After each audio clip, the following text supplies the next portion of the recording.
waiting for the live to start. There we go. Sergeants, will you begin your recordings? According to the computer, all set.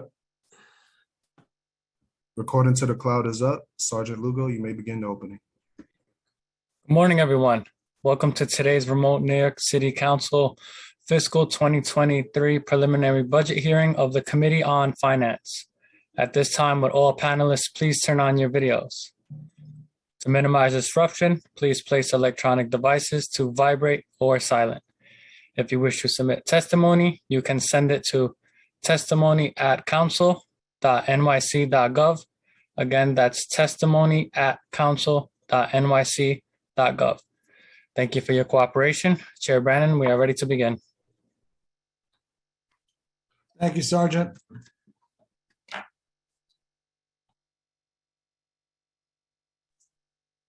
Chair Brannan, you're on mute.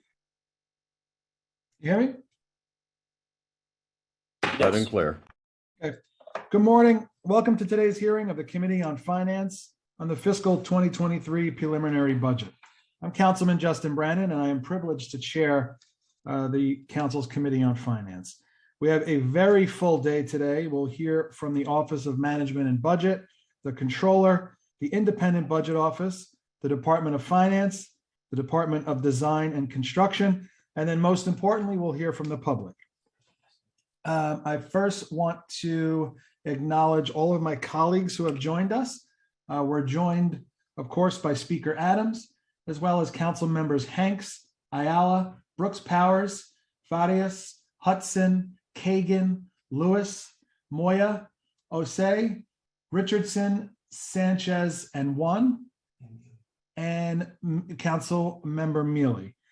Before we get started, I want to take a moment to thank the entire City Council Finance Division staff for their truly tremendous efforts in preparing for today's hearing, including Chief Financial Officer and Deputy Chief of Staff to the Speaker, Tanisha Edwards, the senior staff, Deputy Director Nathan Toth, Deputy Director Paul Simone, Deputy Director and Chief Economist Ray Majeski, Assistant Director Emra Adev, Supervising Economist Paul Sturm, the unit heads, Isha Wright, Doheny Sampora, Chima Obachair, Krillian Francisco, and John Russell, our assistant counsels, Noah Brick and Stephanie Ruiz, my senior advisor, Jonathan Yedin, and all of the hardworking finance analysts and dedicated support staff who pulled everything together to make this morning's hearing possible.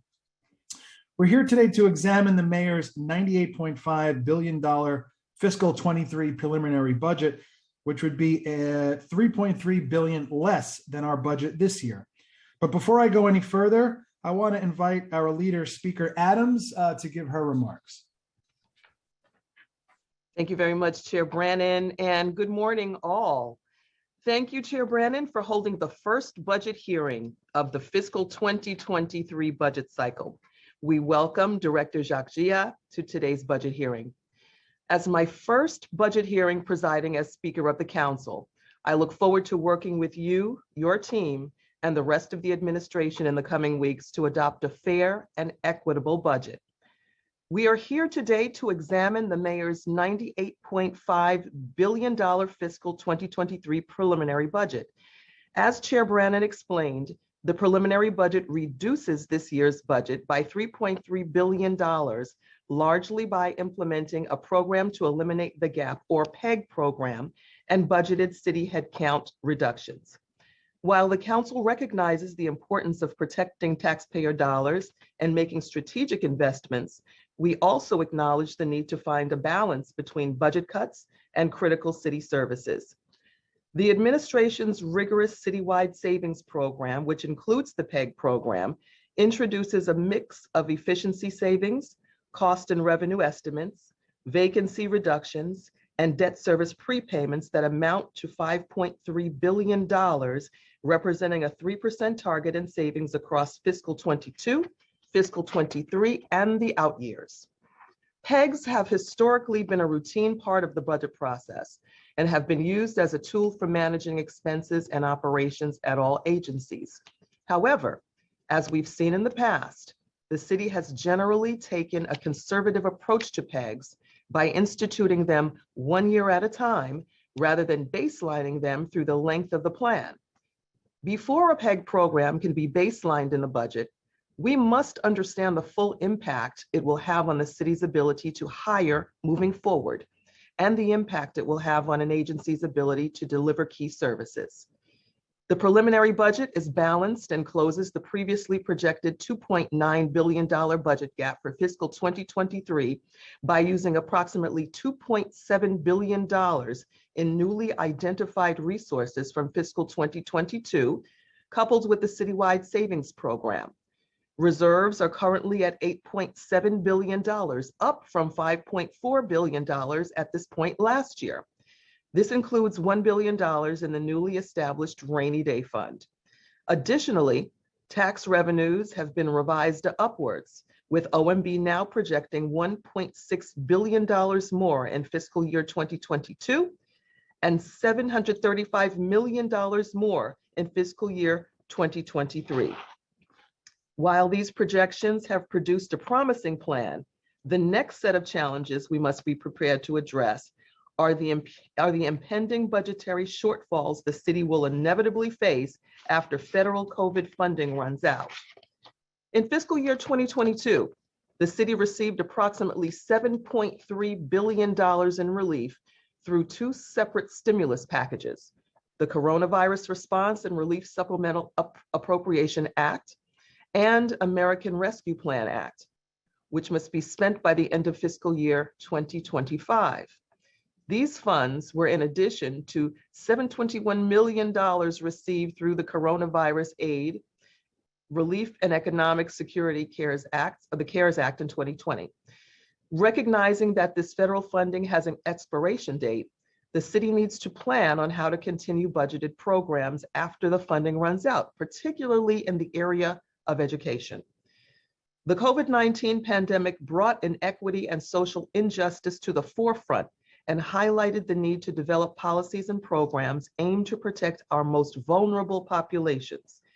As we continue to move forward on the road to recovery, we must ensure that this year's budget is fair and equitable for all and makes deeper investments for children and working families, workforce development, mental health, public safety, healthcare, education. I'm going to add senior and elder care, and outer borough priorities. Director Gia, today I hope to hear from you about how this budget plans for the city's future, particularly after the expiration of the federal COVID funds, and what investments the administration is making to keep us on a path going forward. We welcome you again to this preliminary budget hearing. I will now turn it back over to Chair Brannan for the remainder of his remarks. Thank you, Speaker Adams. I also want to note we've been joined by Council members Yeager, Velasquez, Williams, and Carr. The Speaker has identified some of the many challenges of a budget that takes untested savings proposals for fiscal 22 and 23 and carries them through the entire financial plan without adequate review. While continually analyzing the budget to ensure that the city is using resources effectively is a wise practice, and I applaud this administration for undertaking this exercise, I think we must be careful that these cuts don't veer into unintentional austerity. I'm troubled that some of the proposed cuts could hinder the city's revival, making it harder to achieve a fair and equitable recovery for all. I'm especially concerned about cuts to core agencies and crucial everyday services such as sanitation and parks, and to the critical social safety net on which so many New Yorkers rely, including ACS, HRA, and the Department of Education. While I appreciate the prudence of a cautious approach to appropriating projected revenue in an uncertain time, the Office of Management and Budget has fashioned a spending plan that seems to disregard or discount the many positive indicators already evident in the city's economy and revenue collection. We shouldn't let caution cloud our judgment or immobilize us from having a more realistically optimistic picture of where we stand, especially at a time when New Yorkers are relying on their government more than ever before. For instance, collections from the sales tax, hotel tax, and the two real estate transaction taxes have been robust, with collections coming in much stronger than OMB had predicted in its November plan. Knowing this, one might expect OMB to revise its forecast of these taxes, but instead, OMB has left its fiscal 23 forecast for all these taxes unchanged, except for the sales tax. But for the sales tax, OMB has actually lowered the estimate by $196 million for next year, despite collections coming in stronger than anticipated. Given the sustained decline of COVID-19 cases and the pending order to eliminate mask mandates for schools and vaccine requirements for restaurants, gyms, and movie theaters by the 7th of March, I echo many experts who predict that economic activity and city revenues will increase as we finally turn the corner at last. Not all New Yorkers will immediately benefit from this recovery, and we'll need to help them along with smart spending on core city services and programs. The dissonance of budget cuts amid the reality of a robust recovery is hard to wrap our heads around and difficult for this council to explain to our constituents. Moreover, unintended austerity will jeopardize the progress of our recovery. I believe strongly in the covenant between our government and the people of our city. New Yorkers work hard and pay a tremendous amount of taxes and therefore rightfully expect to see a tangible return on their investment. And it's our imperative that our city delivers for all the hardworking New Yorkers who have felt overlooked, ignored, and shut out of their government in the past. If we can ensure we are spending wisely, safeguarding our financial future, and fortifying the city's social safety net for our most vulnerable, then we can deliver a budget and recovery for everyone. Because no matter if you've been a New Yorker since birth or since breakfast, you deserve to live in a safe, clean, fair, and thriving city. We'll now hear from OMB Budget Director Jacques Jiha and First Deputy Director Ken Godner after they are sworn in by the council. And I'll now turn it over to the Finance Committee Council for some housekeeping and to swear in our witnesses. Thank you, Chair Brannon. My name is Noah Brick, and I am counsel to the Council's Committee on Finance. Before we begin, I want to remind everyone that you will be on mute until you are recognized to speak, at which time you will be unmuted by the Zoom host. If you should mute yourself after you have been unmuted, you will need to be unmuted again by the host. Please be aware that there could be a delay in muting and unmuting, so please be patient before you begin speaking. During the hearing, if council members would like to ask questions, please use the Zoom raise hand function and you will be called upon to speak. We will be limiting council member questions to 5 minutes, including responses. I will now administer the affirmation to the administration witnesses. Let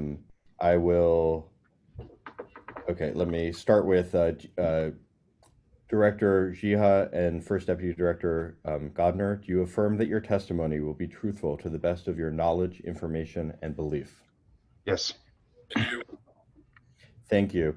The other OMB guests, should they be called upon to answer a question, I will swear them in at that time. So thank you, Director Jiha. You may begin when ready. Okay, thank you. Good morning, Speaker Adams, Chair Brennan, and members of the Finance Committee and the New York City Council. Congratulations to all of you on your new roles, and I look forward to working together. My name is Jacques Jiha, and I'm the Director of the New York City's Mayor's Office of Management and Budget. I'm joined by First Deputy Director Kenneth Gardner. We are here to discuss the preliminary budget for fiscal year 23. First, I'm pleased to announce that OMB has rolled out a COVID-19 federal funding tracker.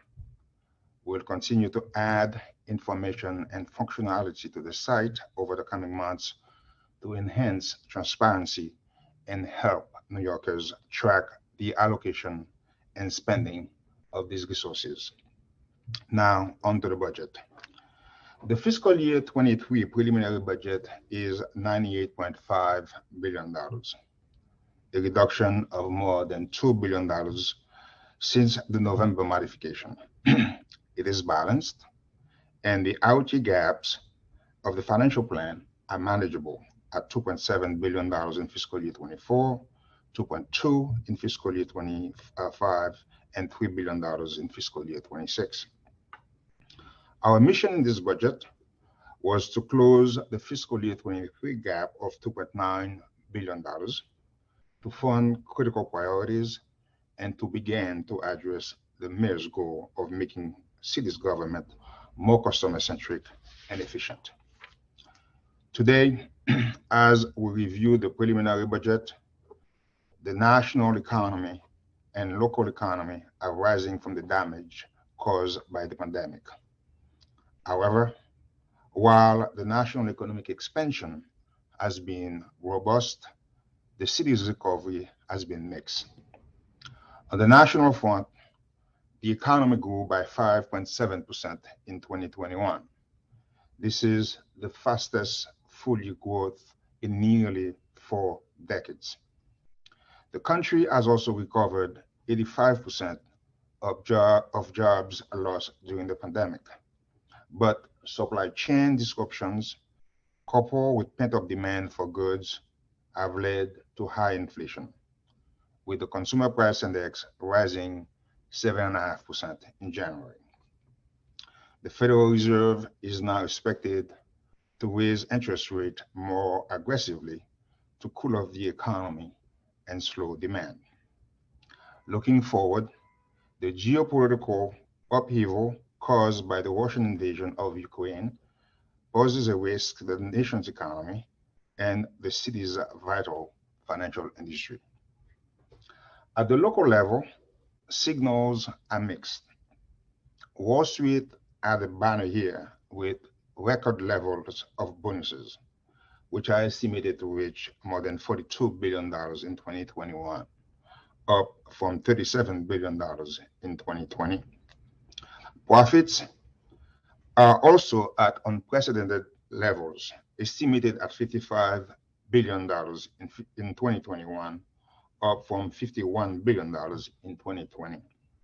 Also, retail sales and residential real estate transactions are bouncing back. However, we still see signs of a delayed recovery.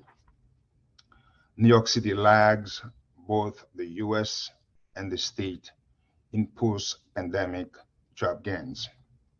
We have only recovered 55% of lost jobs compared with the state's 63% and the nation's 85%.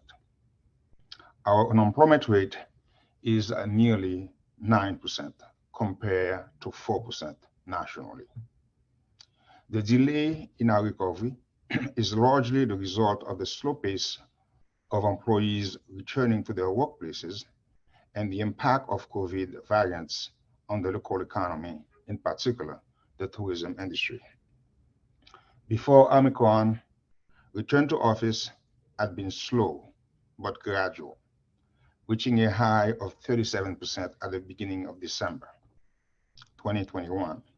By the end of December, however, the percentage of office employees returning to their workstations in the city dropped to 11% because of the resurgence of the virus. That number has now increased to 31%.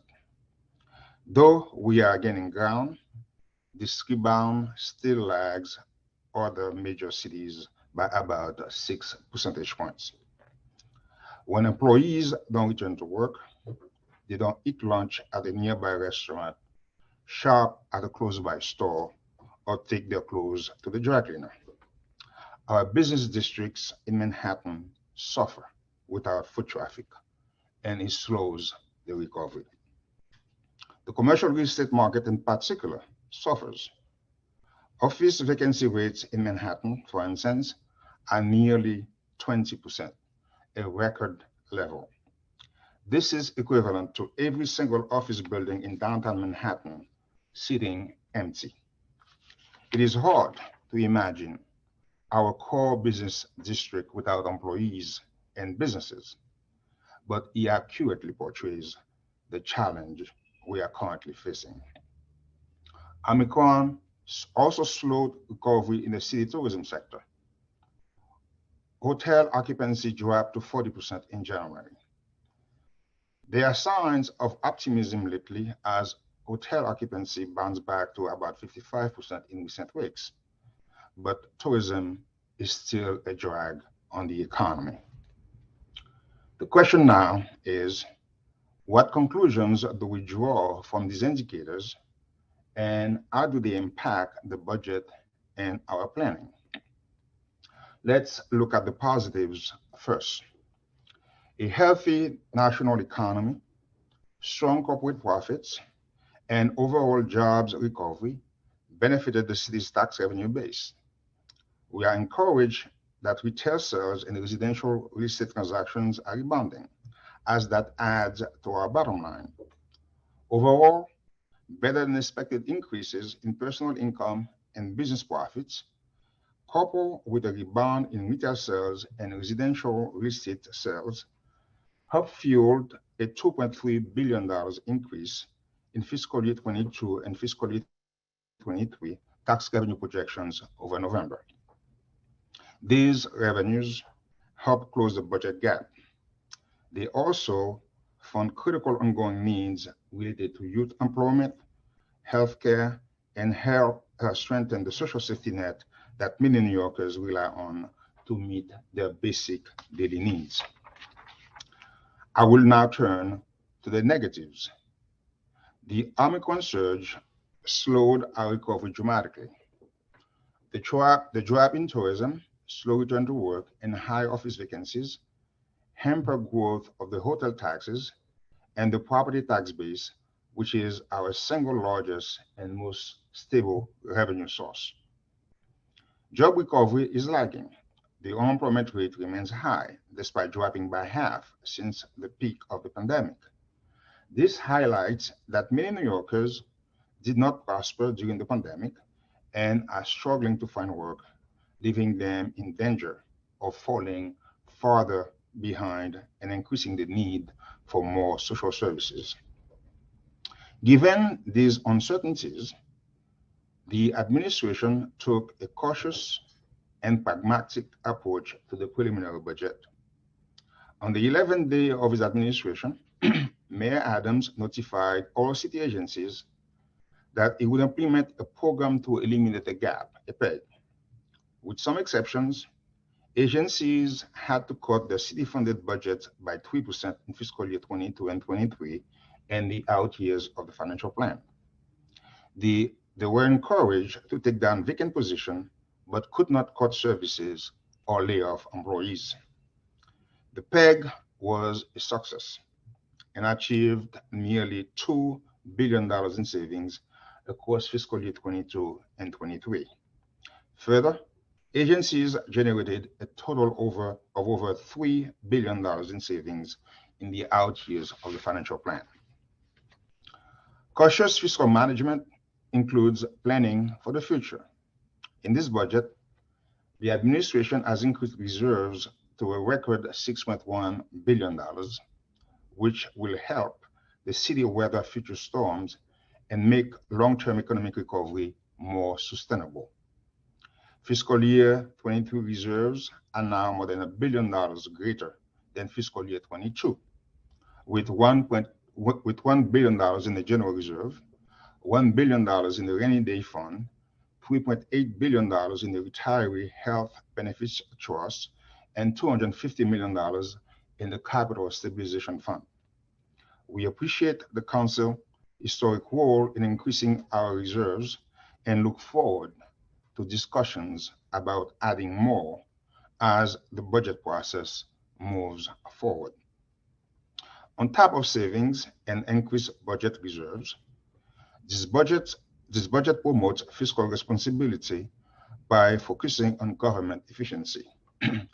In achieving their PEG targets, agencies reduced budgeted headcount by 3,200 in fiscal year 22 and 7,000 in fiscal year 23. This was done by eliminating vacancies. Not a single city employee was laid off. To promote transparency and fiscal integrity, We eliminated $500 million in unspecified labor savings from fiscal year 23 and financial plan out years. Now, I would like to highlight some of the new investments the administration made in this budget. We know that COVID had a disproportionately negative impact on the most at-risk New Yorkers. Therefore, in his first budget, the mayor took actions to improve the lives and well-being of middle and low-income members of our community. As a result of cautious planning and the successful PEG program, new agency spending of more than $525 million in fiscal year 22 and over $925 million in fiscal year 2023 is completely offset by savings achieved in those years. This budget makes a historic investment in our youth by expanding and baselining the summer youth employment program from 75,000 to 100,000 slots with a $79 million investment. We have also enhanced and baselined the Fair Futures program, which provides youth aging out of foster care with mentoring, tutoring, and other important services to help guide them to independence. We appreciate the light the Council has shined on these two crucial programs over the last several years. Additionally, for the first time, we have baselined the funding for the Fair Fares program, so low-income New Yorkers can access affordable public transportation. This $75 million annual investment reflects the mayor's commitment to this important program that was championed by the council. This budget makes substantial investments in families. The mayor is committed to putting money directly into the pockets of low-income New Yorkers with a $250 million expansion of the Earned Income Tax Credit. Under our proposal, low to moderate income families will receive a substantial benefit up to thousands of dollars every year. This will be the first EITC increase in more than 20 years. We are pushing the state to match our investment and make a total of $500 million available for this program. Additionally, because we know that finding affordable and convenient daycare options is far too difficult, the city plans to implement a new $25 million property tax abatement for child care center development and a new $25 million business tax credit for businesses that provide free or subsidized child care. The budget also funds programs for mothers and families as we focus on improving health equity throughout the city. We are taking steps to reduce maternal deaths and childbirth complications by investing in maternal, medical home, and obstetric simulation training. Further, the new family home visits program has been enhanced and baselined to ensure continuity of services and a promising start for new parents in the 33 neighborhoods hit hardest by COVID-19. Finally, in recognition of how our capital program affects the well-being of New Yorkers, the $100 billion preliminary capital plan includes more than $1 billion to rehabilitate 12 highway bridges, almost $300 million to upgrade the North River wastewater resource recovery facility, and almost $14 million to keep our watershed clean. Before I conclude, I want to thank our state and federal partners for the help they have given us to address the pandemic and our recovery. While we are making progress, we still need their assistance.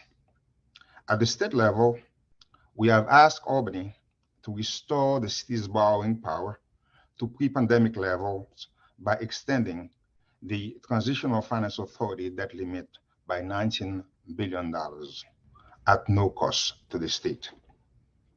We have also asked the state to stop the proposed permanent extension of the yearly $200 million sales tax intercept for the distressed hospital funds. The state has already diverted $400 million of the city's money to this fund, but has returned nothing to our public hospitals. Additionally, we are requesting that the state restore the years of cost shifts and cuts that have specifically targeted New York City. This includes annual cuts of $204 million to TANF, which provides financial assistance to families in need. $59 million to Article 6 public health funding, which provides vital health services for vulnerable New Yorkers, and more than $30 million to the Close to Home program that helps keep at-risk youth out of foster care and detention. At the federal level, we join the state in asking that New York receive increased funding for the Emergency Rental Assistance Program, and we encourage Congress to pass the much-needed Build Back Better legislation. To conclude, the fiscal year 23 preliminary budget invests in New Yorkers, promotes efficiency, and guides the city to a strong and balanced recovery. We look forward to working with you this year to create a budget that allows all New Yorkers to thrive. Thank you for inviting me to speak today, and thank you for your continued service to New York City. I look forward now to your questions. Thank you, Director Jiha. Looking forward to working with you to get this right. I want to acknowledge other members who've joined us, Council Members Caban, Ressler, De La Rosa, and Powers. And I now want to hand it over back to Speaker Adams to ask the first round of questions. Thank you so much, Chair Brennan, and welcome again, Director Jiha. Welcome also First Deputy Director Godner to our hearing today. Okay, let's speak about federal funding. The fiscal 2022 executive budget added billions of dollars in federal stimulus funding that must be spent down over the course of the financial plan.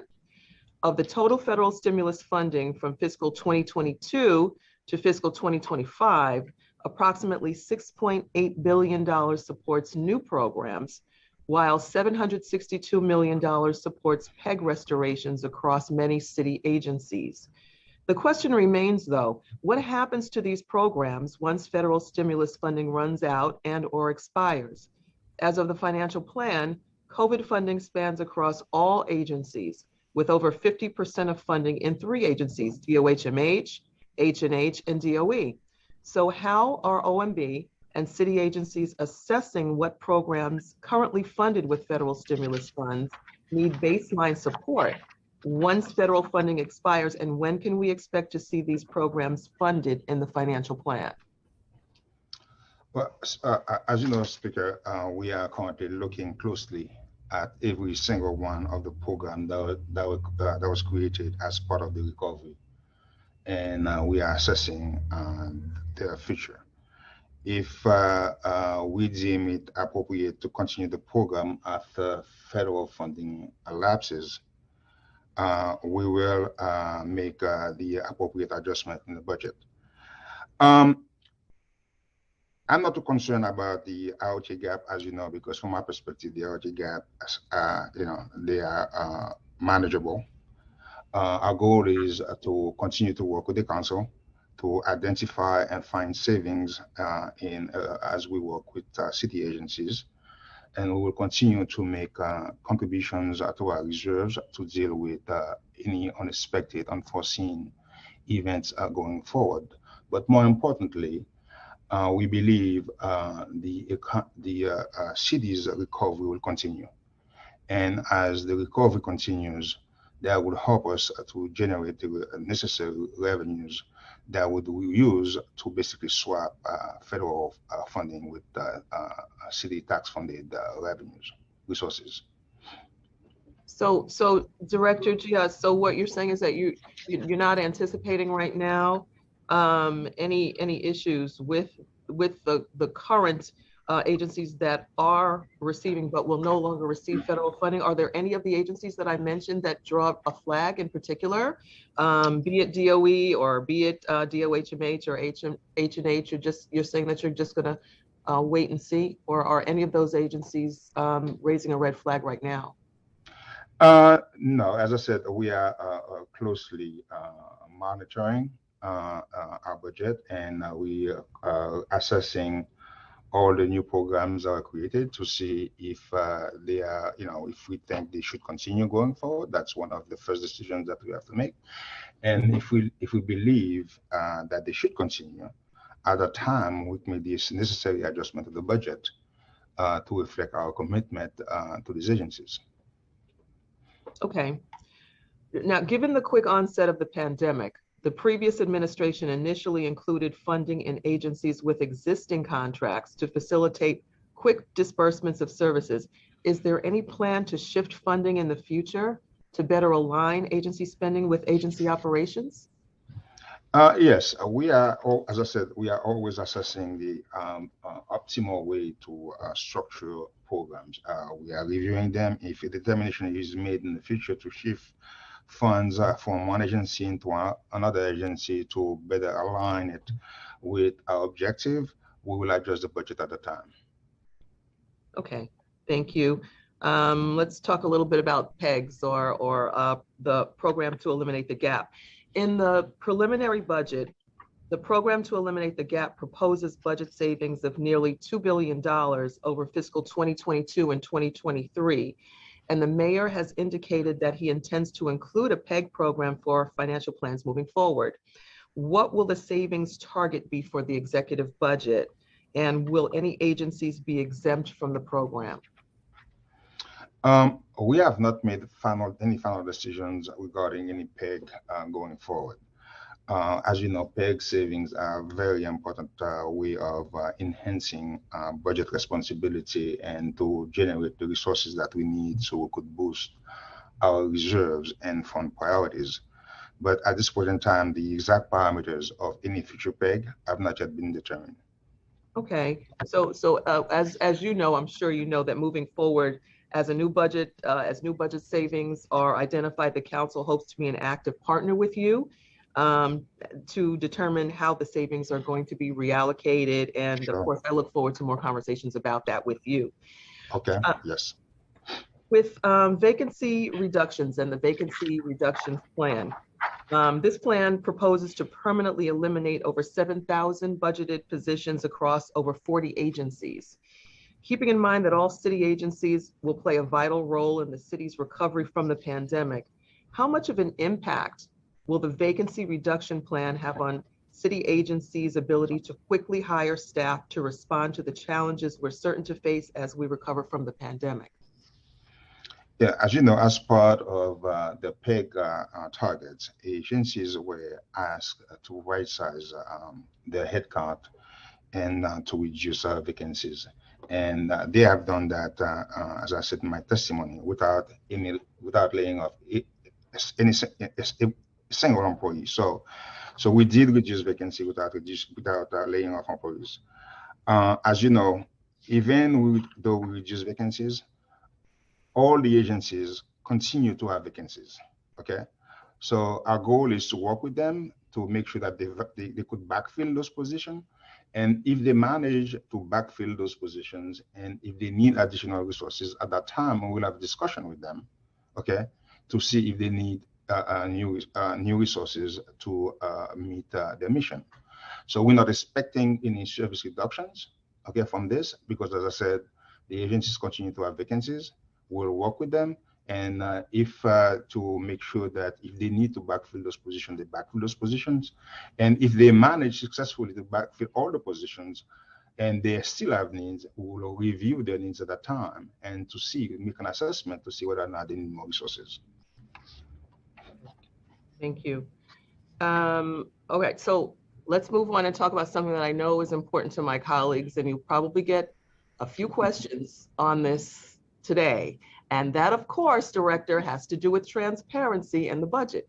Okay, so when we're taking a look at transparency in the budget, and As you're aware, the council approves the city's budget at the unit of appropriation or U of A's.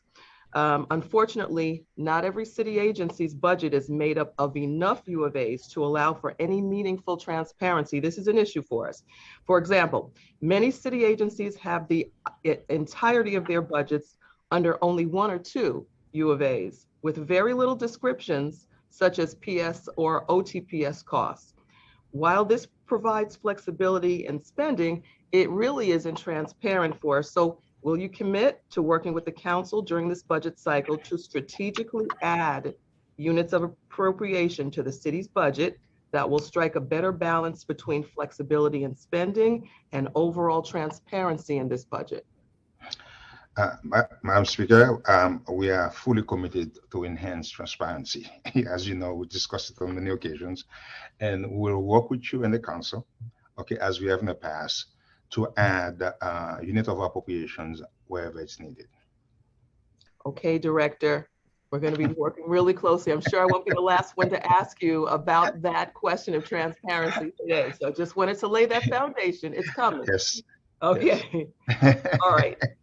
So let's take a look at something that's very serious in our city, and that's homelessness and housing and homelessness spending. The Department of Homeless Services fiscal 2023 preliminary budget totals over $2.1 billion, with 86% of this funding supporting shelter operations. The council has long advocated for shelter funding to be reappropriated towards long-term housing solutions for the homeless.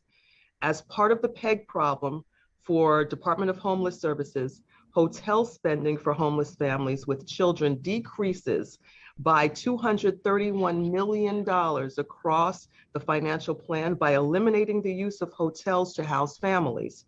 The mayor has expressed interest in converting hotels into permanent housing, similar to the cluster site acquisition model in 2019.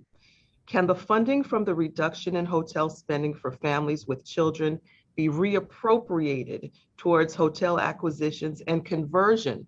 And if so, how quickly can this process start and be reflected in the city's budget? This is an idea with potential, and we are looking to see if it is a viable tool to help us create affordable housing. But as you know, we have a legal obligation in New York City to house homeless person. So therefore, hotel always serve as a bridge as we build more shelter and enhance, our prevention tools. So in New York City, it's not like a one or the other. We have to do both. We have to provide shelter and at the same time invest in housing. It should be noted also that even though there has been a reduction in shelter for family, but there's an increasing need for shelter for single adult. Okay, even though there's a decline in the overall census. So we have allocated money in this budget for this purpose. But again, we are exploring this idea of converting hotel into permanent housing, and in due time, we will come back with a plan. As you know, the mayor just hire staff, housing staff, and they're working, on their own plan to come back to us with. So in due time, we'll come back to you. But this is an idea I think that has some merit, and we should explore it. Okay, so do we, and we look forward to a continuing conversation around Sure. that as well. Let's talk about senior services. The council has noticed, I've noticed, as well, the preliminary fiscal 2023 budget for DFTA, the Department of Aging, makes no new investments for senior services. This is a problem, and proposes to eliminate $53 million in funding for the Home Delivered Recovery Meals Program with the expiration of federal funding that supports this program. In contrast, the preliminary budget makes large investments for the children and youth of the city, most notably, of course, $57 million for the expansion of SYEP. So what is the mayor's vision for senior services? And when will his priorities for seniors be reflected in the 2023 budget? This is something else that is of grave concern to my colleagues and myself. Yeah, as you know, the mayor stated on many occasions that he is very committed to supporting New York City seniors. In this plan, we added baseline funding of $9.4 million in fiscal year 2023 and out to basically increase the reimbursement rate for home delivered meals. In addition, we are in the process of rolling out the comprehensive community cares program, which is funded at about $48 million in fiscal year 2023 and out. So as I said, we will continue to work with you and do an assessment of the needs going forward. And if there is a need, we understand the urgency about food and seniors. And if there is need going forward, this is, as I said, this is a journey. The preliminary budget is the first step in that journey. And as we go forward and we will do an assessment, if there is a need, we will try to accommodate it as long as there is the necessary resources available for us to do so. Okay, we just want to make sure that Sure. our seniors are never left out of the Yes. equation and always put on the front burner. I call them the jewels, of our community. Okay, so let's talk about education. In just a few minutes, Chancellor Banks is going to deliver his address and deliver his bold vision for New York City schools. It's going to happen in about 5 minutes, right down the street from here. So the PEG program for DOE cut schools' budgets by $215 million due to a decrease in enrollment after federal revenue is applied to help adjust to fulfill the impact of the cut. Additionally, the PEG removes funding for the hold harmless policy that allowed schools to maintain their school budgets even with a decrease in enrollment. DOE is still addressing academic and learning loss due to the pandemic. So why would OMB approve a PEG that would decrease school budgets? I mean, we understand that enrollment is decreasing, but as DOE begins to address the impact of the pandemic on students, don't schools need as much additional resources as possible and education be made a priority?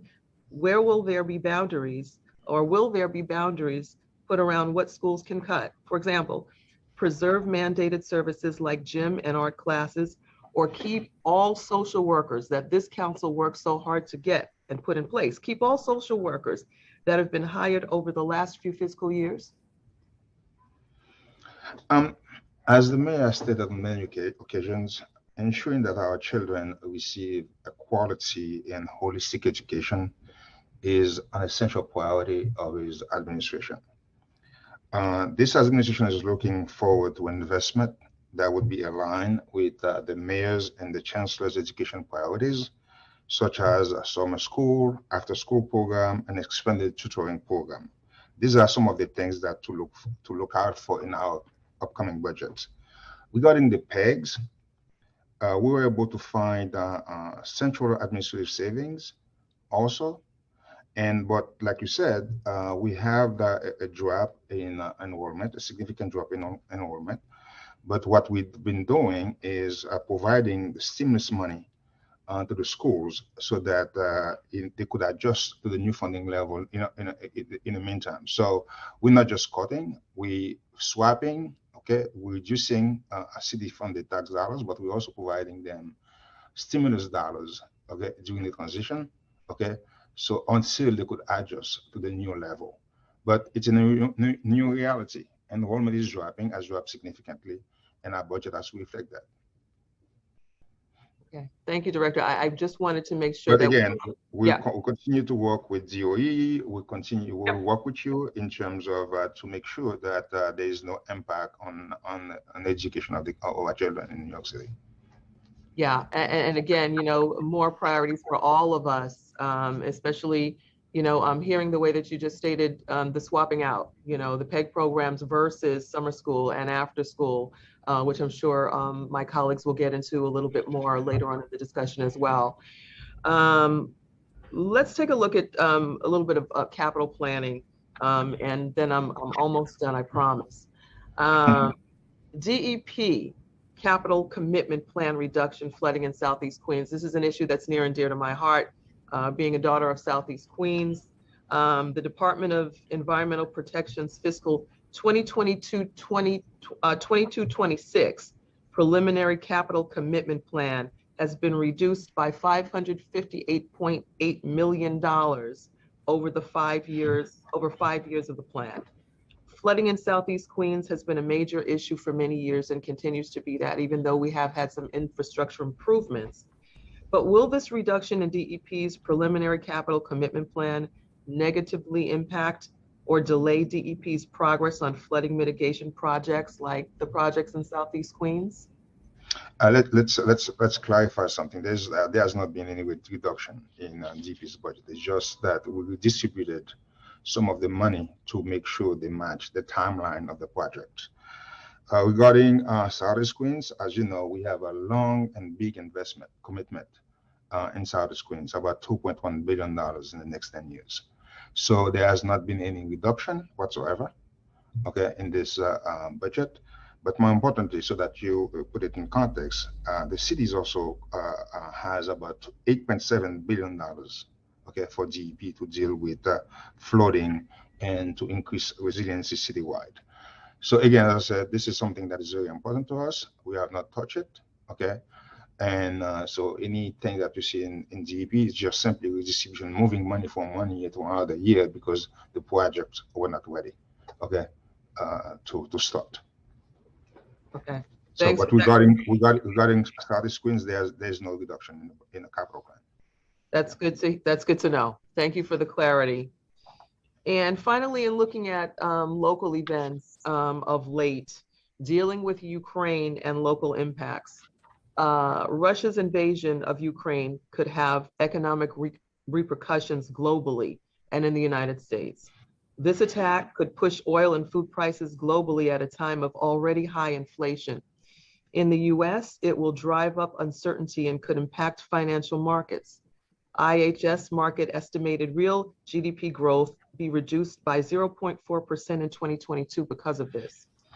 Have you done any analysis of the impact this conflict could have on the city economy and tax revenues? And does it perchance pose a risk to the financial plan?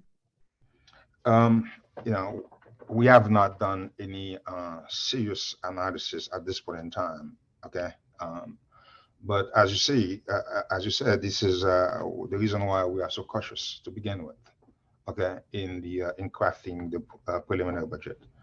So we are not only concerned about the fact that we had elevated inflation to begin with, but when you're dealing with the geopolitical upheaval caused by the Russian invasion of Ukraine, that adds another risk element, okay, to our forecast. All right. So therefore, from our perspective, we have to be extremely careful as we deal with this. The mayor has expressed his support for the people of Ukraine. We continue to monitor this event and closely to see whether or not it would have a serious ramification on the city's economy. But again, we don't know exactly how this thing's gonna play out. Okay, there is a chance that rising oil prices could probably lead to even, you know, an acceleration of inflation, and in which case we don't know what the reaction are going to be on the part of the Federal Reserve. Efforts to soft land the economy usually fail because, you know, you never know how they're going to end. So therefore, we have to be extremely cautious as we approach the budget, and that's one of the reasons why we are focusing on making sure that we increase our reserves, okay, just in case there is we facing some challenges throughout the year. So at this point in time, again, as I said, caution is a word for me. We're looking at the big picture. It's not clear yet. Things would evolve, but at this point in time, we have to be extremely careful as we make decisions, as we do our forecast about revenues, because we don't know if we don't want to be too aggressive in our revenue forecast, so that in case something happens, we have to revise down our forecast down the road. So again, as I said, at this point in time is very unclear, but we have to be extremely careful as we craft the budget in months ahead. And Director, along those same lines, and it's probably going to be the same response, but I just want to put it out there, getting closer to home, when it comes to this conflict, to this issue, are there any conversations within OMB or any of the agencies regarding the preparation, for an influx of Ukrainians coming into New York? I think that's a real scenario for us right now. The November plan added a $1.5 million for case management and legal services for Haitian refugees. And so now, when looking forward, is the administration planning to provide these services for Ukrainians as they come in, and housing assistance, economic aid in the form of cash grants? The refugees are eligible for services that the city provides, including mental health, all kind of services that the city provides. If we are dealing with this problem at that point in time, we will make the appropriate adjustment to the budget. We will work with the council, okay, to adjust our budget. Because as I said, this is a very, very important crisis. This is a major crisis, and so therefore we have to make sure that. If we are to deal with refugees in New York City, that we could provide them the necessary resources that they need. Thank you so much, Director. We've been chatting for almost an hour, so thank you for indulging me with all of my questions. Pleasure. Looking forward to working with you. Thank you very much. I will now turn it back over to Chair Brannan. Thank you so much. Thank you, Speaker Adams.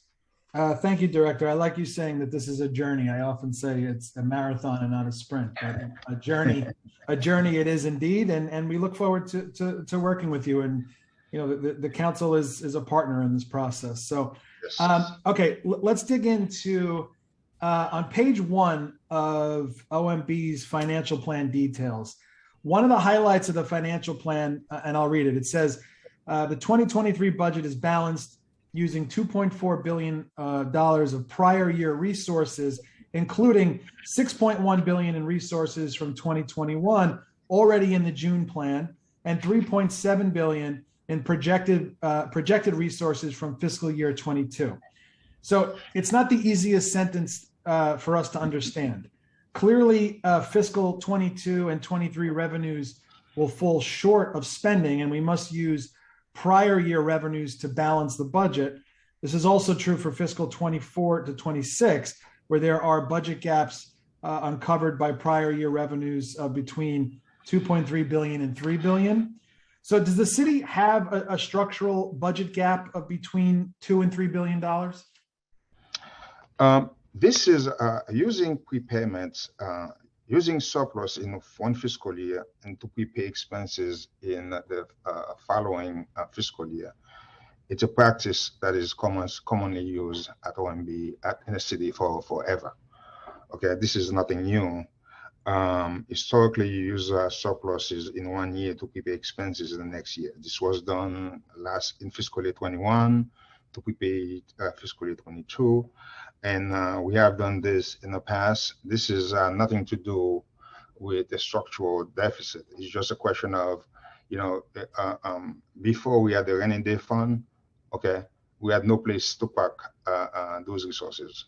Okay, so what we used to do is to basically use the surplus generated in one fiscal year to prepay expenses in the following year.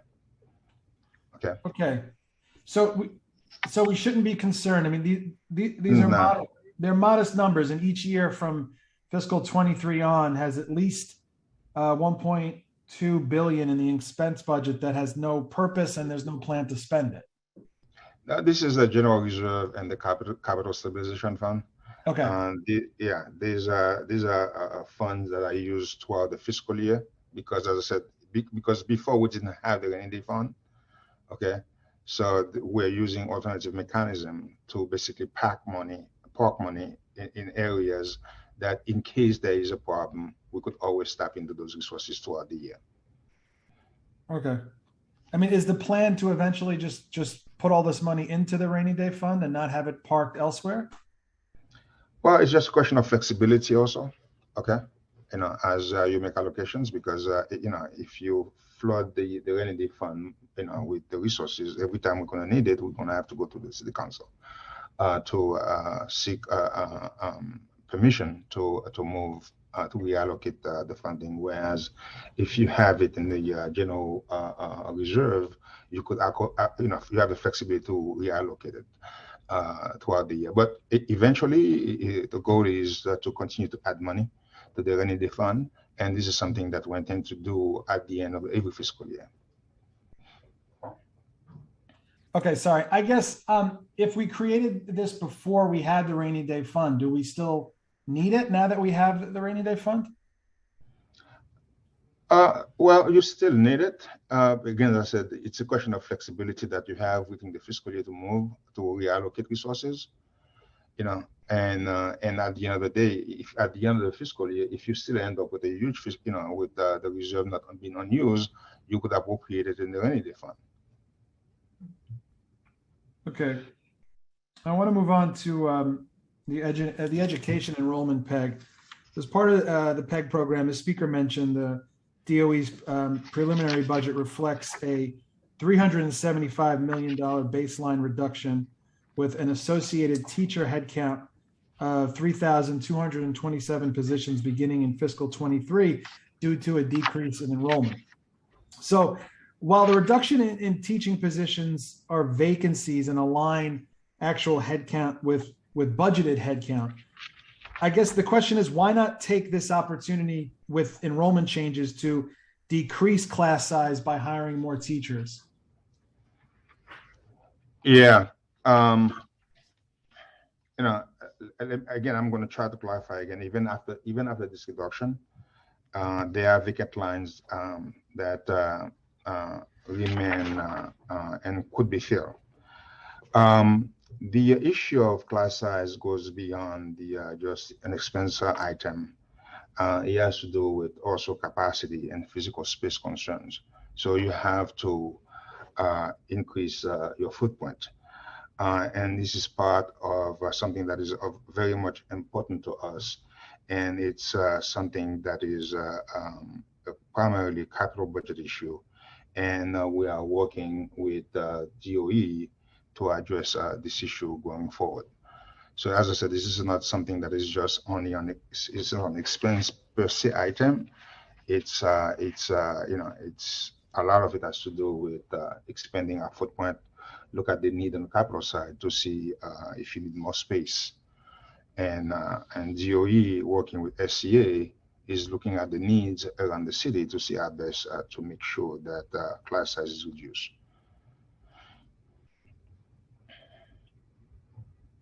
Can't hear you, sir. You're muted.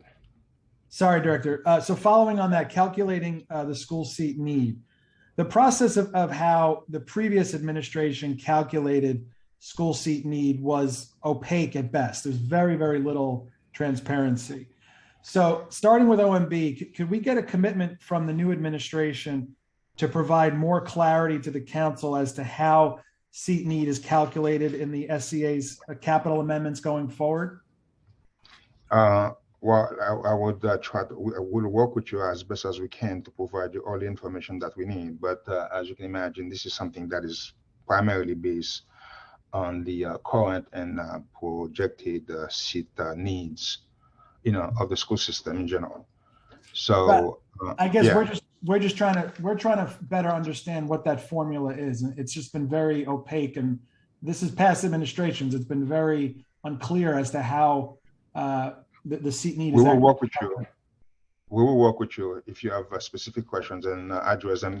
Make sure that we provide you all the information that you need and the formula, so you could see what's going on, so that it doesn't appear too opaque to you going forward. Okay. Thank you, Director. Okay, moving on to the earned income tax credit. So the preliminary financial plan includes 3 tax policy proposals for $300 million starting in fiscal 23, raising the city's earned income tax credit from 5% on the federal level to 30%, and then 2 tax abatements that would provide tax breaks to businesses that provide on-site childcare, and a property tax break to encourage property owners to include daycare facilities. All these programs would require state legislation. So Our estimate of the EITC expansion to 30% federal level is that it would cost roughly $574 million. But the preliminary budget only has $250 million set aside for this program. Can you explain the discrepancy? Yeah, the preliminary estimate budget, if you take the 30% that you just mentioned, this is basically a fixed model. That is, you said, you know, you're going to take 30% of the federal EITC. So that's what you come up with the $575 million that you just raised. You just brought up to my attention. The model that we have is a different model. It is a model that is based on a sliding scale. Okay, that is, you get 30%. Okay, if your income is at a certain level, let's say less in about $10,000 or $5,000, and as your income increases, okay, the percentage that you receive drops to about 10%. So the model is different. So therefore, the cost is different. Okay, the cost is much less. But more importantly, under our model, what we're saying is the model, the model that we, the way we structure the model, we think is going to cost us $250 million, and we're asking the state to basically to match our share, so that would bring it up to about $500 million. So under our proposal, the way we structure it right now is if you earn, for instance, $1,400, close to about $15,000 as a single person with a child, you would receive about $1,200 a year, which is more than double what you call the benefit that people are currently receiving. And a married couple with 2 children earning $25,000 would receive about $1,500, okay, which is more than 7% of the current benefit that they would receive.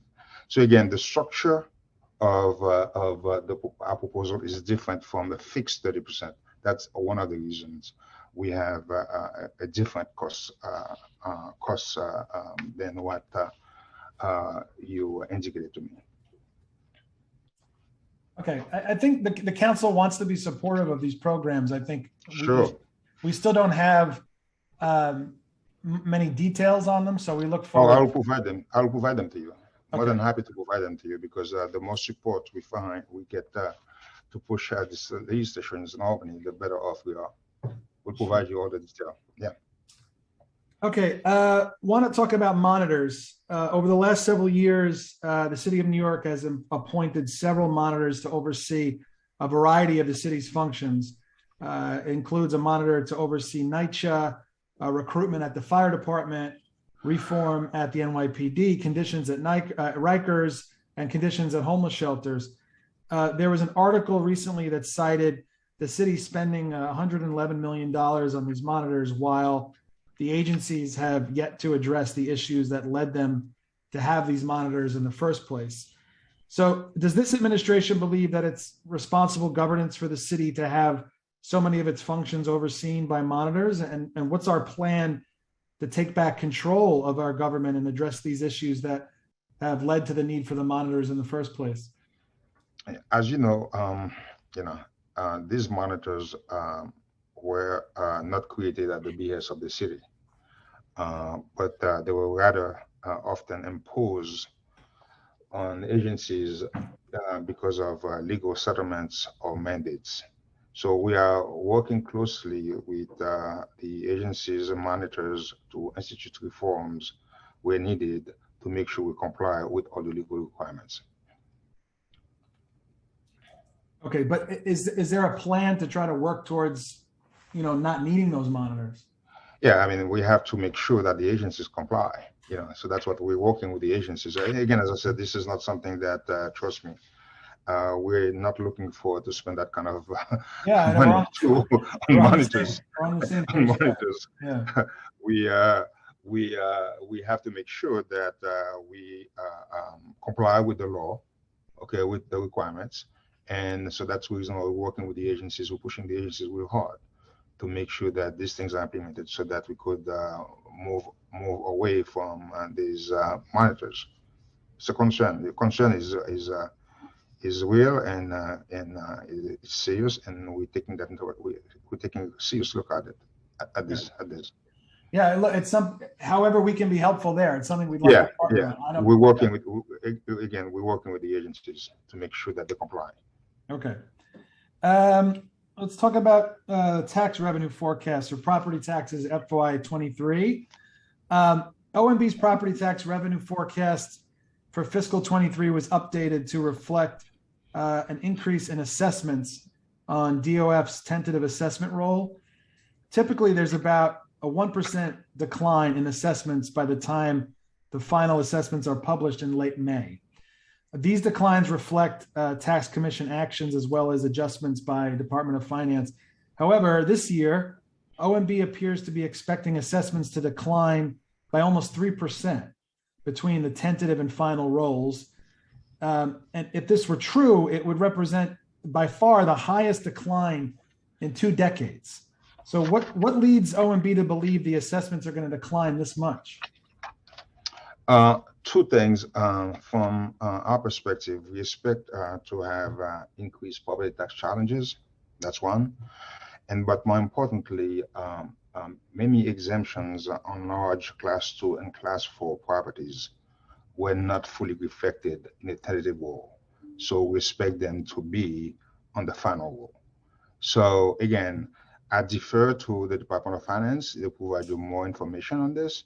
But these are the 2 things from our perspective. The fact that the exemptions on many Class 2 and Class 4 properties were not fully reflected on the tentative roll, and because we're expecting increased challenges.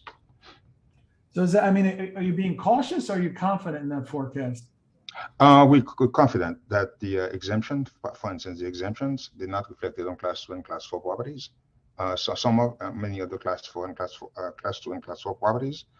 And the caution part is because of we think that given the increase in the rebound that we see in property value in fiscal year in upcoming fiscal year, that we will see some challenges by property owners in New York City. And those increased property challenges, from our perspective, will have an impact on the final tentative roll going, in when it's released sometimes in the spring. Okay. I want to jump back quickly to the earned income tax credit. What is there a contingency? I mean, the council, I think, would like to work together to make this happen and lobby Albany to make it happen. But what is the contingency plan if we don't get the money from Albany? Well, our shares in the budget, our part of the EITC is in the budget. We're pushing Albany very hard. Okay, I don't want to call defeat, raise the white flag at this point in time, because we still have a lot of time in Albany, okay, to lobby Albany, to push Albany to get this done. So we will appreciate your partnership to work with us to go to Albany, because we're working with the legislature to have them included in those one house bills, okay, the Senate and the Assembly, okay, so that they could be part of the budget negotiation process with the governor.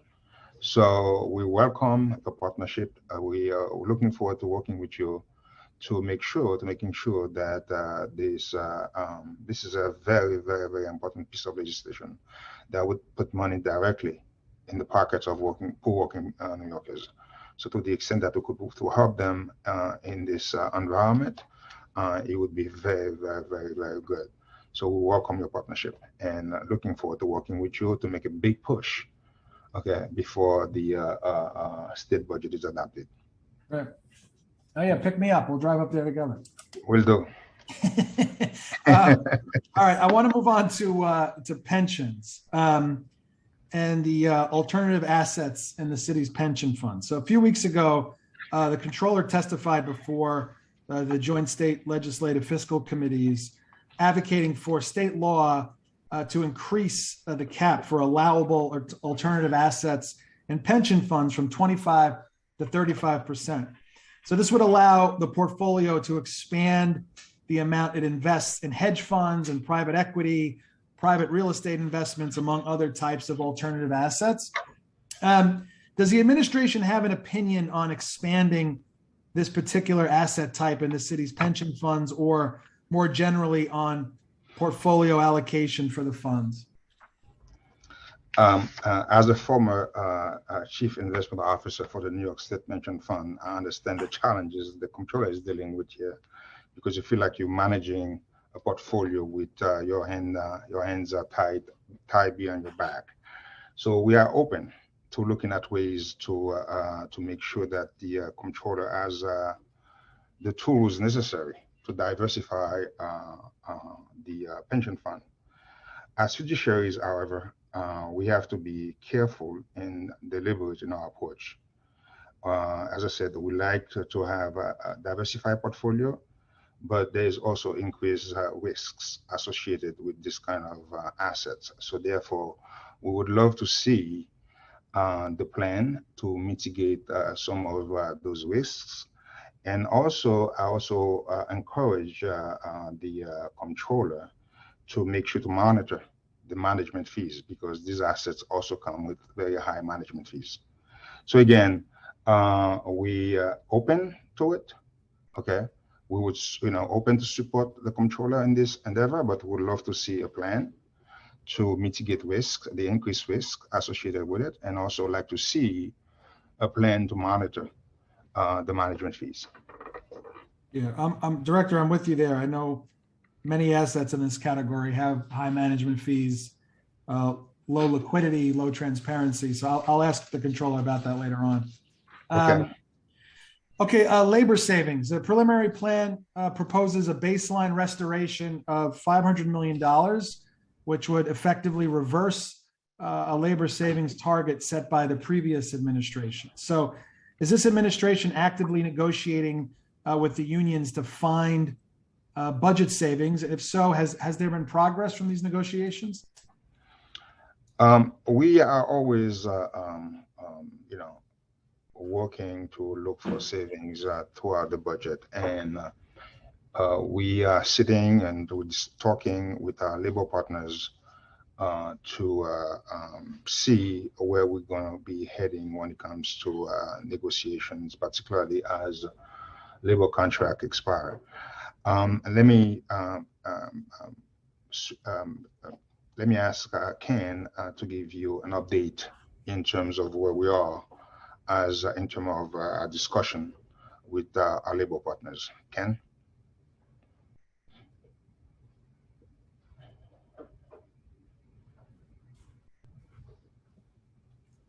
Okay, thank you. I'm sorry, I had to get permission to be unmuted. So we've been in discussions with our labor unions about savings.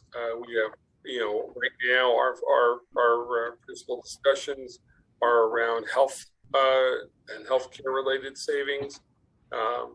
Those talks are ongoing, and as we move into contract negotiations, I'm certain that savings will be part of those discussions as well, and we'll continue to work with our labor partners and identify and find those opportunities as we have in the past.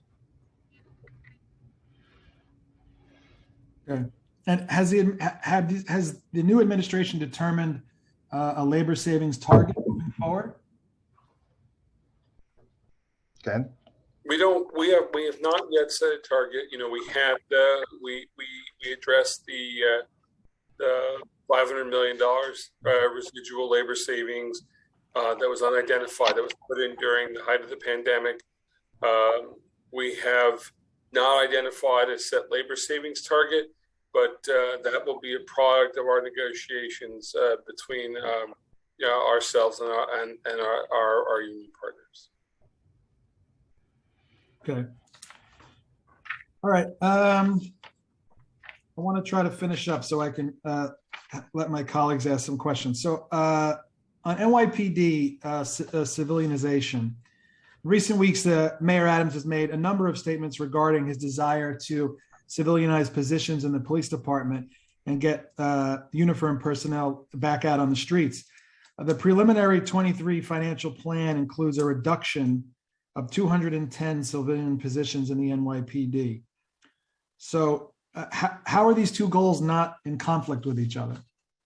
No, they're not. I mean, we're encouraging when we're working with the department to civilianize its workforce while being fiscally responsible in terms of aligning its budgeted headcount with the actual headcount. The department has been moving officers of administrative duty and into patrol using existing resources. They will continue to do so. So we'll continue also to work with NYPD, should they need, for additional resources arise to meet their stated goal of civilization. Again, as I said, this is not mutually exclusive. Okay, you could do both. Okay, you could basically become very efficient. Okay, by redeploying resources, your resources at the same time. If don't forget the agency is operating now without those vacant positions being filled. So by taking some of them, away, this is, as I said to folks all the time, agencies always have vacant positions. Okay, this is something they all have. So we're just taking a portion of those vacancies and leave, a huge chunk of those vacant positions. So they could always redeploy their resources as efficiently as possible. Okay, at the same time, providing the city, some efficiency gains.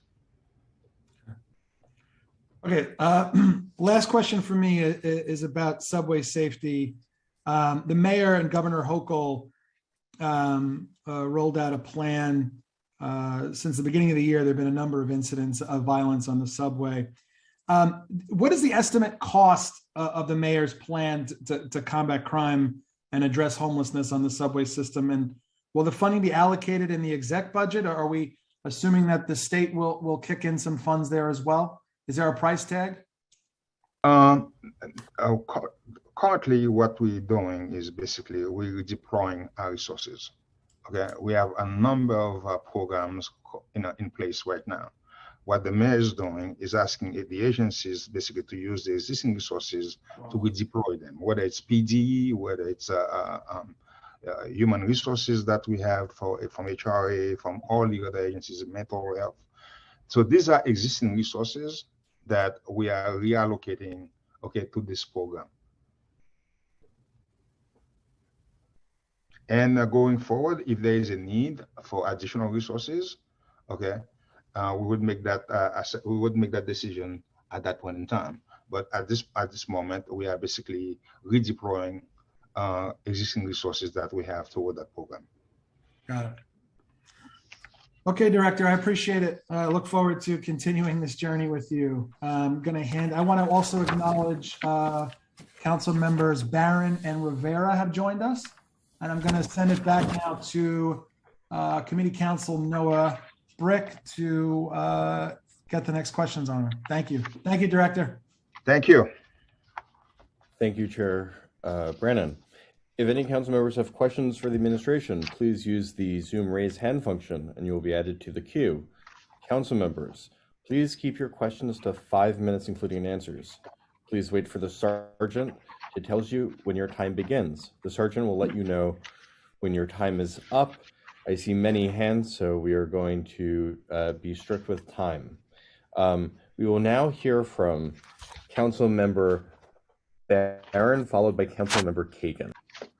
Starting time.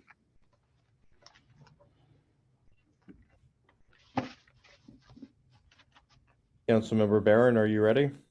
Yes, I was trying to get unmuted. I do have 1,000 questions, but I understand I have 5 minutes.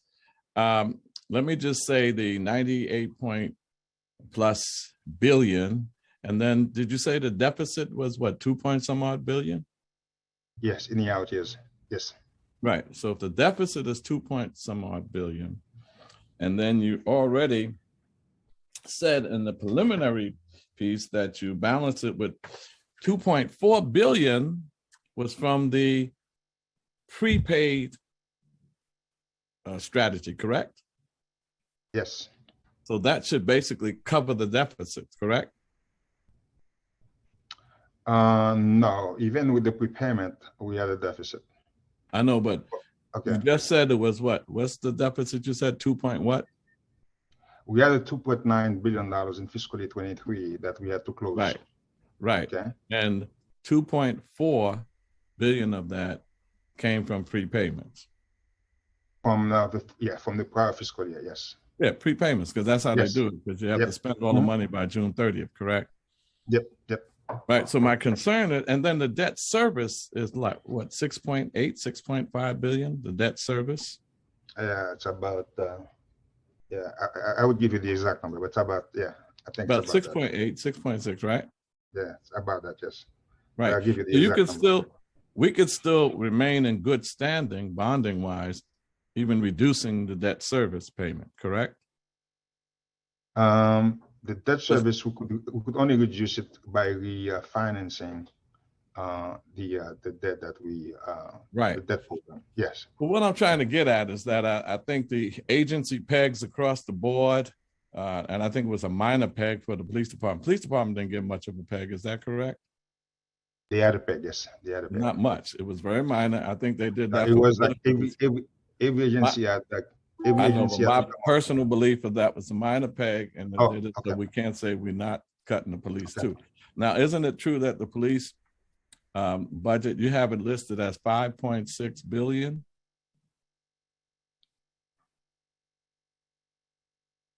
Correct? Sorry? You have the police budget listed as 5.6 billion? Yes, Right. What about overtime and pension? It's not included in that. the overtime is included in that, the pension is not. Right. What's the pension? Pension for NYPD, I don't have it separate here, but I could. You know what I'm provide that saying is information. because the NYPD budget is usually, most say it's upwards toward 11 billion, not 5.6 billion. And With it's all the up- French, yeah, with when all you the put in French all the benefits, fringe yeah, benefits and all of that stuff, you're talking Yep. 11 point some odd billion, not 5.6 billion. Isn't that correct? Yep. Yes, Right. So I just want us to be straight up around this budget. And when people say defund the police, they're not saying taking all the money away from the police. They're saying that it should not be over budgeted and we shouldn't be over policed when the answer to crime is more in the social services area, particularly mental health, which is not being funded according to this budget as much as it should be. And there's no way of outlining what we're doing about poverty. Many of us believe it should be a multi-billion-dollar effort toward poverty, but this budget is so scattered all over the place, you'll never be able to recognize how much is actually going, and it never is. I've been doing budgets for 12 years in the city council, and they never really outline what they're going to do about poverty because they do little or nothing about poverty. It's scattered all over the place. I think that should be addressed. And also, in terms of the council initiatives, I don't want this to be the annual budget dance. Are y'all cutting all the council initiatives?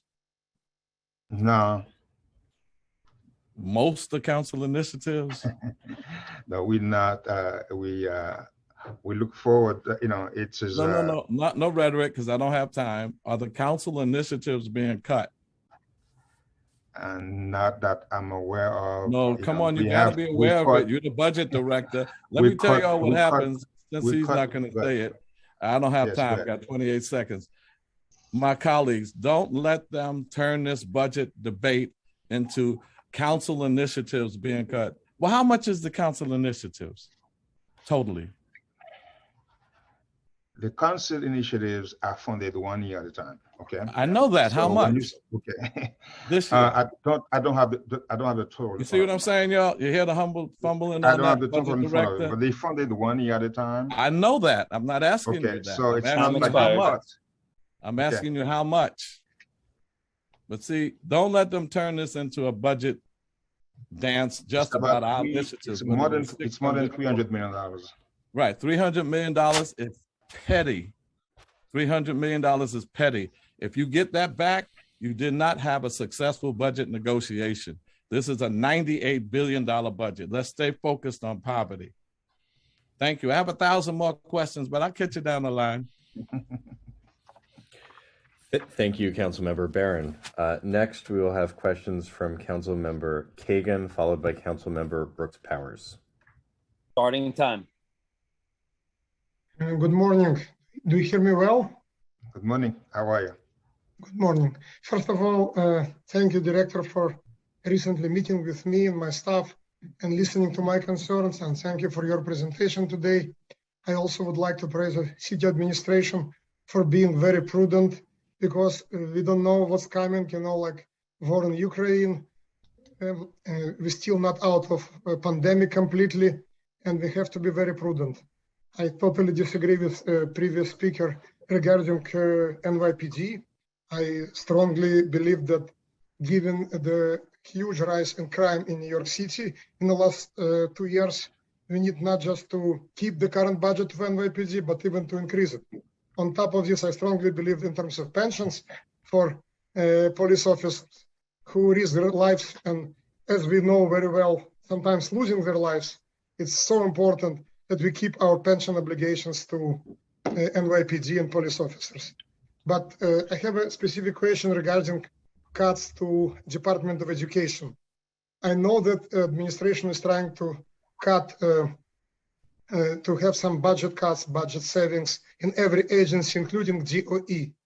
Specifically, I'm very concerned about proposed cuts to school safety agents, specifically to the proposal to close vacancies of 560 positions for school safety agents.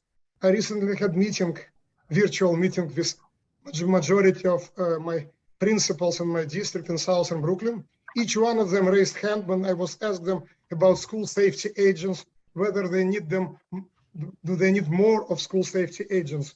A few days ago, I visited PS 188 in Coney Island, one of the largest schools in my district. And they have one, I emphasize, one school safety agent for the entire school. Of course, principal wants more school safety agents. So my question is, are you planning to restore this budget cut specifically for to finance more school safety agents, not less, and not to cut this vital safety tool to protect our students and teachers and all school personnel?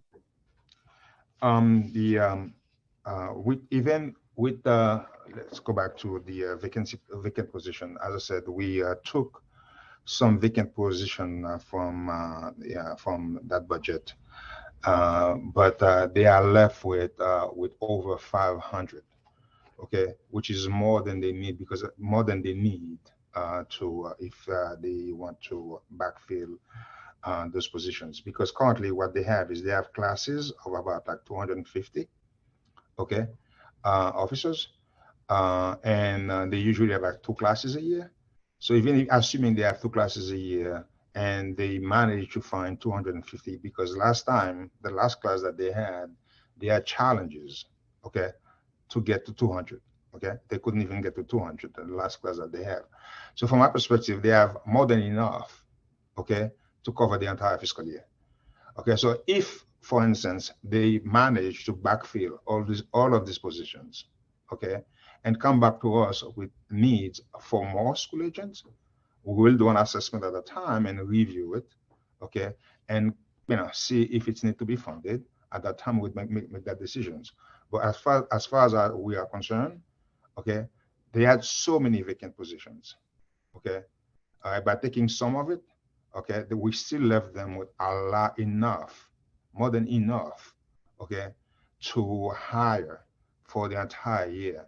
And if at the end of the year they come back to us with a request for more, we'll make an assessment. We'll review their request and make an assessment to see if we need to add more funding.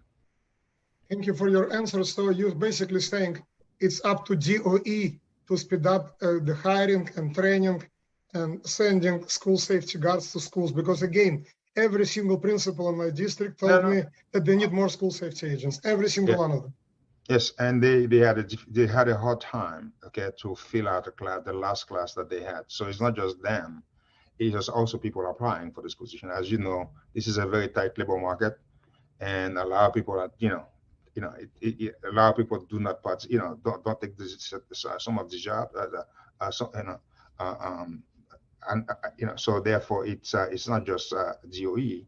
You also have to look at the pool of applicants that you have, people applying for the jobs. So as I said, it's up to them. If they need more, if they could backfill those positions and they need more, we will do an assessment, review their request at that time, and make an assessment on whether to add more to give them more resources. Time expired. Okay, thank you.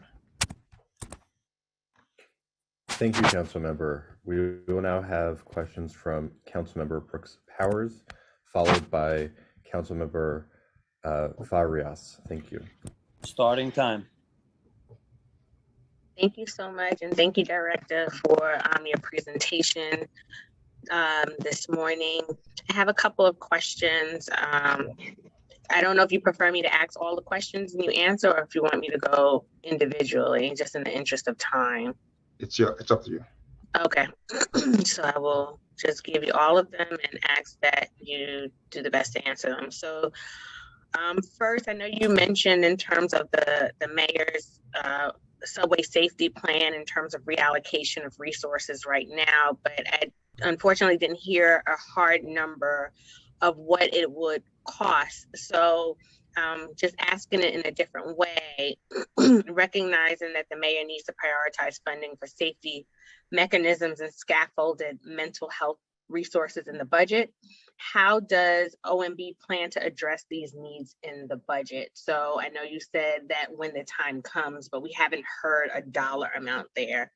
So I would like to understand how we get there. How do we get to a number and what that number looks like?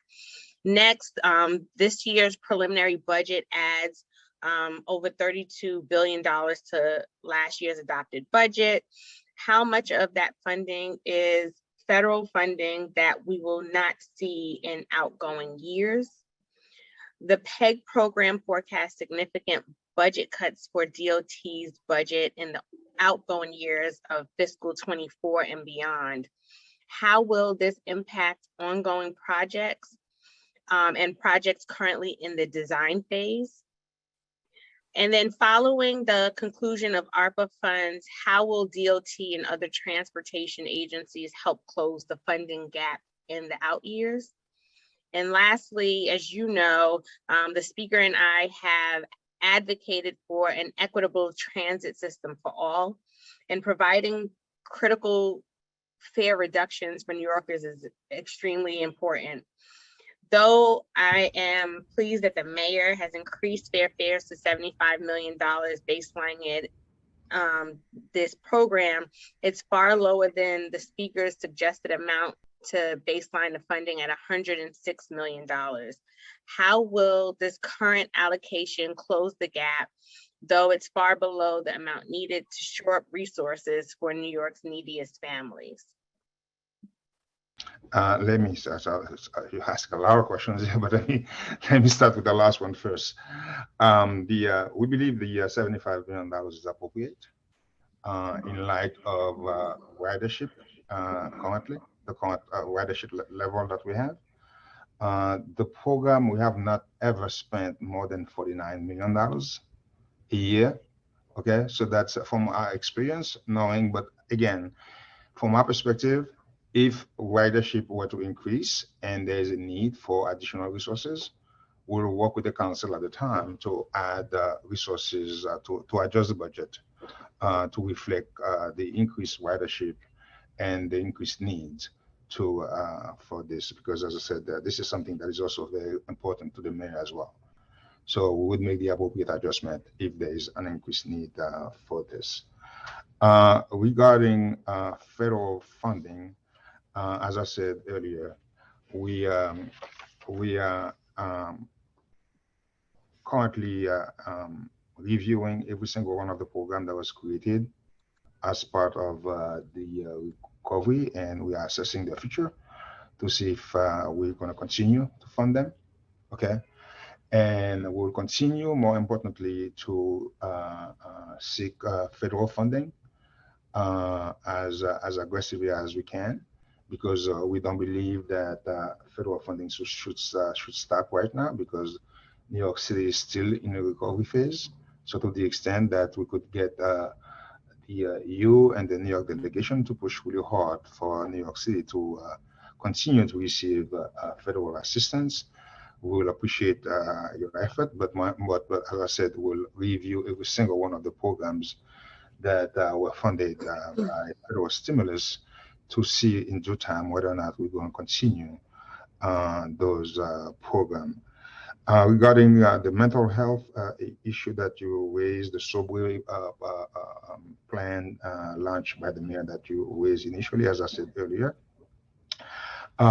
we currently using existing resources. I mean, the mayor is like, you know what, we have to use existing resources first before we ask for any needs.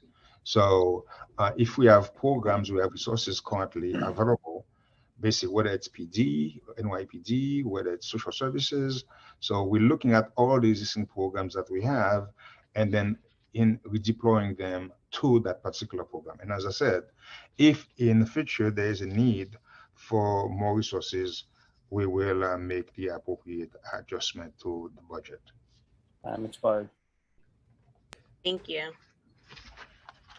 Thank you, council member, and thank you for that very quick answer.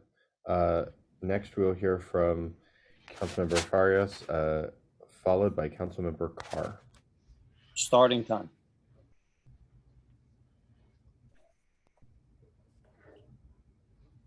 Were you able to unmute the council member? I am, yeah, thank you. You're muted. You're muted. How are we now? Yep. Good. Okay. Perfect. I was saying good morning. Good morning. Thank you, Director, for your presentation. I just want to state first that I'm here asking questions on behalf of my colleague, Councilmember Hudson, who had to step away. And wanted to make sure she got her questions in. So also thank you to Speaker Adams for the earlier question about older adults. They are indeed the jewels of New York. Director Jiha, you didn't make a commitment in your response to the speaker's question, so she wanted to follow up. What can we expect to see for older adults in the executive budget? We don't want to wait until adoption or during negotiations to see investments on our 1.78 million older adults. Well, as I said, we continue, we're reviewing every single need that comes our way. This is the mayor's first budget, as I said earlier. And, the mayor wants to make sure that we got things right, okay? And I'm sure our folks are working with DFTA, and if there is a need going forward to adjust the budget to reflect the new need, we will make the adjustment at the appropriate time. As I said, this is a journey. This is the first preliminary budget, and as we go, and this is a new administration, we can have everything done, in one budget. So we continue to review needs, and as part of the discussion, as part of the budget review process, we will work with the council, okay? And wherever then, if we have to make adjustment in the budget to reflect new needs, we'll make the adjustment. Okay, great, thank you. The council continually negotiates money for core services like addressing case management and home care wait lists. Why not just adjust in baseline? Can you repeat the question for me? Because I couldn't hear. Sure. So the council continually negotiates money for core services like addressing the case management and home care wait lists. Her question is, why not just adjust the baseline?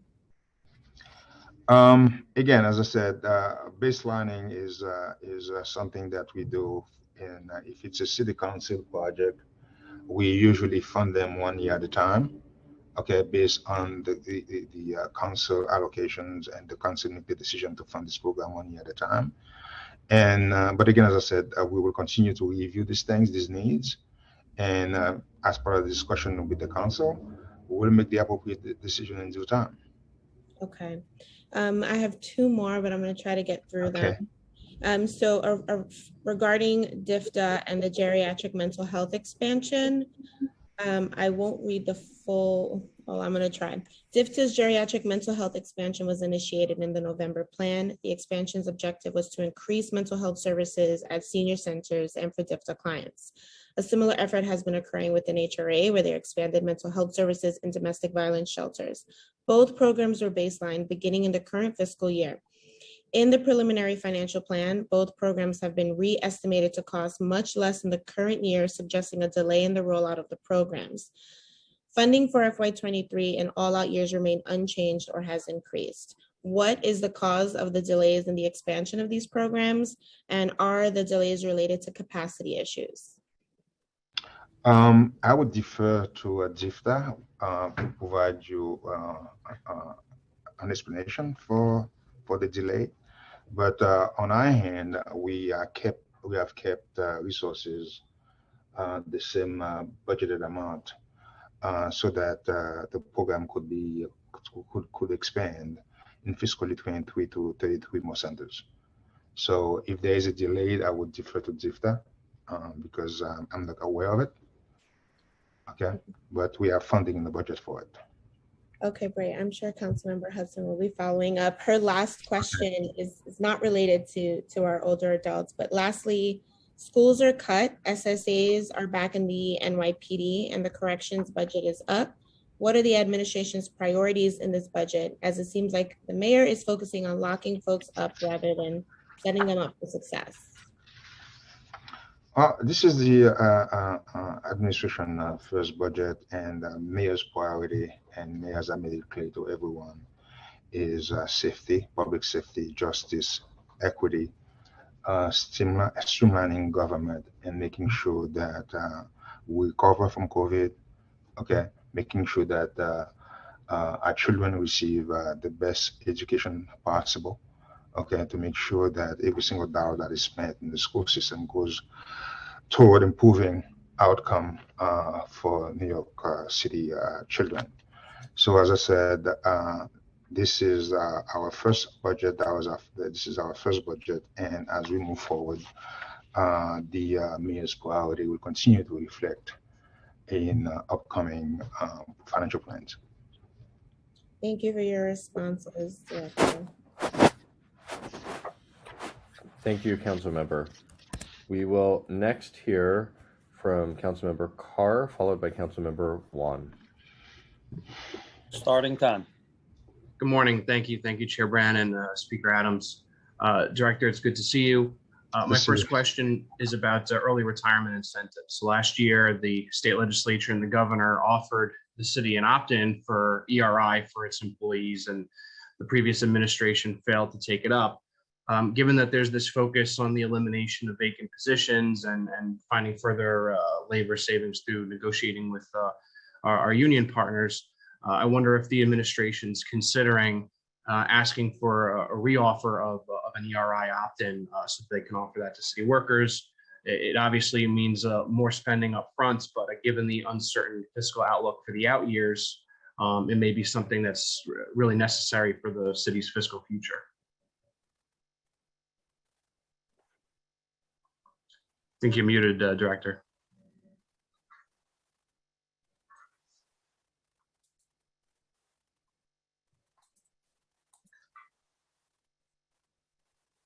All right. Yes, at this point in time, we have not made any decision with respect to this, but I would pass it on to Ken, since Ken has been in discussion with the labor unions to see if whether or not that's an issue that has been raised by our labor partners. Ken? No. Well, we have not had discussions about this since last year. In the end, last year, we decided that, ultimately it was not worthwhile to take advantage of these programs. I mean, the thing to remember is that ERIs are very costly, and they require, in order to make sense, that requires that you take headcount reductions beyond what you would get through natural attrition. At this point, current attrition seems to be more than sufficient to meet our PEG goals and the headcount reductions that we've already discussed. Okay, thank you. My next question is about the NYPD hiring. Like Councilmember Kagan, I support the increases in the NYPD budget, but I'm also concerned about the need for additional officers. You know, the mayor at the end of January said it was certainly something he was considering, depending on if the need became emergent. And I'd like to know what the sort of the ongoing assessment of that need is, and if we'll have a determination about that for the exec budget. At this point in time, the mayor has not made any decision to increase NYPD uniform headcount. Currently, we have about around the uniform headcount covers around 35,000 at this moment in time, and the mayor believes at this point it is enough to meet the needs. But again, as I said, going forward, if there is a need beyond what the mayor is asking PD to do in terms of deploying resources so they could put more cops on the beat, we would at that point in time review the requests and adjust the budget appropriately. Yeah, I appreciate that. Look, the council led the push for civilianization in 2014 and 2015. A lot was done at that time.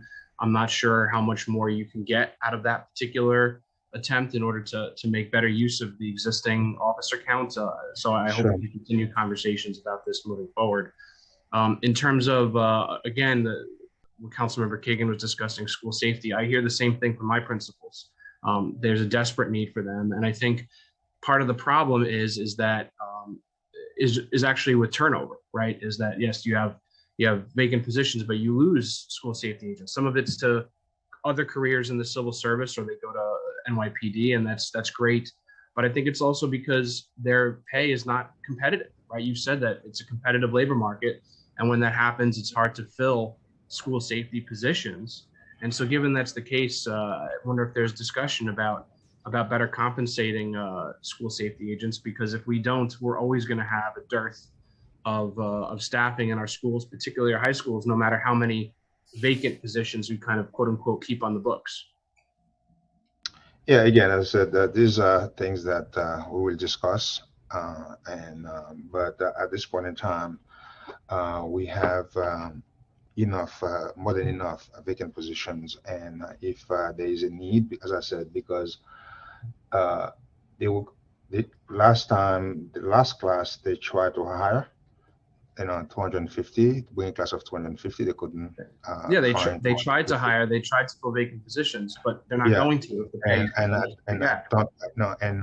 don't have feedback from them yet in terms of what was the challenge. Okay, but again, I will discuss the challenges with them and see what can be done to basically address the challenges that they're dealing with that stop them from being able to attract more people to that function. Thank you, Director. Okay.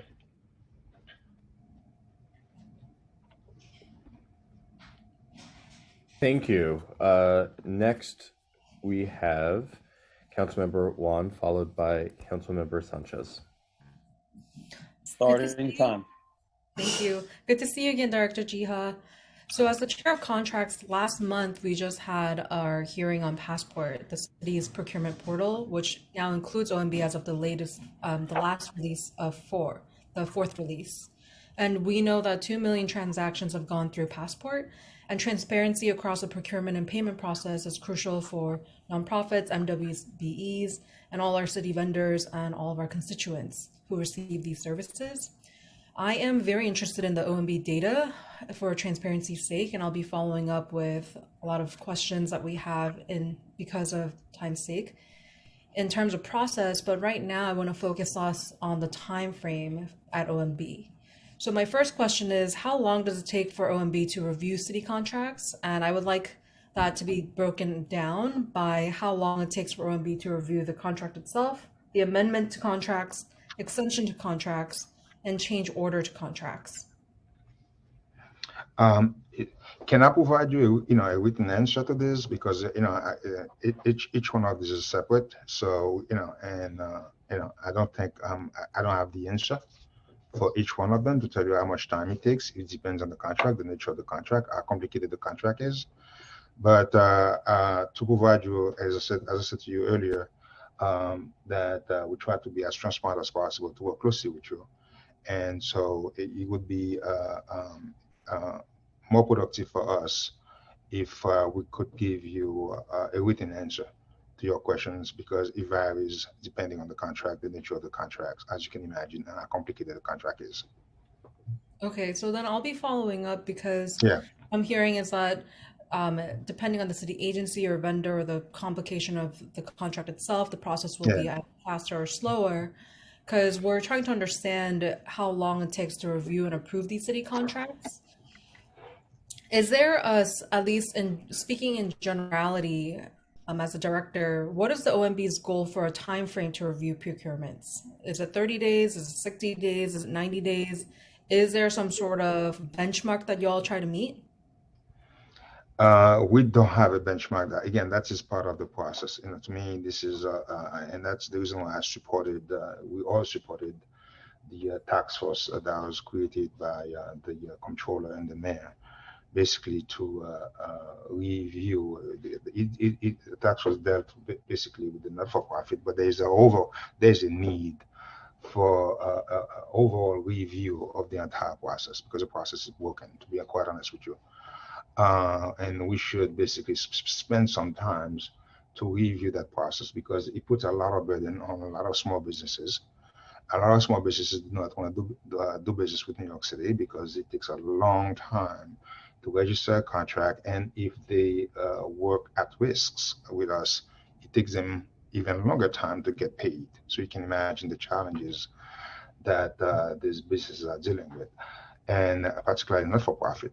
So again, from my perspective, there is a need to overhaul the system, and I'm looking forward to working with you, with Marks, and also with the controller to make sure that we streamline the process as best as possible to improve outcome, because there needs to be something done to speed up the procurement process in New York City. Okay, thank you for acknowledging that it's broken, because we are hearing directly, I'm sure you know also, that vendors are waiting 6 months to a year and sometimes over a year. I'm aware. I'm fully aware. Yep. Okay, so I'll be following up via email. Sure. Thank you, Councilmember Juan, and we can include your questions in our formal follow-up to the agency if you would like us to do so. Let's be mindful of time, as we are already passing the 11 o'clock hour. Next, can we have Councilmember Sanchez followed by Councilmember Hanks? Starting time. Good morning, Director. Thank you so much for being here with us and for your testimony and answering our questions. I first want to say, thank you for sitting down with me and listening to our district's priorities. And as I said then, very, very glad to see some of the investments on SYP, earned income tax credit, and other programs that are going to be really focused on the most vulnerable. My first question is on 421A. It is the most expensive housing program in this city of New York, even though it is controlled by the state. $1.7 billion in fiscal year 22, larger amount than we spend on any other program that provides affordable housing in New York City. And so I understand that you've begun to talk about reforming this program by combining it with an overall property tax reform. So the first question is, would you envision 421A as a replacement or the next iteration as a replacement program for 421A that shrinks in costs, or remain the same? How is OMB and how is the city thinking about the future of this tax break? Put it this way, we are reviewing this incentive program to ensure that city tax dollars are well spent, okay, in a provision of affordable housing. The mayor has stated on many occasions that he supports the concepts laid out in the governor's 485W program to promote additional affordable housing. We would like to see some tweak in the model, because we want to make sure we get more affordable housing and deeper affordability, okay, to the program. So again, these are, given the broad stroke of the governor's program, we The mayor believes that it's a good program, but we will work with the governor's office and the state to make sure the program is designed in a way that yields a lot more units, okay, and also to make it cheaper, to make it to get to deeper affordability within the program itself. So in essence, overall, we think we could work with the governor because the broad stroke are okay. Okay, we just have to tweak it to get a lot more out of it.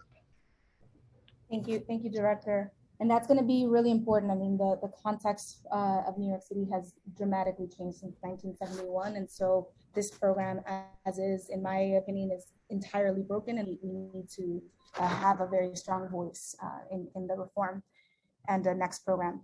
So the second question, HPD and DOB, HPD PEG includes 4.7 million in vacancy reductions. DOB includes 6.5 million just about in vacancy reductions.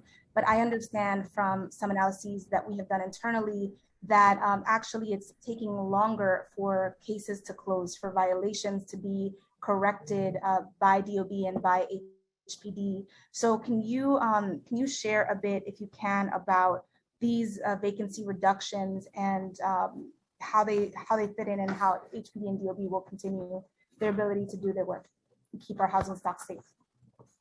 As I said earlier to a similar question raised, we still have vacancies left in those agencies, okay? And it's agencies are currently operating, and they still have a lot of vacancies. And our goal is to work with the agencies to make sure they backfill some of these vacancies. And if they are successful, okay, we'll work with them. And if they have more needs, we'll review their requests going forward to see if, if we have the resources to accommodate their requests, we will do so. But at this point in time, we believe they have enough vacancies to backfill those positions and have no impact on services. Okay. Thank you, Director. And that this is critical, especially with the terrible tragedy that the Bronx started this year. With the Sure. fire, and making sure that we have all of the inspectors necessary to make sure we have self-closing doors and all of the other things that help our buildings stay safe. My last question is one that I actually brought up with you, and something that I'm gravely concerned about, and that is the default rate on violations issued, fines issued by HPD and DOB. So I understand that DOB in particular has the highest rate of default and penalty interest. And so my question would be, what are we doing to make sure that we are collecting on these fines, on these debts, when landlords and owners of properties are not maintaining their property? How can we do more to ensure, right? Because one thing is just safety and safety of New Yorkers, but on the other hand, we want to make sure that our tools are preempting and stopping harmful behavior by the city. Yeah, again, as I said, we will work with you, and we'll work with you and work with DOB and HPD to make sure that they enforce the rules. The rules are there to be enforced, but more importantly, to make sure that landlords pay the penalties, because it's one thing to say, to give somebody a summons, another thing for us to collect the money, because if they don't pay, if it doesn't cost them anything, there's no incentive for them to basically to change their behavior. So we have to make sure we find them and we collect the fees. And so we'll work with you and working with the DOB, HPD, and DOF to make sure that from beginning to end, the entire process is followed. Time expired. Thank you. Can we have questions next from Councilmember Hanks, followed by Councilmember Williams? Starting time. Hi, good morning. I'd love to thank the director for doing this presentation. I appreciate you coming to my office and meeting with my staff. I appreciate that very much. So my question is going to be brief because I echo the sentiments of Councilmember Kagan and Councilmember Carr when it comes to school safety. But The preliminary plan reverses the transfer of school safety functions out of NYPD and adds 304.6 million and 5,290 positions beginning in fiscal 2023. As stated before, with the decrease in headcount of school safety, what is in the budget for making sure that our school safety agents have the proper training on de-escalation and restorative justice practices under the purview of NYPD. We want to make sure that while we're trying to keep our young children safe, we also want to protect our young people's civil liberties. And so I need to understand what will be done as far as the budget is concerned in making sure that that training has a place in the budget. Well, again, we are happy to work with you, and but I would defer to PD when it comes to the training of these officers, because I'm not involved in terms of the training of these officers to know what is what kind of training they're getting. But again, the administration has assessed the decision to transfer the school transfer agent, school safety agents out of NYPD, and we believe it is in the best interest of students and parents to keep these functions under the purview of NYPD. And I'm pretty sure that if you work with PD, they would listen to you and take your concerns into account as they create the curriculum to train these officers, okay, these agents. Okay. Thank you. Thank you. Thank you. Next, Councilmember Williams, followed by Councilmember Mealy. Starting time. Hello, Director. Nice to virtually meet you. And thank you to Chair Brannon and Madam Speaker for leading this important hearing. As of December 31st, 2021, the City Commission on Human Rights had 45 vacant staff positions, or 30% of the 154 budgeted positions. 33 of the vacancies were in the Law Enforcement Bureau, responsible for enforcing the New York City human rights law. With a rise in hate crimes and likely a similar rise in discriminatory harassment, how will the administration expedite the filling of these positions? Again, we will work with the commission and to if they have a need, because I have not seen something coming my way at this point in time. And but if we would work with them to expedite it, and we understand critical. Okay, the critical role that they play in this environment, and if they have needs that come our way, we would expedite them as quickly as possible so that they have the resources to deal with issues related to hate crime. Absolutely. And so in terms of the 3% cuts, and I definitely have heard you mention that point a few times in response to some of my colleagues' questions.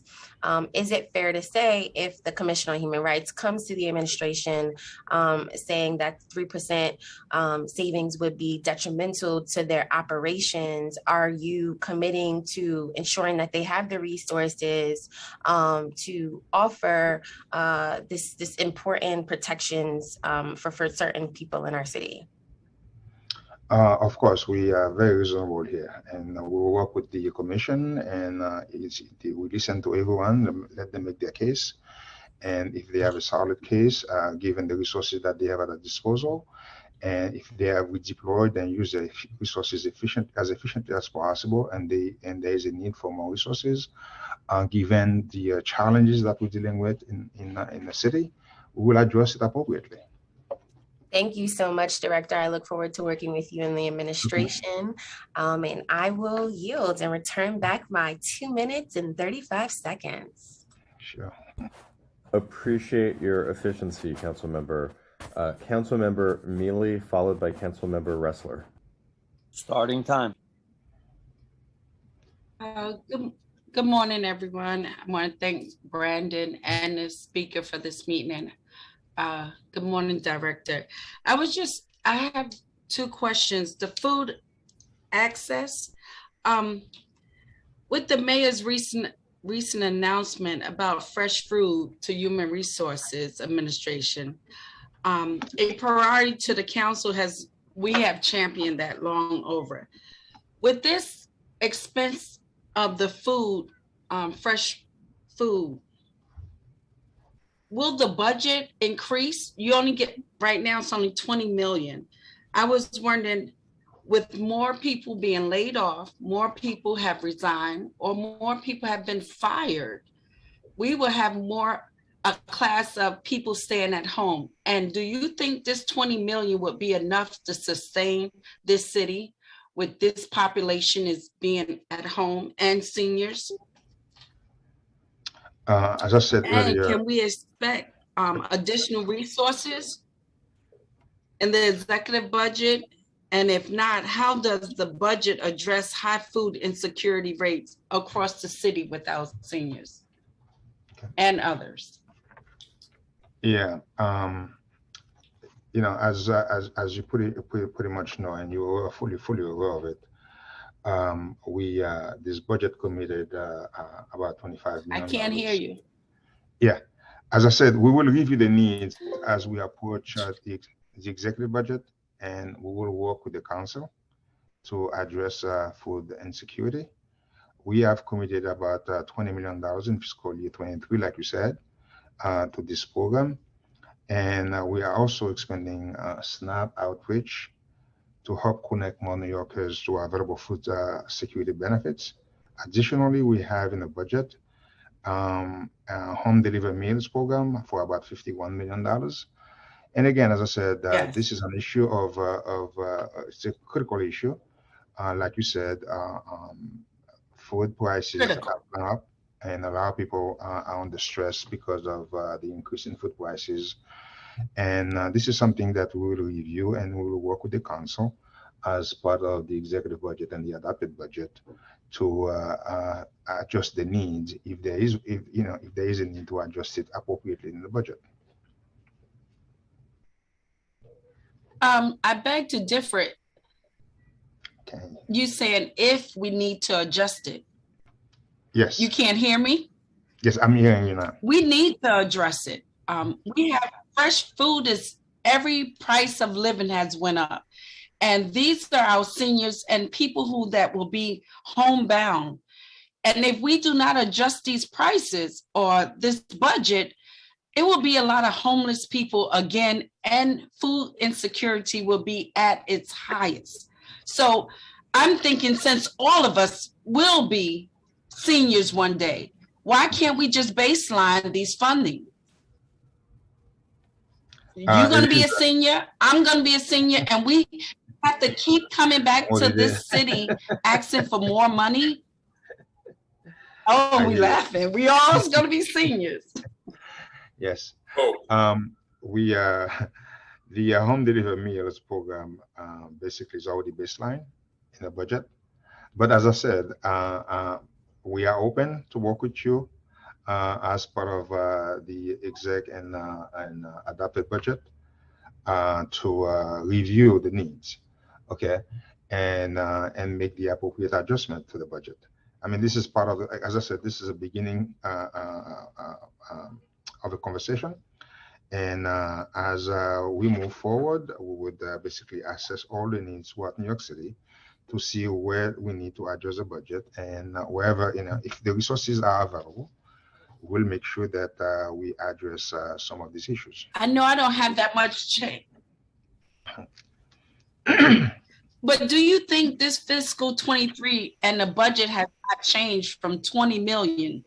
Don't you feel something is wrong with that? We have to increase this.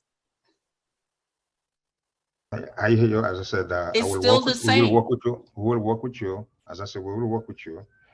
And we could only adjust things in the coming budget, and we will work with you and review the need. And at that time, we'll make the appropriate adjustment one way or another.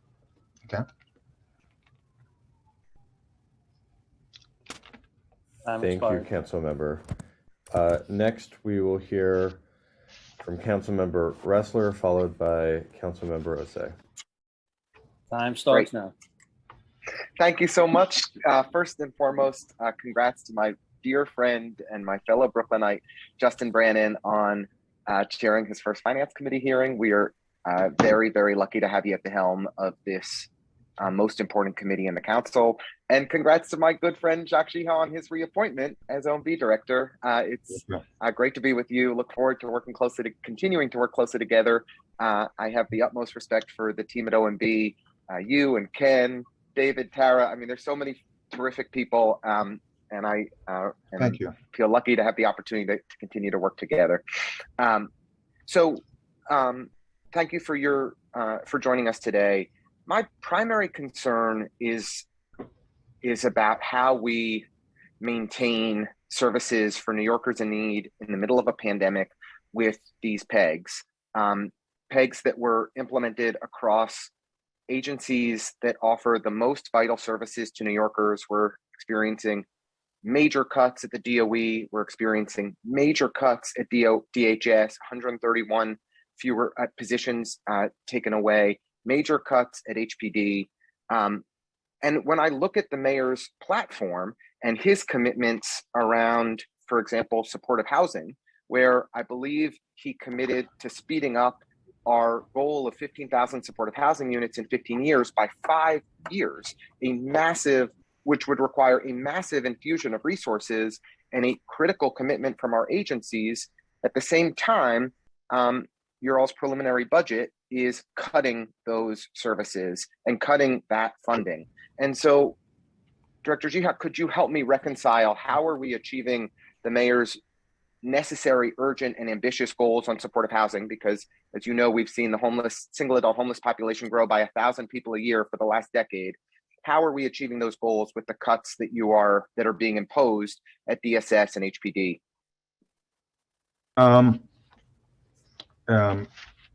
Let me start with the overall concept of trying to reconcile with you the notion of cuts, vacant positions. As I said earlier, these positions are vacant. The agencies are currently operating. Okay. So what we did is basically take away some of the vacancies, the vacant positions away from those agencies. The agencies, all of them, still have, a lot of vacant positions for them to, so our goal is to work with them to backfill those positions. And if we're going to look at every single agency, and if there is a need, we will adjust our budget appropriately. I hear you, Director Jiha. I'm sorry to interrupt, but we saw many people, if I may, just for a second, lots of people left city government during the pandemic for a variety of different reasons. We're now cutting all of those positions and asking them to hit more ambitious goals. It just doesn't seem realistic. And I worry about a reduction in services for the people who rely most, rather than reaching the goals that the mayor laid out on supportive housing, which is the most important solution to addressing the homelessness crisis in New York City. Yeah, as I'm pretty sure the city has a very aggressive program when it comes to supportive housing. We are looking to create about 15,000 units by 2030. And also the state, the governor, in a new proposed $25 billion housing plan, also has about 10,000 units of supportive housing, and looking to add $12 million for new beds. So again, we will continue to work, and we will work with you, to make sure that we provide the support and to everyone who has a need for these services. But I again, appreciate it. Okay. Can I just sneak in one more question here? So look, I hear you. The mayor had laid out on this platform to speed that timeline up by 5 years. I worked on it when we launched it in 2015, but we need more resources to do that, not less. The other quick thing is, the last administration extended the lifespan of the triple cantilever, but it's still falling apart. We are still on the clock. A disaster is still in the offing. Are there resources in this budget for the transformative solution that we need to fix the triple cantilever, the BQE? I couldn't hear part of the last part of the Are question. there resources in the budget to begin the planning for the fixing of the triple cantilever of the BQE?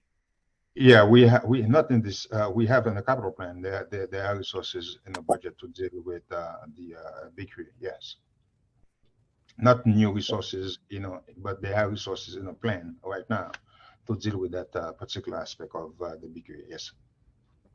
Thank you so much. Look forward to working together. Appreciate you. Yes, sir.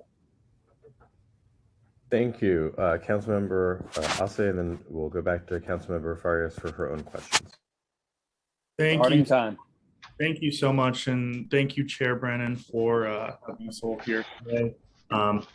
Nice to see you, Commissioner Jiha. I have a couple of questions, and I do want to start with a bit of an emergency question that has been impacting my district over the 8 weeks that I've been in office. You did state that there are reductions across a majority of agencies because of PEGs. And I did want to ask, how does this reduction impact the FDNY in adequately providing services? Over the past 8 weeks, my district has suffered about 15 fires. Yesterday, a family had a fire in their home. A mother of the age of 22 and their 1-year-old baby perished in the fire. And I wanted to make sure that the cuts to the FDNY do not impact services. And again, I just wanted to ask, how is this reduction going to impact the fire department, especially when it comes to personnel? Yeah. Put it this way, the PEG that we have at FDNY should not have any impact on services, okay? The fire department, the PEG that we have is basically FDNY currently operate with 4 firefighters, okay, in 90% of the engine companies. The other 10% are the 5th firefighter, okay, and at the 5th firefighter, and because we currently we have based on the contract that we have with the labor unions, there's a threshold of if medical leave is above 7.5%, there is no need to have a 5th firefighter. Okay, so the 10% of the stations that we have currently operating with 5 firefighters, okay, they have been operating for the past 2 years, most of the time without the 5th firefighter. So we're not expecting reducing the staff level from 5 to 4. Okay, like 90% of the rest of the stations throughout New York City would have any impact whatsoever on services, and they have been operating like this for the past 2 years, a lot of them, without any impact on services. So we are not expecting services to be impacted at all by the PEG that we took from the fire department. All right, thank you so much. And I also have another question. I've been looking at the budget for our uniformed forces, and to me, it seems like agencies like the NYPD and the Department of Corrections have had an increase in baseline funding. I would love to hear from you and to know what the rationale behind these baseline increases are. PD budget is more or less flat. PD doesn't have any increase in the baseline funding increase that you see is the transfer of the school safety agent from DOE and into PD in the out years. That's what's reflected as an increase in the in PD budget in baseline, but there is no increase in the baseline funding for PD. Okay. There is a small increase. There's an increase in overtime, okay, because of all the events, okay, and because of all the redeployment taking place to fight the spike in crime. Okay, there's an increase in overtime in this particular year. But when it comes to baseline, is a transfer of the school safety agents from DOE into PD. Okay, but just to follow up, I do understand that maybe there is a reason or A potential reason is why there's an increase in overtime for the NYPD, but in light of what's going on at Rikers Island, I am still curious to understand why there are more investments to corrections.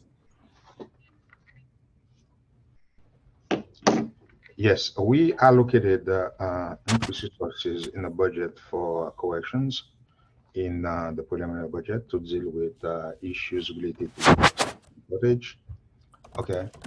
I'm so sorry, Mr. Brick is not muted, so I can't hear the response to your question. Oh, I said there is an increased investment in the preliminary budget for DOC to deal with staffing shortage issues related to the staffing shortage that they have on Rikers, particularly dealing with correction officers on leave. And so that's there's an increased investment in the preliminary budget to deal with Rikers. And is that expired? Thank you. Thank you. We now have Councilmember Farias and then Councilmember De La Rosa. Just want to indicate that we are running behind schedule, so please be as efficient as possible. Starting time. Hello, good morning. I'm back for my own questioning, and I will be quick. So I just wanted to state I'm Chair of Economic Development. Workforce is a huge priority for me as chair and for our city's recovery.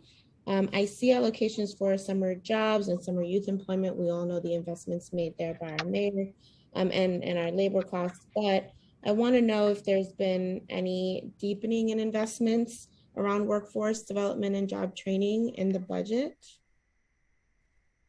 Not in this budget, but we are currently working. As I said, this is a journey. This is the first budget, but the team is working on a number of initiatives, and I'm pretty sure that many of them will be affected. Some of them will be affected, okay, in upcoming plans. Okay, great. And do we know if we're like utilizing specifics around data or statistics on where we're seeing dearth of employment throughout the city or the municipality? I'm sorry, can you repeat the question for me, please? Do we know where we're creating these initiatives around answering for some of the unemployment or answering for some of the job creation or workforce development in the city? Are we looking at data and stats? Are we looking at comptroller data? Is there any place where I'm pretty sure they're working with looking at data throughout New York City. And as I said, I have not seen the final their plan yet, but I'm pretty sure the analysis and the recommendations will be guided by data throughout New York City. Okay, great. Thank you for that response. I'm really looking forward to working with you and the mayor on our city's recovery and getting people back to work. The only last thing I'd want to say, and it's just a statement, just thank you to Councilmember Osei for bringing up our issues with FDNY and the fires. My district has been impacted in the last 10 days with 2 to 3 fires. And just want to say thank you to Councilmember Mealy for asking about emergency food assistance program. Boroughs like mine in the Bronx really need the city to fight for food justice. So thank you. I look forward to working with you, Director Chiha. Thank you. Looking forward to working with you as well. Thank you. And finally, Councilmember De La Rosa. Starting time. Thank you so much, Commissioner, for being with us, and thank you to Chair Brannon for this hearing. So I chair the Committee on Civil Service and Labor, and as many of my colleagues have already said, there is a concern about the reduction in headcount and our ability to recover from this pandemic adequately while bringing services, particularly concerned about the cut to the Department of Education, Sanitation, Homeless Services, CUNY, Department of Social Services, Department of Buildings. As you know, these are critical services in our districts, specifically around in the housing portion, enforcement, around sanitation. You already know all the issues of sanitation that continue to plague our city. And so you said that there's not going to be a direct impact on the current services, but I implore us to look at this in the future term with an understanding that the services as are now are not adequate to begin with. As the chair of the Civil Service and Labor Committee, I must ask you, however, what is the impact that you will see from this cut to our union workforce? They won't lose any jobs, but will they be able to grow? Will they be able to continue to exist and persevere in our city with these cuts? As I said, we did not lay off a single employee, city worker. The reductions that we have in our budgeted headcount is coming from reducing vacant positions that we have around in many of the city's agencies. And as I said earlier, we will work with the agencies to assess their needs. And if there is a need to improve services in certain areas of the city, and there is a need for them to hire additional resources to do so, we'd be more than happy to do so, as long as it falls within the priorities of the mayor. Okay, that again, as I said, our goal was not to lay off employees, to reduce, to cut services. Okay, so we continue to work with the agencies, and as long as if there is a need, they make a case for there is a need for to expand services and to provide better services, we will review their request, assess the need, and then make the appropriate adjustment in due time to the budget.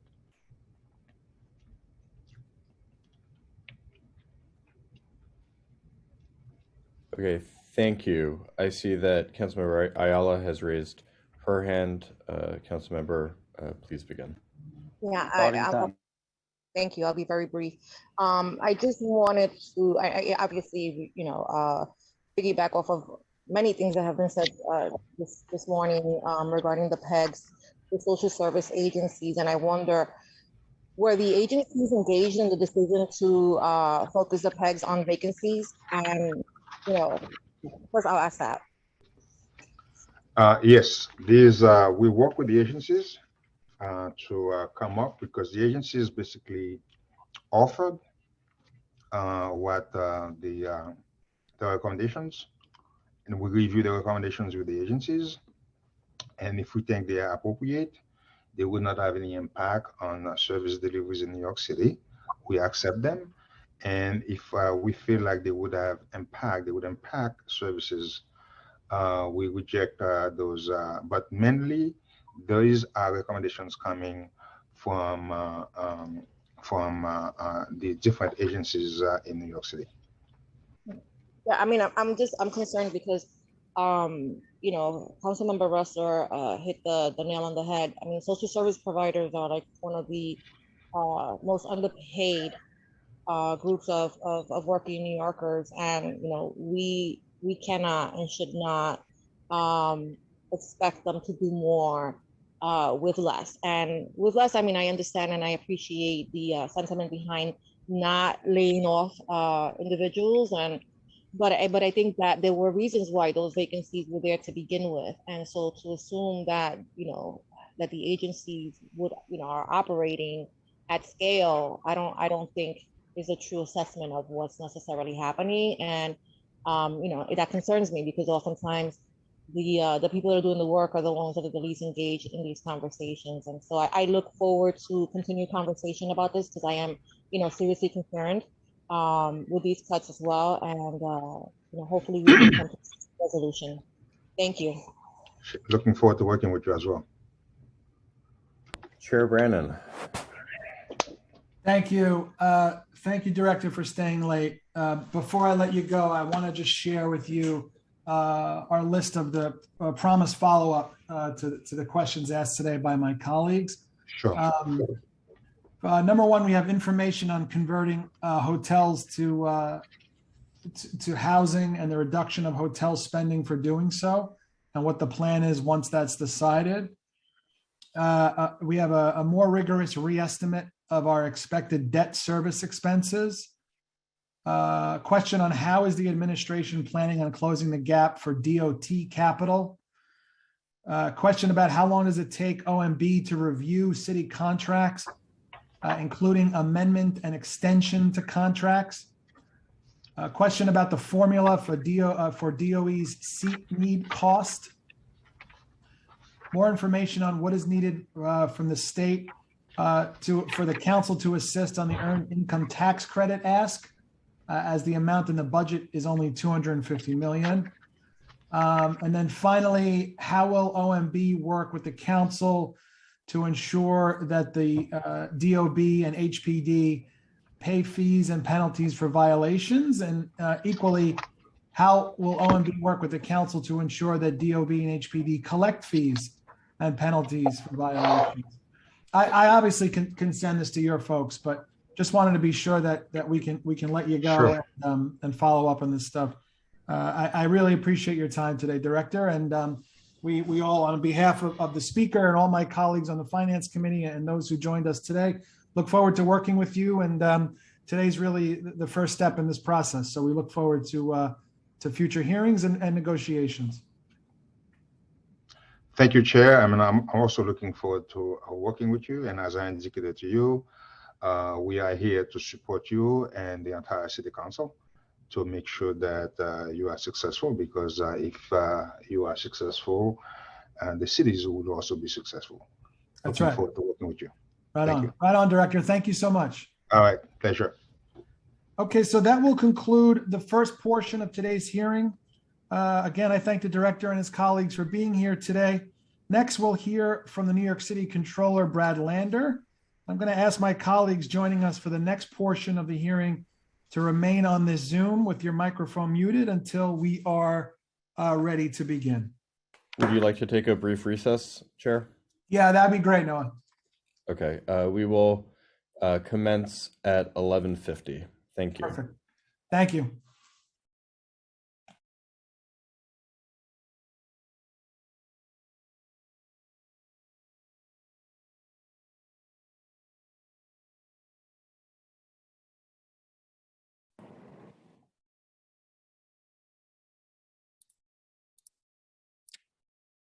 Good afternoon, I guess good morning still, council friends. Good to see you here.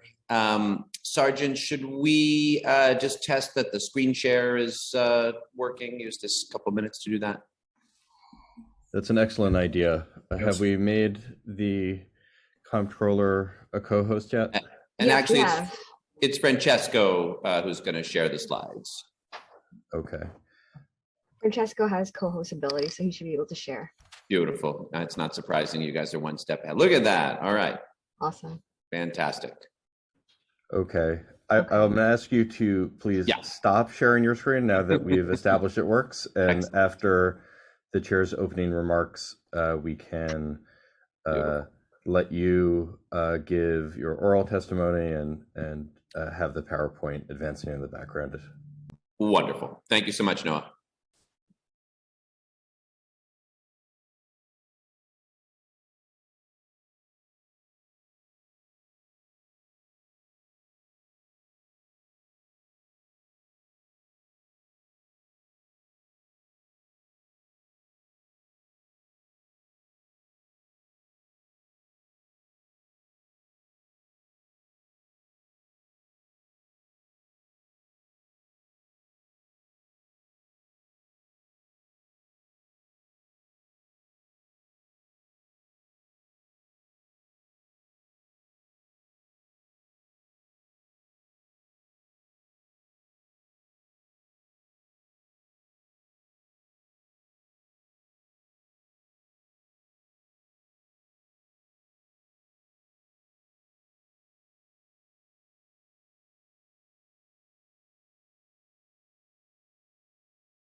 We'll be getting started in 2 more minutes.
Chair and sergeants, we're ready to begin. Thank you. Okay. Ready? Okay. It is still good morning. This is Justin Brannan. I'm privileged to chair the Council's Finance Committee. For those of you returning, those of you just joining, we just heard from the Office of Management and Budget. We'll now hear testimony from New York City Controller Brad Lander after he is sworn in by Council. Controller Lander is joined by Francesco Brindisi, who is the Executive Deputy Controller for Budget and Finance. And in the interest of time, the speaker, as well as myself, we will forego an opening statement and turn it over to committee counsel for some housekeeping and to swear in our witnesses. Thank you, Chair Brannan. My name is Noah Brick, and I am counsel to the Committee on Finance. Before we begin, I want to remind everyone that you will be on mute until you are recognized to speak, at which time you will be unmuted by the Zoom host. If you mute yourself after you have been unmuted, you will lose the ability to unmute yourself. Please be aware that there could be a delay in muting and unmuting, so please be patient. During this hearing, if council members would like to ask questions, please use the Zoom raise hand function and you will be called on to speak. In the interest of time, we will be limiting council member questions to 3 minutes, including responses. I will now administer the affirmation to the witnesses. Do you affirm that your testimony will be truthful to the best of your knowledge, information, and belief, Controller Lander? I do. And Executive Deputy Controller Brindisi? I do. Thank you both. Controller Lander, you may begin when ready. Thank you so much, Council. Good morning, Finance Chair Brannan. It's still fun to say that to the members of the Finance Committee and the Council. It's really an honor to be back here. And of course, there's no way I could resist my 13th consecutive preliminary budget hearing. Joining me today, as you heard, is our Executive Deputy Controller for Budget and Finance, Francesco Brindisi. He's going to share some slides, which will also be available on our website, and in addition to our spoken and written testimony. The fiscal year 2023 budget is New York City's chance to invest in the services and infrastructure that our city needs for an inclusive, resilient, long-term recovery. I'm pleased to share with you today our analysis of the city's budget plan, a 60-page document also available on our website, to discuss the spending of federal stimulus money and to talk about what we need to do to focus on the basics, on equity, and on resilience. Our city is reopening, but of course, we're still grappling with many challenges spurred by the pandemic. The city finished 2021 with private employment close to 3.7 million jobs, up 218,000 from January 2021, but still 413,000 below the pre-pandemic peak of February 2020. Restaurant and retail workers were hit especially hard, and employment in these sectors is likely to remain lower than pre-pandemic levels. as many of the office workers who once patronized Manhattan bars, restaurants, and stores continue to work remotely, at least on a part-time basis. Adjusting to remote and hybrid work and its impacts on office space and employment is one of the greatest challenges to the city's economic recovery. Going forward, I hope to see less finger wagging and more creativity and collaboration from both the public and private sectors to reimagine office space and jumpstart the jobs and businesses of tomorrow. Think biotech labs, innovation incubators, CUNY campus, and more Midtown karaoke. We face very real risks and uncertainties: Russia's war on Ukraine, inflation, federal monetary policy, climate change. But there are nonetheless reasons for optimism about our city's economic recovery. Property values have rebounded, residential real estate transactions have been strong, and tax collections to date are $1.6 billion above the November forecast. Since the November plan, OMB has increased its revenue forecast by $1.6 billion, but with 5 months still left in the fiscal year and approximately that amount already collected, my office projects that actual year-end collections will be above OMB's forecast by approximately an additional $1.4 billion this year and $800 million next year. On the expense side, the mayor has rightly asked agencies to trim their headcounts and budgets to achieve recurring savings through attrition and efficiencies, which is a positive change. But at the same time, the city faces numerous risks from under-budgeted expenses, such as overtime, homeless shelters, rental assistance, and Carter cases. As you can see, a lot of red ink on this slide. Some of these risks are perpetually under-budgeted by OMB, while others face a fiscal cliff, as the speaker was saying, when federal COVID funds expire in fiscal year 26. Of note, my office projects that overtime will be above budget by $431 million this year and $348 million in FY23, fueled in part by the high use, of course, of sick leave during the Omicron wave. Unfortunately, the Department of Correction, where reform is urgently needed, was shielded from pegs and cost cutting, despite the fact that it's paying workers who haven't shown up to work in months.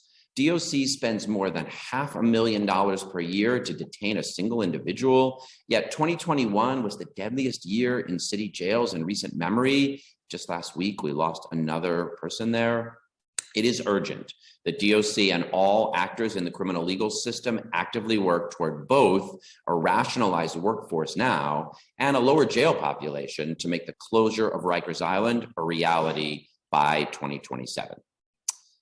Factoring in these increases in both revenue and expenses, my office projects a balanced budget this year and next, with slightly larger gaps than OMB of $3.2 billion in FY24, $2.9 billion in 25, and $4.4 billion in 26. But there are two critical items to note here.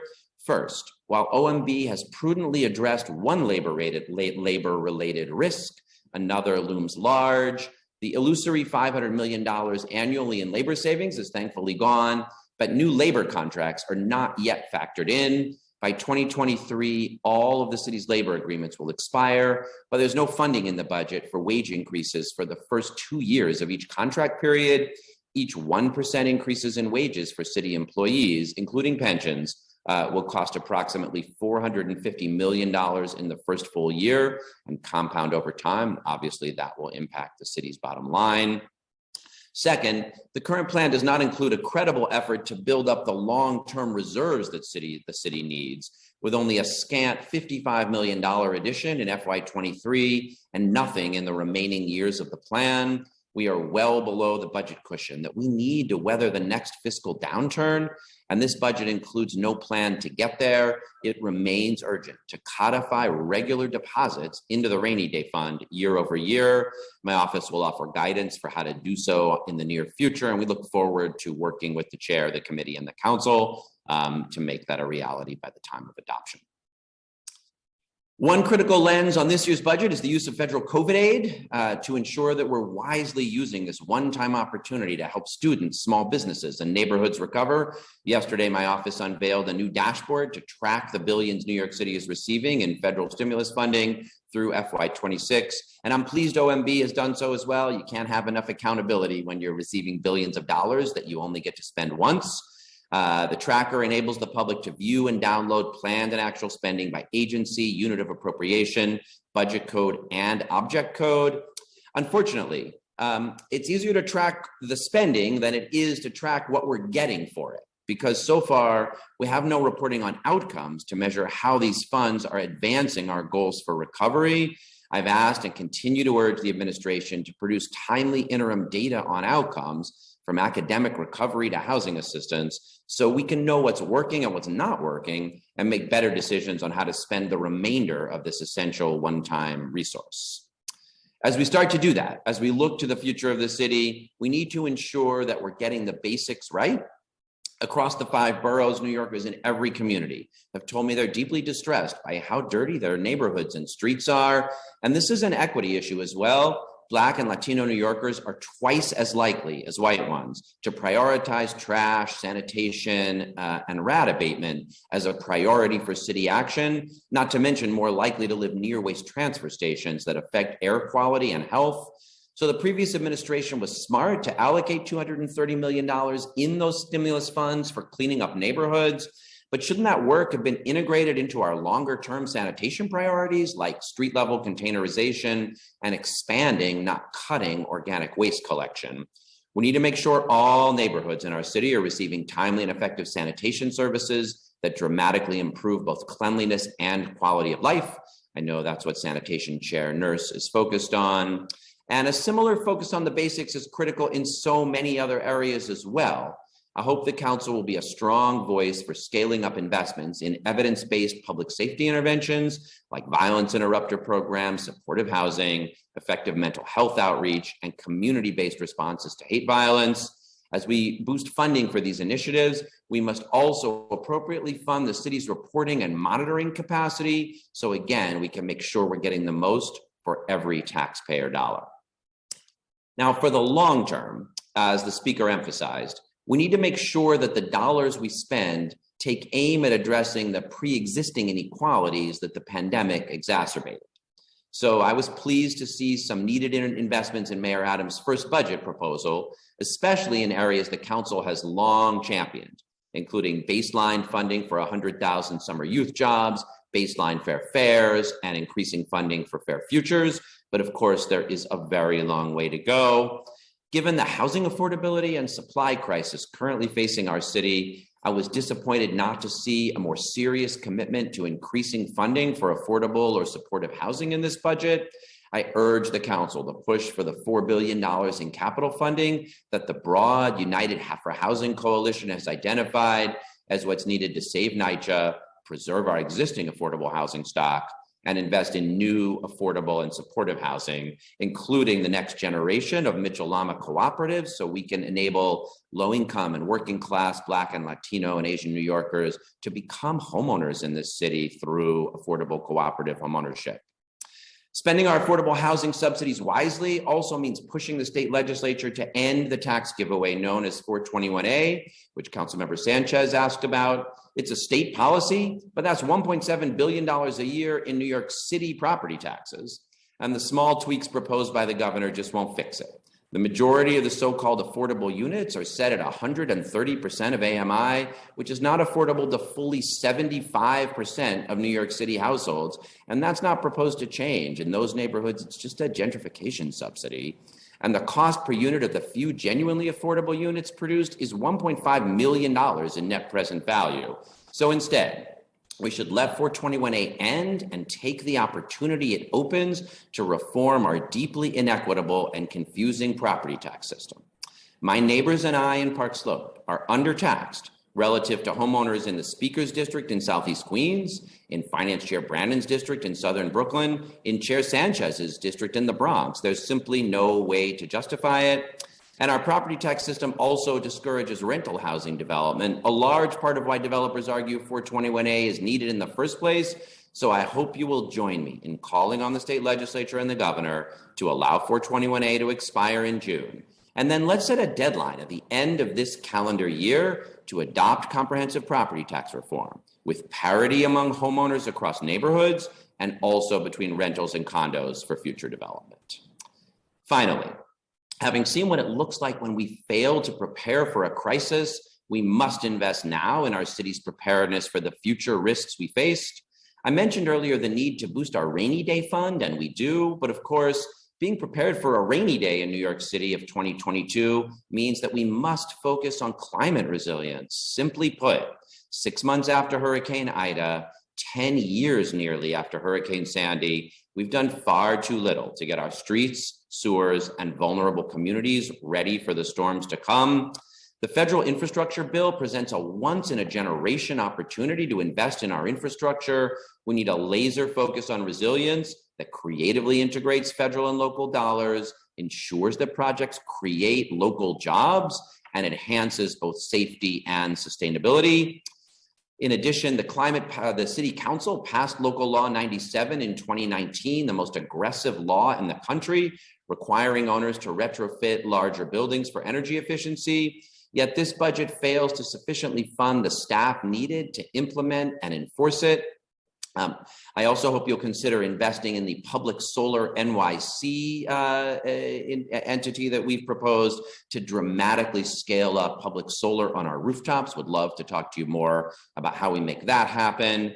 And lastly, based on hard post-disaster conversations with constituents of many of your districts, Councilmember Riley, Williams, Brooke Powers, Finance Chair Brannan, and Speaker Adams, my office has identified the need to establish and fund a disaster recovery support center, a council-funded resource to help communities navigate the complex web of federal and local assistance, insurance, claims, and recovery process after disasters strike. We've already seen too many times in just the last few years the cost of not being prepared for emergencies. And we've seen that those disasters hit the most vulnerable households hardest. So it is incumbent on us to budget now to prepare for the risks ahead. The good news is this, though: focusing on the basics, investing in a more inclusive recovery, and building a more resilient city, those are by far the best ways to build a genuinely thriving New York City for the years ahead. Thank you so much for this opportunity to testify. I really am delighted to be back here, and we are happy to answer your questions. Thank you so much, Controller. I have a couple of quick questions. I want to start with the 421A and affordable housing. So just to set the table, the 421A tax exemption is by far the city's largest tax break at a cost of $1.722, an amount larger than the budgets for many city agencies, including HPD, DOT, DEP, DYCD, among others. You've started to talk about reforming this program by combining it with an overall property tax reform effort, which of course is near and dear to my heart. It appears that the Comptroller's Office argument for this is that the property tax reform could address one of the reasons for the tax break, to address the inequitable treatment of rentals versus condos, and that by doing that, we could more tightly focus 421A and whatever its successor is going to be or may be on affordable housing and housing production. So if your vision were to come true, would you envision a replacement 421A program to shrink in cost from the current one, or do you envision that it remains the same relative to the overall budget and be more of a repurposing of expense towards increased affordable housing production? Yeah. It's a great question. What I would propose that we do is put property tax reform ahead of 421A tweaking. Like, we all know that program is really badly broken. I gave some of the examples. I mean, the $1.7 billion is a place to start, but if you look at what it's actually buying, it just is an indefensible program. The vast majority now of the so-called affordable units we're getting are in that 130% AMI category. You got to earn $155,000 for a family of four. That's more than what 75% of city residents earn. That's most of the affordable units. I don't mean most of the market rate units, most of the affordable units. And that does not propose to change in the governor's proposal. And even for the genuinely affordable units, the modest number, as I say, it's about $4 million in foregone tax revenue over the life of the unit, $1.5 million in the net present value of what we're giving up. So tweaking it just does not make sense. And a big part of that is that it's trying to make up for the fact that if you're going to build a new development of rentals, you're going to pay twice as much in taxes as if you did for a condo. We've talked a lot about, and we need to focus on the inequities among homeowners. I tried to be real honest about that in my testimony, but there's two different inequities. One is that different homeowners essentially pay different rates. The other is that homeowners are taxed going forward, like a new development. If they build condos, they'll pay half the taxes that they would if they build new rentals. So we should do property tax reform first. We should let 421A just lapse. There is some time to get this right. Let it lapse. Let's do property tax reform that brings parity amongst homeowners in different neighborhoods and equalizes future tax rates between new rental development and new condo development. And we could do all that without exemptions or abatements, but by having a fair property tax system that brings in the revenue that we need in a way that's fair to different owners. And then we get to the question that you asked. Okay, so now we've got that in place. We'll save a lot of money in 421A. How do we focus our property tax breaks on genuinely affordable housing? And I guarantee you we could do dramatically better than 421A. We've got some better other programs to look at, Article 11 and 420C, that are closer to saying, let's make sure the tax break actually follows affordability. But we have to do property tax reform first and address affordability second, or else we're going to be stuck with a clunky, tweaked program. And worse than that, and I guess I want to end with this, I really fear that if what happens in Albany this spring is a warmed over 421A reform with a few tweaks, we'll never get to property tax reform. It's hard to do. We should seize this moment and use it to give ourselves an end of year deadline and try as hard as we possibly can to get it done. I agree. What do you think is the biggest barrier to addressing the affordable housing crisis in the city? I mean, do you think property taxes is a huge part of that? Oh, I mean, look, the challenge of land scarcity against growing population and a city with so much inequality. So you have some people that can afford extraordinary homes right next door to people who can't in a market that generally values housing based on market values. It's all of it. We need more supply. That's why I supported the Gowanus rezoning with the right mix of affordability and market rate. We need to target our affordable housing subsidies where they should go. And that's both to people who need them most deeply, to very low income renters and homeless families. But we also need a significant new program for affordable cooperative homeownership. We always say that the Mitchell-Lama program is the most effective public policy in one of New York City's history. It created a generation of Black and brown and working class homeowners, and yet we basically have nothing like it right now. We should spend a much larger chunk of our affordable housing subsidies on working class homeownership. We've obviously got a huge need at NYCHA. So I wish I could tell you there was just one solution. I don't think we'll solve our affordable housing problems by reforming our property tax code and using tax treatment better. But because 421A expires this year, it's one thing we have to do now while we're also finding more room for housing supply, protecting vulnerable renters with good cause eviction protections in Albany would go a long way, and then focusing our subsidies where we need them most. Okay, quickly on the proposed changes to asset allocation in the city's 5 pension funds. Yeah. For alternative assets. So a few weeks ago, you testified up in Albany advocating for increase in the cap for allowable alternative assets in the pension funds from 25% to 35%.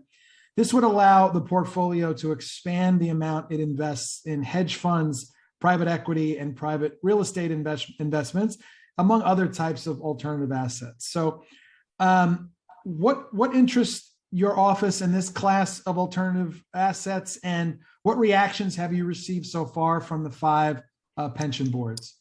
Thank you. And I heard your exchange with the budget director about this as well, so I can answer some of the questions you asked about fees and liquidity. And look, I'll acknowledge that you might not have expected, Brad Lander to be coming before you, asking for a little more room in our investment portfolio for private equity and hedge funds, I have to say I've learned a lot over here in my first few days, and I'll tell you why I think it's appropriate. We take our responsibility to balance risk and return very seriously to achieve long-term retirement security. It's our job to take a long-term approach to investing, to keep our returns up over time, which is essential for our retirees, but also for the city budget, because when returns are lower, then we have to put more in year over year, and that's less we could spend on other things. Now, returns have been remarkable in recent years, but they're already, down this year with all the uncertainty we're seeing. And I think we're likely to be in a more challenging investment environment with uncertainties for some time to come.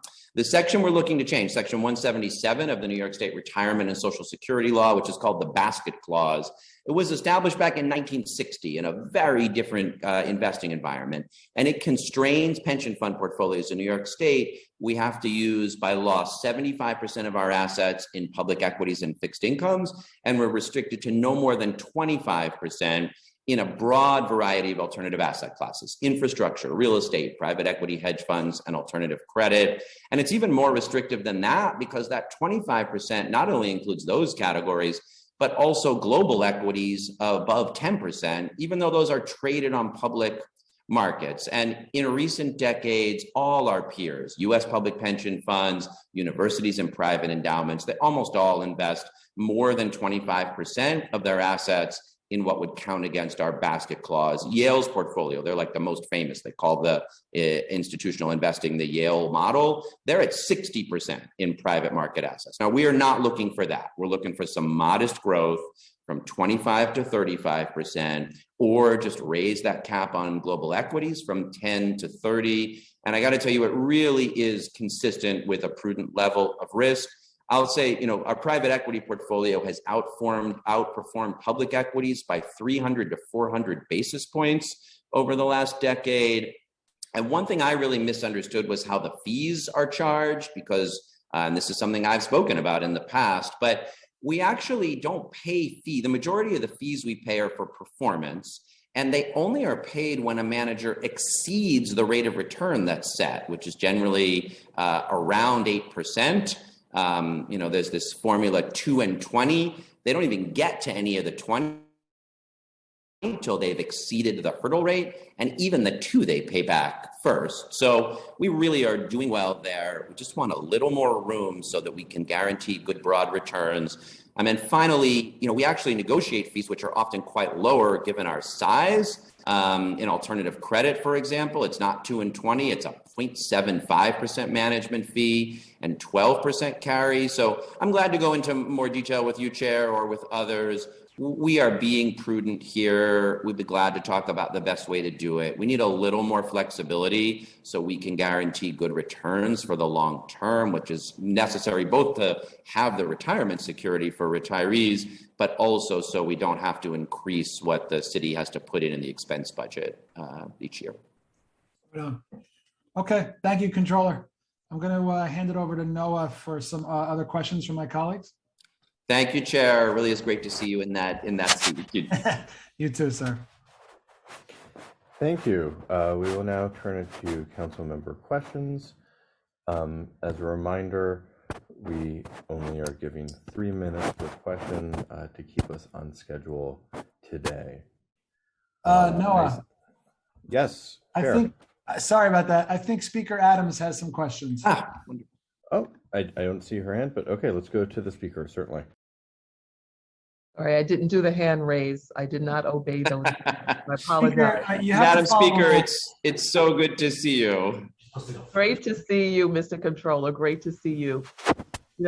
I'm just going to harken back. I'm going to defer to my colleagues, of course, so I will be brief, but I'd be remiss if I didn't harken back to a very troublesome day on November 30th, 2019 in South Ozone Park in my district, where the whole city witnessed via the media the horrible disaster that is known as the catastrophic sewer backup in Southeast Queens. That happened in my district, and hundreds of my constituents were affected by that through no fault of their own. And just to throw some buzzwords out there, it was put out there stigmatizing my community, saying that grease was poured down drains and that was the cause. And that insulted an entire community and continues to affect us to this day, knowing the connotation of that and knowing that it was truly a lie perpetuated upon people of color who did not deserve that. So in fast forwarding, Mr. Controller Brad, with this situation and knowing, the significant impact that it took on my constituents and still does to this day, I'd just like to know what you see as hindrances that really set us back quite a bit. Things that we actually could foresee. I mean, myself and several other elected officials, as well as homeowners, could foresee the mold that was to be 3 years later that is now, that has affected my constituents, children, elderly, their health, among a host of other things. But what do you see as hindrances in looking at that situation in 2019 with regard to assessment and compensation provided by the Comptroller's Office? I mean, I could say a whole lot, and we've spoken about this. The recourse and lack thereof because of a lack of legal resources to folks that really do have significant cases, and we've got several claimants now still with outstanding lawsuits with the city because of that. We've had language barriers in dealing with the Comptroller's Office in the past, and people that just did not know that there was an option to actually negotiate, how they were paid. And it was just, and continues to be, a whole host of obstacles. So I'm just curious to get your feedback on that. Yeah. Thank you for bringing, as you always do, Madam Speaker, your constituents just real felt needs and what they deserve here. And you've expressed that to me before, and I've had the opportunity to sit with some of them out at the Harvest Room in Jamaica and hear from them and some others. And this really is something I'm committed to working together with you to improve. Let me put it in a couple of buckets. The one is how the Comptroller's Office can do better in response, but we have some limitations there, as you and I have spoken about, because the Comptroller's Office is the place where people file a claim against the city when they believe the damage that they experienced was caused by the city, which obviously in too many cases it is. Our responsibility is to negotiate on the city's behalf. And I think that can be confusing for people sometimes. And I've started to work with the staff here on this. We want to reach out, be compassionate, be helpful, be supportive, respond in your language, help you know what your rights are. But as soon as you file a claim, our job is then to negotiate, and the first thing we're legally obligated to consider is, was the city legally liable? And that's not always so simple. We've got a lot of Hurricane Ida claims, and judging whether Hurricane Ida was an act of God, 500-year storm, or whether something happened with the city's sewer system, not so simple. And so what I think would be really valuable is if there was a service that people had that could just have their interests at heart, could advise them, here's what you might be eligible for from FEMA.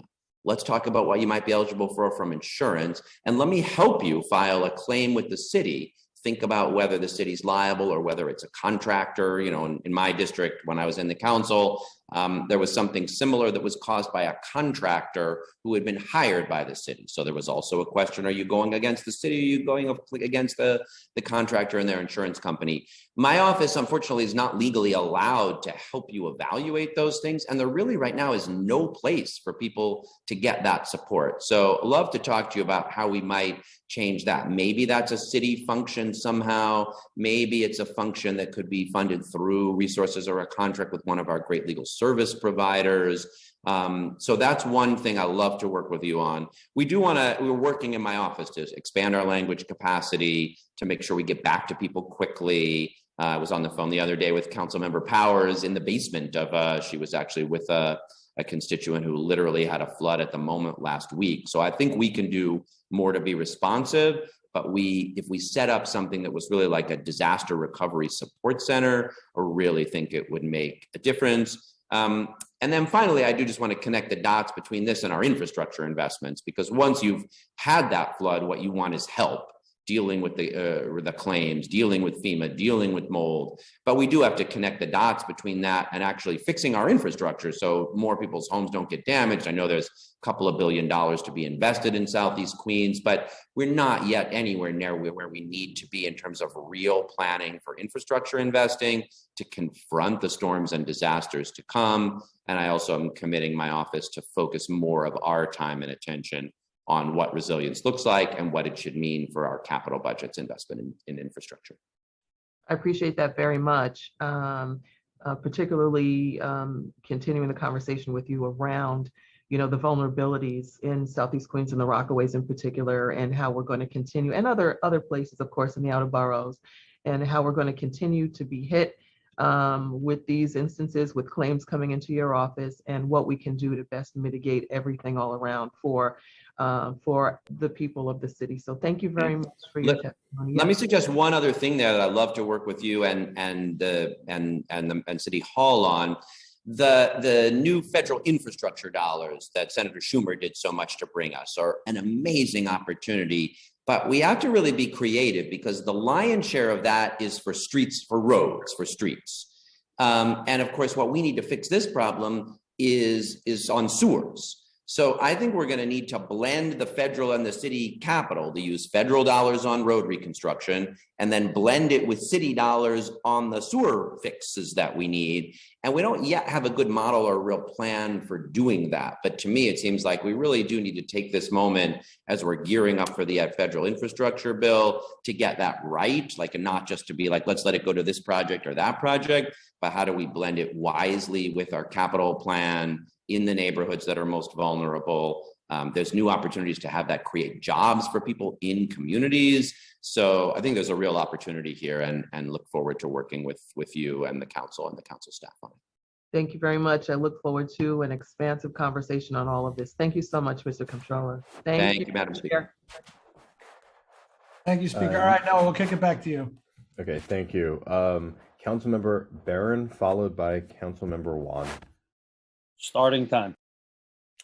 Thank you very much. How you doing, Comptroller Lander? Great to see you, Councilmember Barron. Good to see you, sir. Honesty compels me to say that I thought it was interesting that you left out any evaluation of the pension investment in your presentation, and it wasn't until the chair questioned you about it that we get information on it. That is an area I'm very disappointed with because, as you said, a progressive to talk about an increase in the private sector, particularly with hedge funds and not the public sector investment, is problematic for me. And we come up with terms like prudence and flexibility, and I just learned more about this and that. But too often progressives get in office and contradict their progressive politics. Secondly, I'm also concerned about the 100,000 summer youth slots with 75,000 under Blasio. Do you know how many youth apply for those slots? Way more than 100,000. It's probably twice as many. That is not an answer to our problem. What about the other 10 months that the youth have to be employed? I agree with you 1,000% on 421A. You got that right. That needs to be scrapped. And then the real property tax, class 1 is homeowners, class 2 is co-ops and condos, class 3 is utilities, and class 4 is commercial. I always wondered, is there a way we can, because they say if you raise it, you have to raise it across the board. Is there any way we can change, maybe, I don't know if it's state legislation, city legislation, where we can hit commercial and utilities and leave the homeowners alone, class 1? So those are the questions I have for you. Thank you for all those questions. I totally agree with you that we should go beyond 100,000 in summer youth jobs and that there should be year-round youth jobs as well. I praised that as a step forward, but I agree the council should advocate and push further. I heard Councilmember Farias also talking about other workforce development programs. I'll just mention that infrastructure bill that I talked about. It's got the first time ever, it allows local hiring on federal funding for infrastructure projects. So we need to do better to connect people to job opportunities, our young people. Absolutely. Glad to answer more questions or talk to you offline about the pension funds. We take it real seriously. It's job one over here. I really think it is consistent with progressive values. Our job is to invest that money in the marketplace across asset classes to guarantee returns. So those are all profit-making businesses that we're investing in, and we have to find the ones. Public sector too. It's not, you can't make money investing in the public sector. You can satisfy a lot of needs through the public sector investment. I love the public sector, and I'm a big investor in public goods with public dollars. That's why I want to get rid of 421A and shift to something more like Mitchell-Lama and invest in NYCHA. But for earning returns in the pension funds, you got to invest in businesses that pay returns on your investments. On your question about property taxes, Francesco Brindisi, who's our executive deputy controller, is much more an expert than I am in what we can and can't do locally and what we could have state law support us in. So Francesco, will you talk a little in response to the council member's question there? Yeah, so the city allocates the property tax burden according to a formula that it's set in statute. So there are some tweaks that can be done towards the end of the year when the city council does a tax fixing. But if you were to decide as part of balancing the budget to increase the property tax rate, that has to be allocated according to the formula. So you cannot do commercial and utilities by itself. Time expired. No. Okay. Thank you. We will now have Councilmember Juan followed by Councilmember Brewer. Starting time. Good to see you, Controller Lander. I have a general question on the agency-wide increase in staff vacancies. From reviewing the preliminary budget this year and from the last period, I noticed that there has been marginal changes, but what has changed is the agency-wide staff vacancy rate.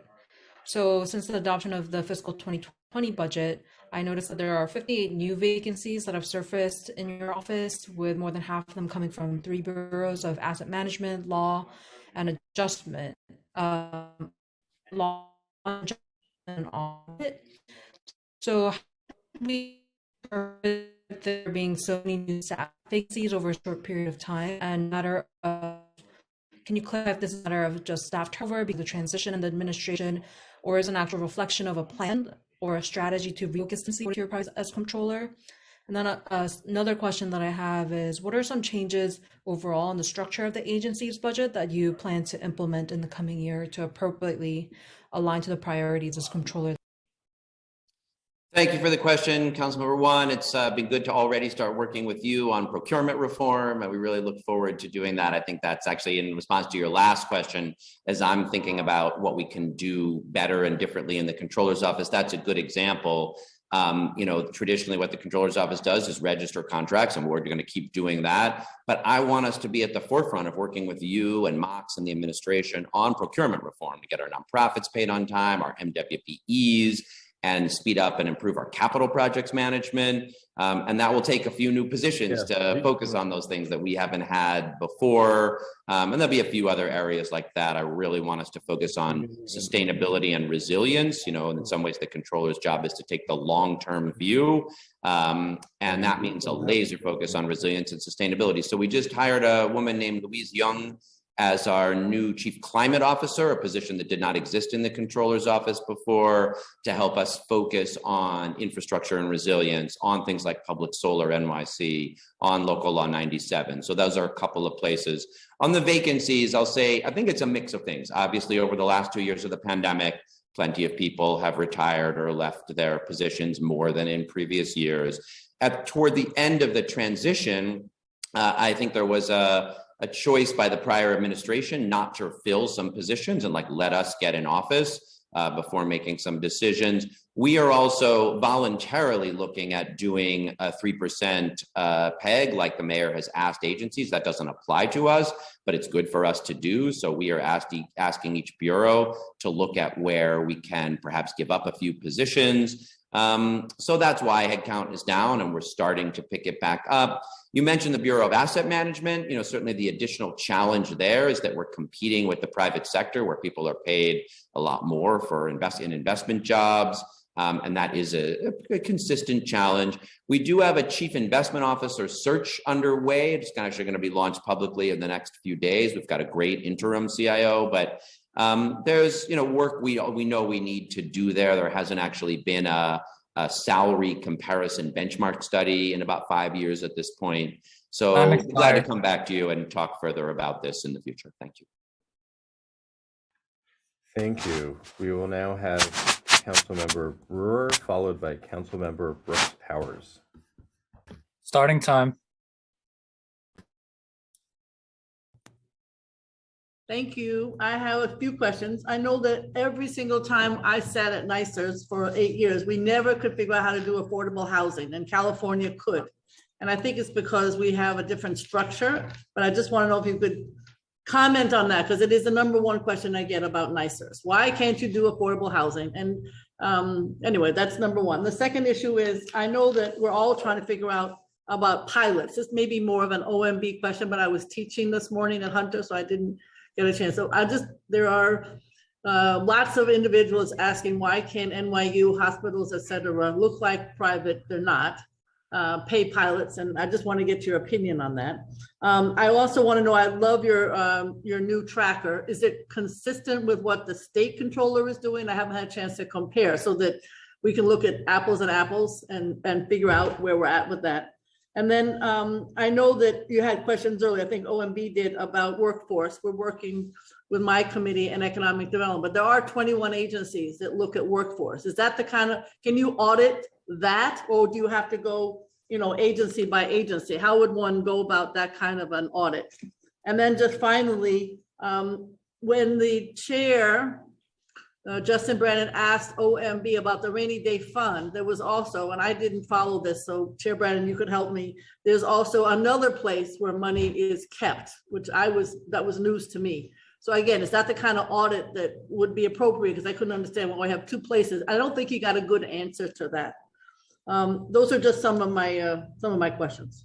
Great. I'm going to leave reserves and rainy day fund to Francesco, who knows the ins and outs of the city budget better than I do. We are looking at the affordable housing question. Actually, I have a meeting next week to start the conversation. How could we use the economically targeted investments piece of the pension portfolio for more investment in affordable housing?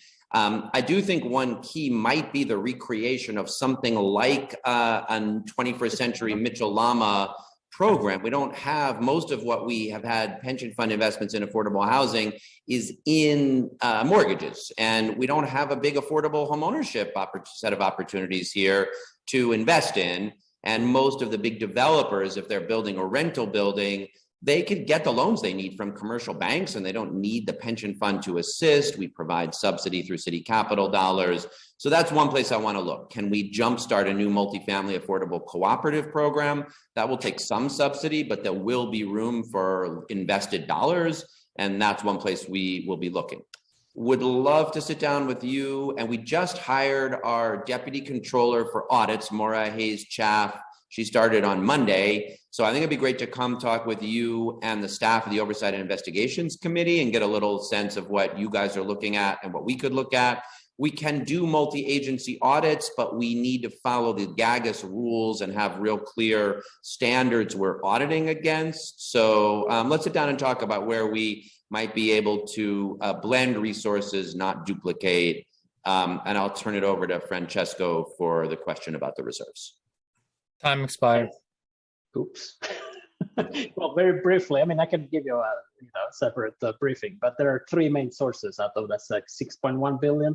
It's a general reserve coupled with the capital stabilization reserve, and that's 1.3 billion next year. Then there is a rainy day fund, about $1 billion, and then pretty much the remainder is the health benefit trust fund, which is supposed to, in theory, address the obligation to pay retiree health insurance.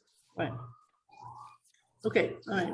And my question is, though, that what you're saying, because the rainy day and the health benefit, I know the other ones are not new. They've always been around forever. Is that what you're saying, Francisco? The general reserve has been around forever, but it was used to be 300 million, and then it was raised to $1 billion or more, and then there is the other 250 million capital stabilization reserve, which was created by the BLAS. Okay. We're going to actually work on a little white paper that lays out, what we think the approach should be going forward to deposits and reserves, and we'll try to use it also to have an explainer on some of these things as well. I need that myself, so I'll be glad. I think it is confusing. It is for those of us who live through the Bloomberg and sort of fudged it a bit. We know we could use some help on understanding it. Thank you. Thank you, Councilmember. Next, Councilmember Brooks Powers, followed by Councilmember Lewis. Starting time. Thank you so much, Comptroller. It's great to see you. And thank you for always answering a call in the time of need for my community and for lifting up the issue in terms of the infrastructure concerns across the city. So I just have a few questions for you. Couple of things. One, my office was reached or contacted by the Laborers Local Union 1010 with regards to the last round of RFPs released. Companies who previously held a bid for $1 million were able to participate. However, the vast majority of small contracting companies don't have bids exceeding $1 million unless they're a subcontractor. And as a proponent of MWBEs, this excludes many companies to participate in these bids. How will the upcoming budget help to equalize the playing field so more companies can participate in these contracts? Also, I wanted to touch on my district continues to see a rise in construction. With that rise in construction, the percentage of MWBEs is not in alignment. What changes will you make to address inequities in the percentage of MWBE subcontractor commitments? In your assessment, you noted the city labor agreements are set to expire by 2023. With collective bargaining set to begin amidst rising inflation, what costs to existing programs would need to be cut to accurately account for the mandated raises?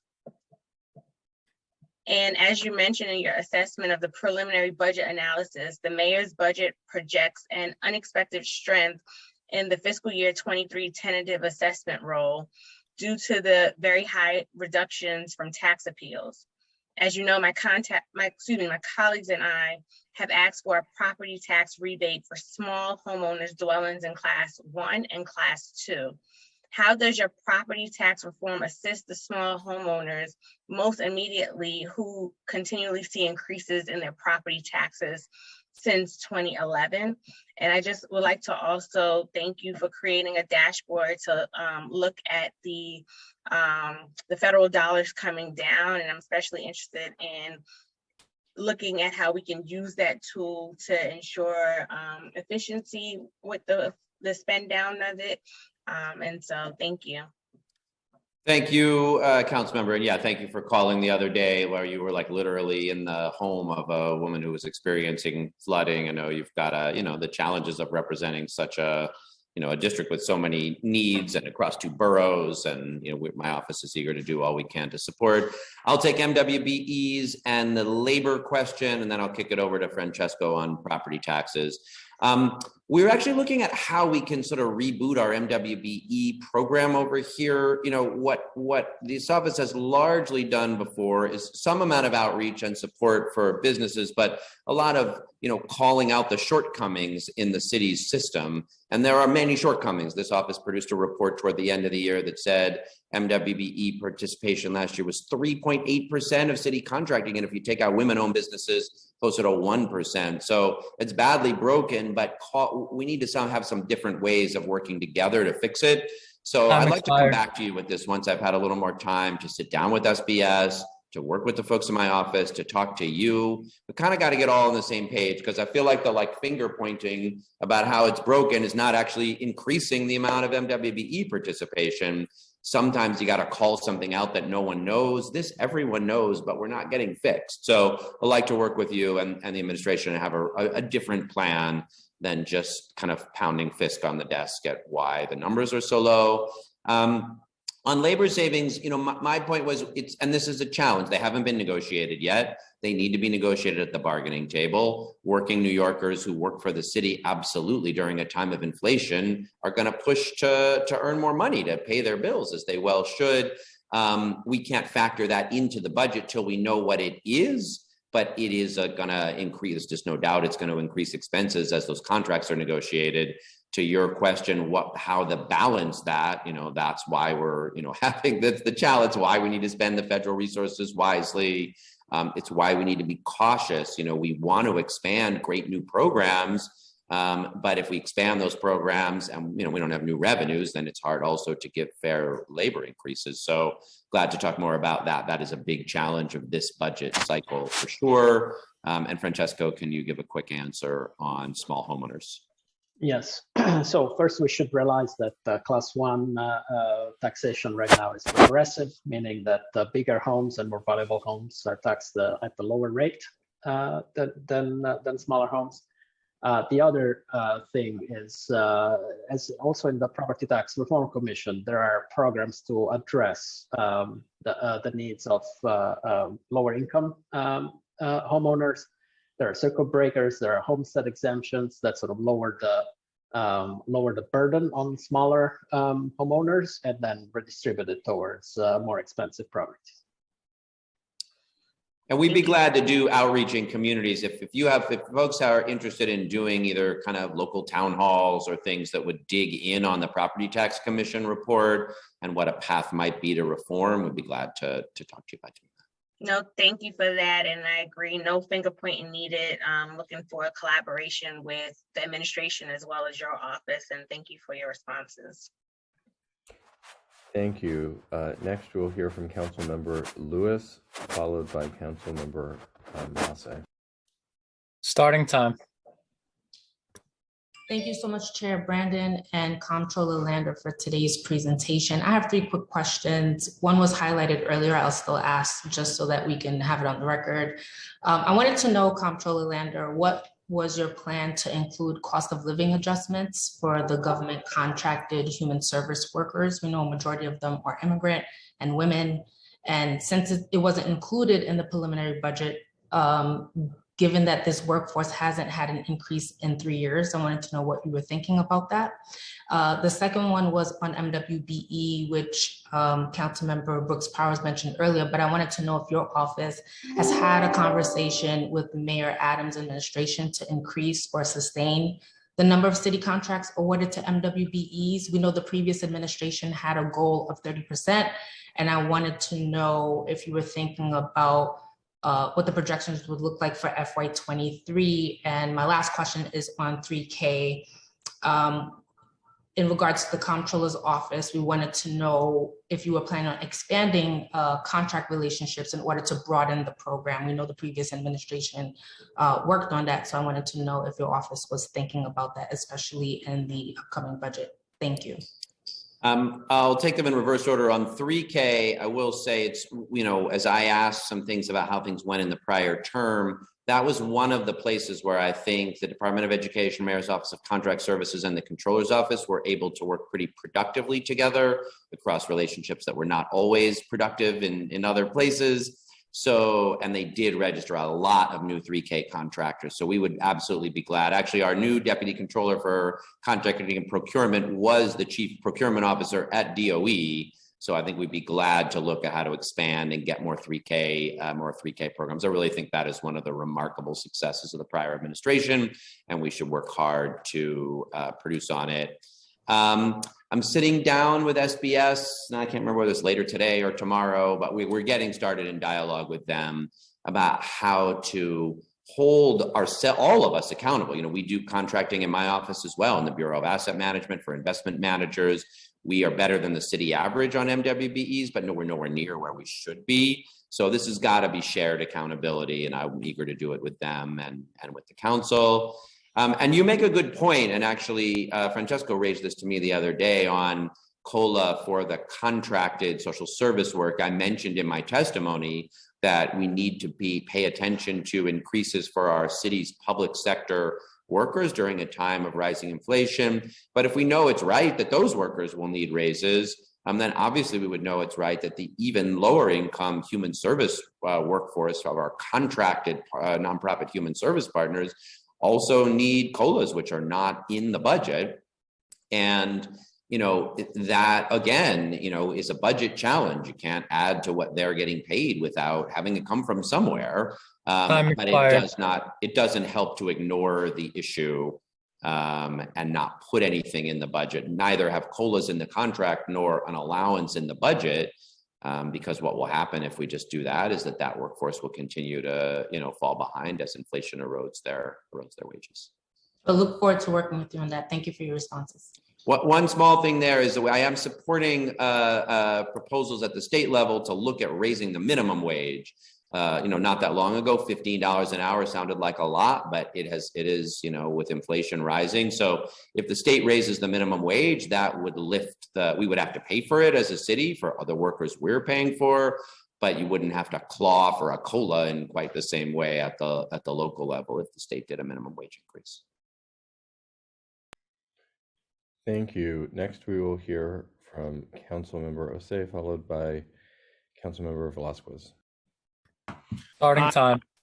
Thank you. Hi, good afternoon, New York City Comptroller Lander. Nice to see you.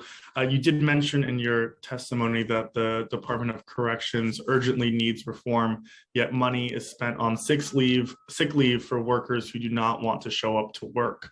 And this was confirmed by the Commissioner Jiha in his testimony today. How will you ensure that going forward, that any money is going into the Department of Corrections in the future goes towards these reforms that you mentioned in your testimony? Thank you, council member. I have to say, just in general, this is such a delight to be in front of this council with so many people doing such great advocacy for their neighborhoods and for the city. The Department of Corrections has been on the controller's watch lists for, I want to say since 2014, but it has been, certainly been the last few years. So if you go on the controller's website, you'll see that we give additional scrutiny to the Department of Corrections at every time that the budget is shifted, and we'll be doing that again as well. And we are working to drill in on the staffing questions because I think we have a lot of questions for the Department of Corrections about how they're dealing with that set of issues. It is true that if people aren't showing up to work, then that appears as a labor shortage, and the others wind up working doubles and triples, and we don't have people to take people to their hospital visits or their clinic visits. But the answer is not just to hire more people when you're paying lots of people who aren't showing up to work. So that is something my office is drilling down on. And as part of our having Department of Corrections on the controller's watch list, hope to have more to say. We need some information from the department, and hopefully we'll be able to work with them. The goal, of course, is to help them solve that problem, not only call it out. Absolutely. And thank you for that response. And, just to add on to my sentiment, and I hope you have these same feelings within your respective role, we cannot continue to overfund Department of Corrections just because officers do not want to come to work. As some of my colleagues have said, we need to ensure crucial services are funded, and public safety, as you know, comes from a real investment and resources for the people.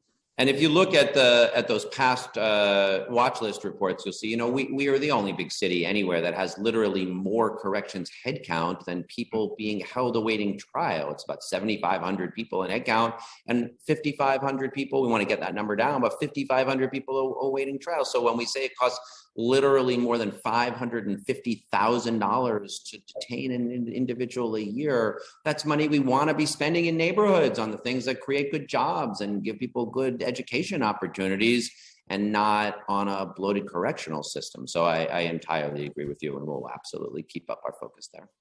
Thank you, Comptroller Lander. Thank you. Next, we'll hear from Councilmember Velasquez, followed by Councilmember Sanchez. Starting time. Hi, good afternoon. Great seeing you, Controller Lander. So good to see you, Councilmember Velasquez. And thank you so much for having this meeting. Chair Brannon, nice to see you as well. Quick question. The Committee on Consumer Worker Protection, which I chair, will be having a hearing this month on COVID-19 related price gouging and consumer protections during this pandemic. Can you describe what conclusions your audit of DCWP's inspections of price gouging, and what ways do you think the administration, council, and the controller's office can work together to prevent further price gouging of city residents? Thank you for that question. Thank you for the hearing. We would love to come to it. One irony is, in addition to the fact that we've got, our second audit under my tenure is about pandemic price gouging, our first deputy controller, Sandra Abelis, was the first deputy controller over at the Department of Consumer and Worker Protection. So this is one that we have actually seen from multiple sides. Look, I don't think we had an understanding before that being prepared to respond to price gouging has to be part of your emergency response infrastructure. That is sad, it is depressing about the human spirit that what happens in a crisis is that some people look to profit on their neighbor's misery because there's a supply chain challenge. And so some people go in and grab all the N95 masks off and bring them somewhere else and mark them up. And it's depressing that just like you need to have a storehouse of N95 masks and an emergency response protocol, you need a price gouging emergency response. And we didn't have that in place. So DCWP moved pretty quickly to write a new rule and try to get out in front of it, but they just got so many more complaints than they had staff capacity to respond to. And then they tried to prioritize, but they didn't have a clear priority system sort of identified in advance. So mostly what we're recommending is that preparation for the sad fact of crisis price gouging needs to be built into the city's emergency response. It'll look different in different pandemics. For COVID-19, it was masks and PPE. After Sandy, it was gasoline because the infrastructure for bringing gas in. So I'm glad you're doing that hearing. We'll be glad to join it. And I think this just speaks to this broader issue. One thing we have to do out of this pandemic is use it to get ready for the future risks we face, not fight the last battle, be mindful broadly of what the risks are, not just, point fingers at what happened in the past, but really strengthen our capacity for better crisis response going forward. This is such an important time to do it. Perfect. Thank you so much. Thank you. We will hear next from Councilmember Sanchez, followed by Councilmember Ressler. Starting time. Great. Thank you so much, Controller. It's always great to see you. So my question is around your priority and one that I very much share around expanding social housing in the city of New York. And, in particular, I'm curious how you answer to a critique that capacity in the nonprofit sector and the public sector for developing affordable housing is not as high as in the private sector, and therefore limitations on the ability to, say, use community land trusts, land banks, et cetera, to expand our affordable housing stock in a way that is owned and controlled by the public sector and by communities. So yes, would love to hear your take on how you respond to that criticism. That's a great question and an important one. Like, we really do have to care about the capacity of the organizations and institutions that develop and manage affordable housing. We're not doing anybody a favor if an institution is set up and it can't do a good job at developing and managing people's homes. But the answer cannot be just to sort of shrug it off and say, well, NYCHA's got capacity problems and nonprofits have capacity problems, so let's just let for-profit private developers build rental housing and fight them about whether it's affordable enough. We have plenty of good examples of how we invest in capacities and strengthen them. There are an awful lot of co-ops, for example, like go to Penn South, and you will see that it's entirely possible to have social housing there. Not only do they do an amazing job of preserving housing for working class seniors, they, when the pandemic hit, were like a week earlier than everybody else at actually seeing what was coming. So they have a lot of adaptive capacity. So we have good models for that next generation of land trusts and limited equity co-ops. I think one thing we could learn a lot from are European social housing models. So I don't know if the council wants to sponsor, maybe my office could partner on, but they have organizations that do social housing, but get pretty big. They're 10 or 15,000 units. They still support residents in organizing and support the land trust model, but they've got a real professional capacity underneath those boards to really deliver. And I think that is one model that we should look into. There is, as I think you know, this thing called JOE, the Joint Operating Entity, which is a partnership of nonprofit community-based affordable housing providers, which is trying to build from that model. So I guess what I would say is that is an important thing for us to attend to. I don't shrug it off. I don't pretend it away. Let's work together to invest in the capacity that our communities need to have the affordable housing that they deserve. Thank you. Councilmember Ressler, are you available to ask questions?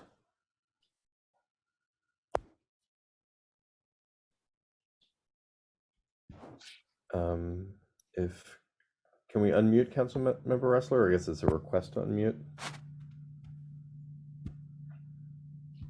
As he's not coming to his camera, I will suggest he shares questions with the council and we'll pass them on in a follow-up. We will gladly make ourselves available to address Councilmember Ressler's questions. Thank you. Chair Brannan, take it away. Sure. Thank you, Noah.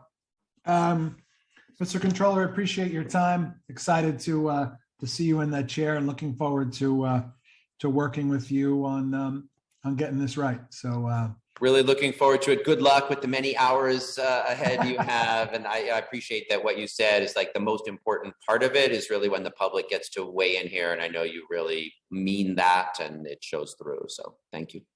Right on. Thank you, Controller. Okay, this will conclude this portion of today's hearing. Sorry. Would I have a chance to ask a quick question? Like in your back, yes. I'm sorry, I was on a bicycle and my headphones went out. You know, it's life in New York City. But I just want to congratulate Controller Lander. It's so thrilling to have you in this role.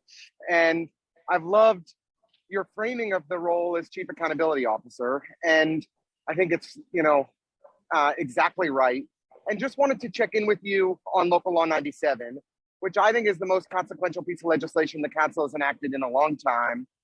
As you look to this budget, do you think that we're doing everything in the preliminary budget that we need to do to ensure full implementation of Local Law 97? What more could and should we be thinking about? Welcome any and all recommendations you have on that. Sorry again for missing you for a second. No, thank you for this really important question and also for walking the talk on sustainability out there on your bike. So, but look, this is so critical and so easy not to do what's necessary. The council passed this great law, and I was proud to be a co-sponsor and to vote for it, to say our larger buildings over 25,000 square feet have to retrofit for energy efficiency with pretty aggressive standards at 2030 and 2050.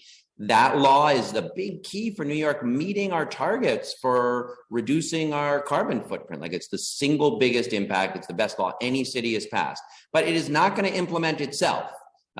We actually need to have a meaningfully aggressive staff at the Department of Buildings in our city's environmental protection infrastructure. And I don't see in this budget the staff lines necessary to do it. We have some good, strong new leadership. I was thrilled to see the mayor appoint Rit Agarwala to lead, to be the chief climate officer. We've got good leadership at the Department of Buildings, but that's not going to substitute for the staff capacity to make this work. And if we don't start right now, then buildings absolutely are not going to hit their targets. And we're going to get to 2030 and we're all going to say, oh my God, can you believe it? That nobody hit their targets. We have not retrofit our buildings for energy efficiency. So the systems to provide outreach and support, the systems to provide enforcement and tracking are really critical, and they are not yet in this budget. And I would love to work with you and the administration to make sure they get there. Cool. Thank you. Thank you, Controller. Great to see you all. Thank you so much. Okay, so that concludes this portion of today's hearing. I thank all my colleagues on the committee and those who joined us in addition. Next, we're going to hear from the New York City Independent Budget Office. I ask my colleagues who are going to stick around for this portion of the hearing to remain on Zoom with your microphone muted until we are ready to begin. Chair, are you ready? I think we could go straight through and take a break after this before DOF. Yeah, let's do it. Be briefer. Let's do it. Are you ready, IPO? Okay. So Chair, can you just flip the page? And yes, sure.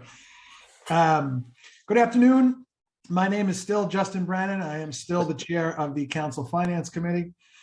We just heard from the Controller. We're now going to hear testimony from the Director of the Independent Budget Office, George Sweeting, after he is sworn in by Council. Director Sweeting is joined by IBO's Director of Budget Review, Jonathan Rosenberg. In the interest of time, I'll forego any opening statement and turn it back over to Committee Counsel Noah Brick for some housekeeping and to swear in the witnesses.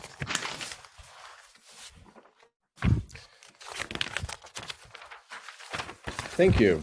My name is still Noah Brick. I'm still the counsel to the Committee on Finance. If council members would like to ask questions, please use the Zoom raise hand function and you will be called on to speak. We will be limiting questions to 3 minutes, including responses. I will now administer the affirmation to the witnesses. Do you affirm that your testimony will be truthful to the best of your knowledge, information, and belief? IBO Acting Director Sweeten. I do. And Budget Review Director Rosenberg. I do. Thank you both. Acting Director Sweeten, you may begin. Okay. Good afternoon, Chair Brannan, and members of the Finance Committee. We welcome the opportunity to discuss our latest economic forecast for the city and to present our analysis of the mayor's preliminary budget for 2023 and the financial plan through 2026. As the latest wave of the COVID-19 pandemic brought on by the Omicron variant recedes, the city's economic recovery from the unprecedented employment losses in early 2020 has continued, although the pace has slowed recently. Between the first and second quarters of 2020, the city lost almost 900,000 jobs, or about 20% of its pre-pandemic employment total. IBO's economic outlook assumes that despite job gains each year, the city does not recover those losses until late in 2025, years after the rest of the United States has recovered from its COVID-19 employment losses. And this will leave the city with an unemployment rate more than double the nation's for at least a few more years. As frequently noted, the job losses disproportionately fell on workers in low-wage sectors such as leisure and hospitality, where nearly 50% of workers lost their jobs, and retail trade, where the losses amounted to 17%. Unfortunately, employment recovery has also been inconsistent among industries, with the same low-wage sectors experiencing some of the slowest rates of recovery. Neither leisure and hospitality nor retail trade are expected to regain their pre-pandemic employment levels by the end of 2026.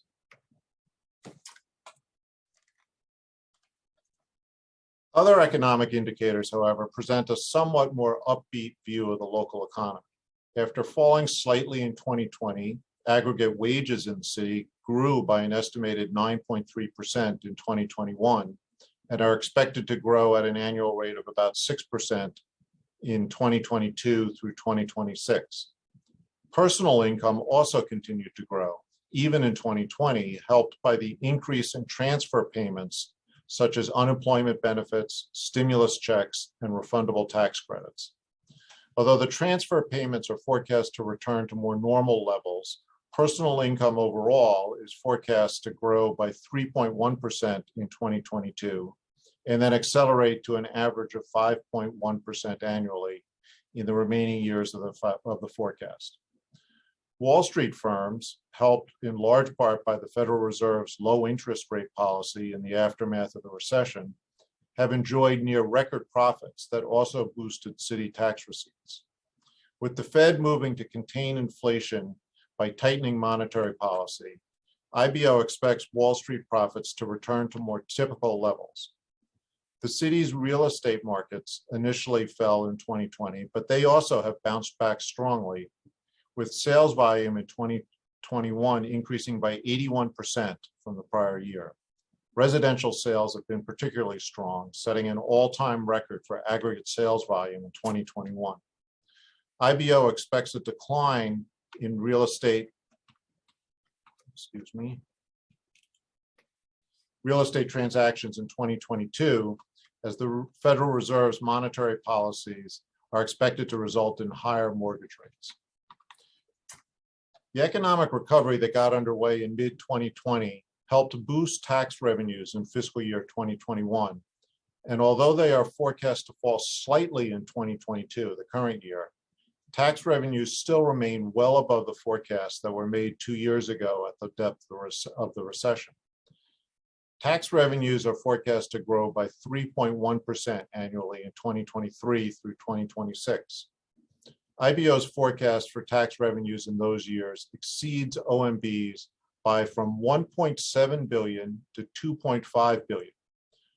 And although IBO expects spending to also be slightly higher than OMB projects in each year of the plan due to increased costs for uniform overtime, for charter school tuition, the cost of housing vouchers, and others, these stronger than expected tax revenues, combined with $13 billion in federal fiscal relief, have strengthened the city's fiscal shape, at least for the next few years. The preliminary budget restored a staple of financial plans in years before the de Blasio administration, known as the Program to Eliminate the Gap, or the PEG program. Although in function and scale, it is really not that different from what was known as the citywide savings program under de Blasio. IBO's review of the latest PEG program finds that of the $866 million in total savings in 2022, only 48 million result from inefficiencies. Result from efficiencies. By 2026, efficiencies are 72 million out of 1.2 billion in the program. The largest amounts each year come from funding swaps, spending reestimates, and reclaiming vacancies, none of which represent examples of doing more with less. IBO expects the city will end the 2022 fiscal year with a surplus of $187 million more than OMB estimates. And we assume that those will be used to prepay 2023 expenses. Our revenue and spending reestimates result in a projected $1.6 billion surplus in 2023. For 2024 through 2026, IBO is projecting gaps of less than 1 billion in each year. And when you take into account the unallocated reserves of over 1.2 billion built into each year's budget that are available to fill shortfalls should they emerge, these years are essentially in balance right now.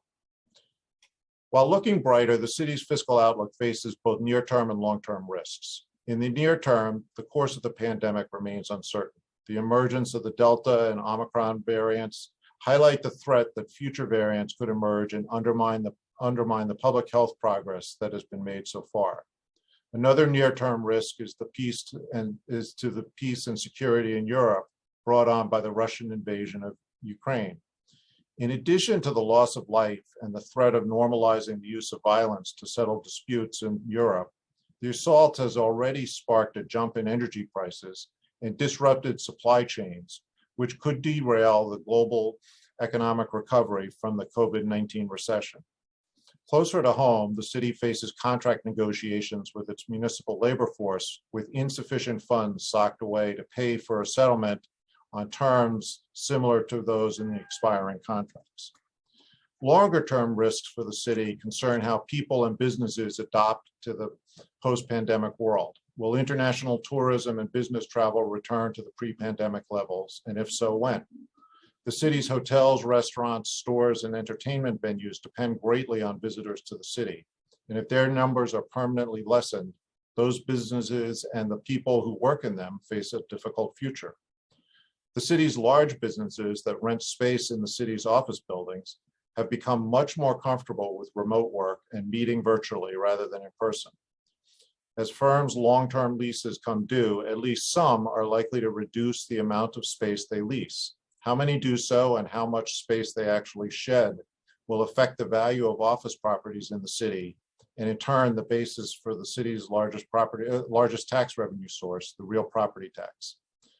Finally, while early evidence suggests that many of those who left the city in March and April of 2020 have since returned, there still remains a risk that the ease of remote work, lingering health and safety concerns, the need for major transportation infrastructure investment with limited means to pay for it, and the increasing tax cost of living in New York will make the city a less attractive place to live and work and gradually contribute to shrinking the city's population and labor force. Today, IBO has begun issuing the first of a number of reports concerning the mayor's preliminary budget, including a brief outlining our economic and revenue forecasts, a snapshot providing the key findings from our review of the preliminary budget, and a brief on the headcount adjustments made in the program. We also, a few weeks ago, began hosting on our website a COVID tracker, similar to what the Controller's Office has done. I'd be happy to answer any questions about what we're doing there. One of the key things we have is we track the spending against the initiatives that the city has announced for how they're spending the money, so that you can see the budgeted amount and then the actual spending against those particular initiatives. We'll also be releasing additional briefs in the coming weeks highlighting specific issues that are emerging in the preliminary budget. So thank you for the opportunity to testify today, and I'll be happy to answer your questions. Thank you. Thank you so much, George. Let me get right into it with the increased tax revenue projections. The tax collections year to date have exceeded OMB's November plan, the estimates by 1.5 billion. In the fiscal 23 budget, OMB increased its tax revenue projections for fiscal 22 by the same 1.6 billion. So given that the upward revision only captures the additional collections, can you discuss the likelihood that the remaining monthly revenue in fiscal 22 will continue to maintain higher levels than the OMB estimate for the rest of the year? We think that, we have a higher revenue forecast for 22 and for 23 than they do. That's part of the standard approach that OMB takes to their budgeting, is to primarily initially start their forecast with just dollars that are already in the bank, and depending on exactly where they are in the budget cycle, they don't necessarily recognize that additional revenue in the revenue forecast. Our projections, we have pretty big differences, particularly in 23 through 26, from OMB's revenue forecasts, but they still don't. They represent fairly typical tax revenue growth. It's not that we're projecting any huge burst or any unusually, I don't think we're being unusually optimistic in our forecast. Okay. The PEGs,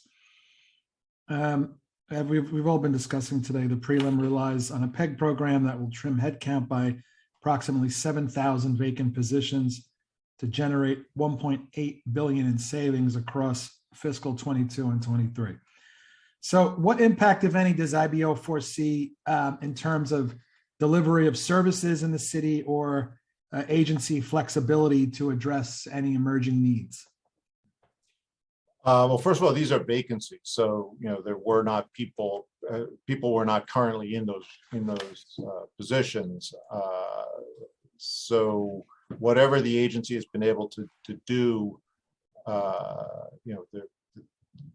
giving up vacancies shouldn't have a big effect on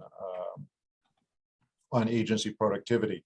I'm going to ask Jonathan to just talk a little bit about some of the findings in one of the briefs we released today, which looks specifically at the headcount adjustments and our analysis, which finds that if you take into account places where they're increasing headcount or maintaining the job, but just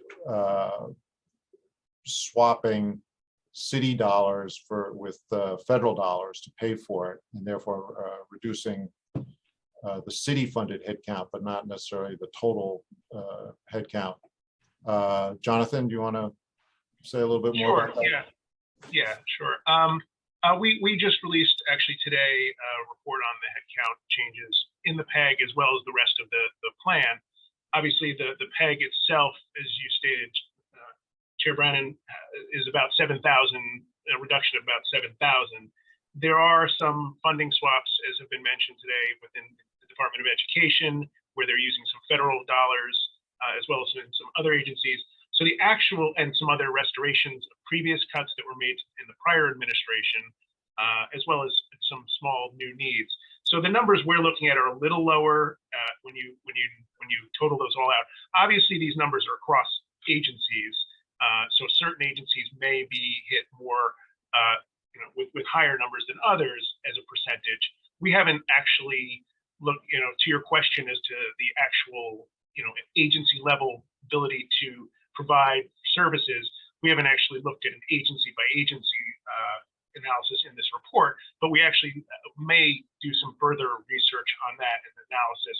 But one of the things, as George had mentioned, and I think was also brought up earlier, one of the things we noticed is that vacancies right now are at a recent historical high.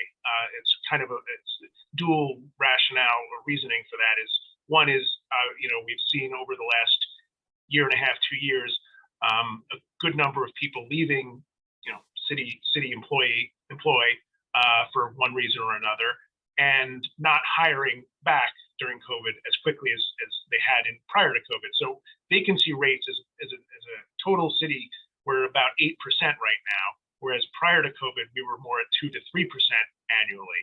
So we do have more vacancies now than we had in any recent history. So I think that, you could look at it both ways. On the one hand, there's more vacancies and we're cutting from a bigger number, but it could have some effect if we were, eventually to hire back, the agencies were eventually to get to a much lower vacancy rate.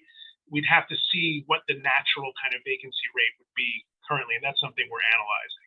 Because if we go back to, say, a 2% vacancy rate, would agencies have enough heads necessarily with these cuts? We don't really think that this cut quite yet is that drastic to get to that, to probably affect that level. But again, at an agency level, as to your question, we haven't done the specific analysis. Okay. Thank you, Jonathan. I have a couple more. The financial plan OMB forecast inflation to be more than 4% this year, to average 3% over the forecast period. The collective bargaining reserve is currently funded for only 1% raises for 2 years. And as a new round of collective bargaining begins, do you think inflation will make reaching these agreements more of a challenge? It quite likely will. They were already going to be a challenge if you were going to really hold the contracts to what's in the labor reserve. But with, assuming inflation remains, at its high level now, or doesn't come down that much, I think it's quite logical. It's quite likely that the unions are going to argue that workers are facing higher costs in their lives, and they need a wage increase. I think one of the concerns with the spillover from what's happening in Ukraine, and I don't mean to sound like we're only focusing on dollars, but one of the consequences of the disruption to energy markets in Europe right now is quite likely putting upward pressure on energy prices. And energy is a global market, and it's quite likely that spillover will have some effect in the U.S. Neither OMB's forecast nor our forecasts were made. They were made before the invasion began, and I know we didn't. I'm pretty sure OMB did not factor in the risk of higher inflation prompted by the Ukraine situation. Is that something we just need to keep our eye on, or is that, are there other places in the plan where we think inflation is going to be relevant? The plan has built-in assumptions on the cost of goods. Also, the city buys an awful lot of goods as part of just doing its business, in addition to energy. So it's there in many parts of the budget, not just in PS and not just in energy costs. Okay, my last question is something I asked the OMB director as well. So I wanted to get IBO's take. According to the financial plan for fiscal 22 and 23, revenues will fall short of spending, so we have to use prior year revenues to balance the budget.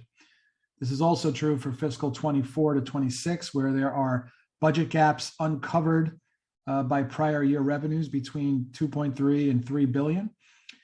Does the city of New York have a structural budget gap of between $2 and $3 billion? Well, if you use our numbers, the gaps are considerably smaller. They're under $1 billion each year. The city has technically we don't. We follow GAAP and spend our money in the money raised through taxing is spent in the same fiscal year. But we've been operating with this sort of rolling a surplus each year into the next year to balance the budget for decades now.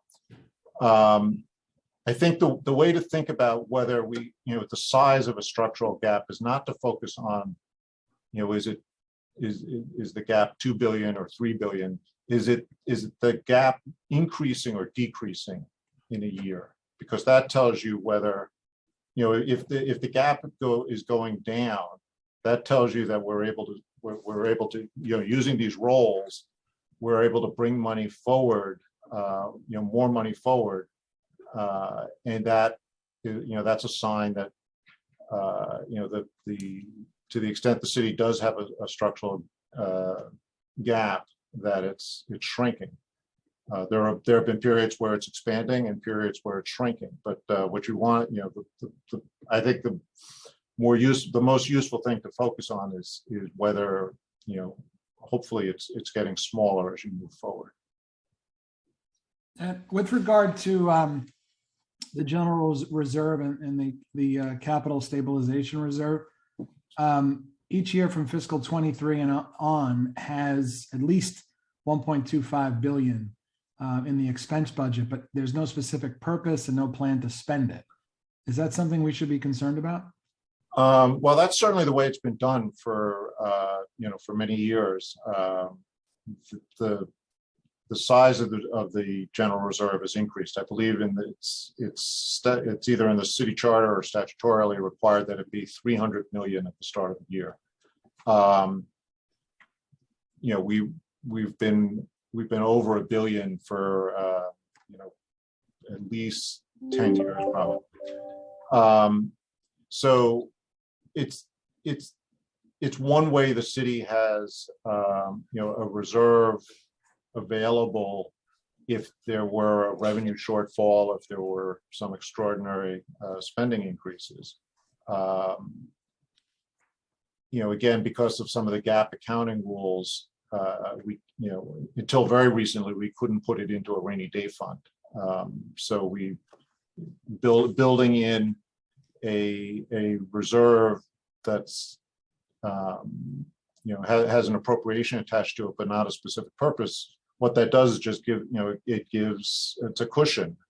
It is a reserve that's available to the city if things go wrong. And if you don't need it in a particular year, and that's what happens most of the time, you can wind up, it contributes to what you're rolling into the next year. So I don't think it's a sign of bad budgeting or anything. It's a tool the city uses to make sure it's got some protection, and at this point, it's over $1 billion.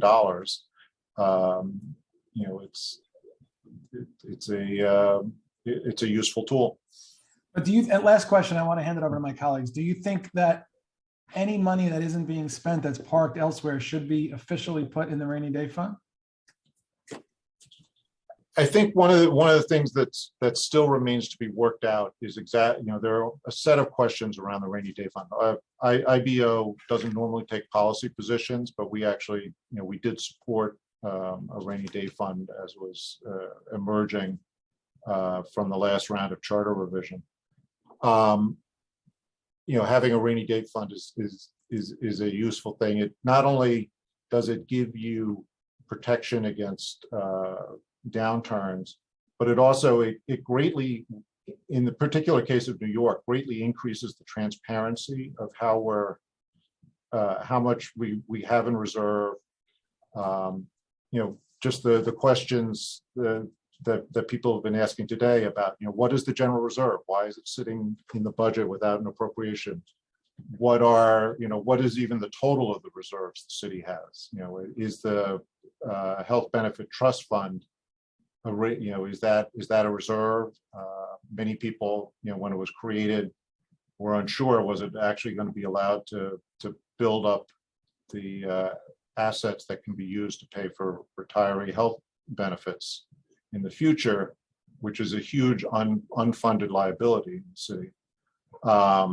Or is it going to function, was it a de facto rainy day fund? We now have the authority to have an official rainy day fund, and I think that's a good thing for the city.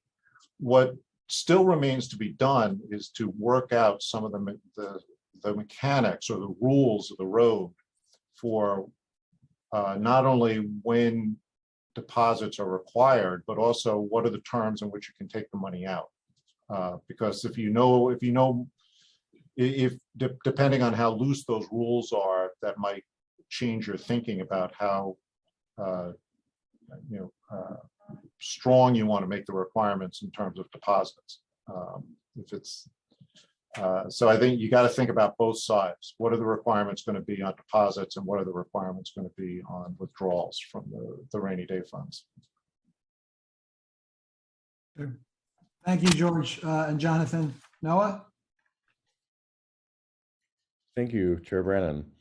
Council members, please keep your questions to 3 minutes, including answers. I see 3 hands.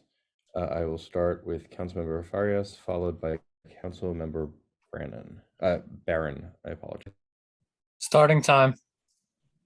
Good afternoon. Thank you for your testimony, Director Sweeting. Just want to kind of go back to some of the things you stated around tourism and business travel.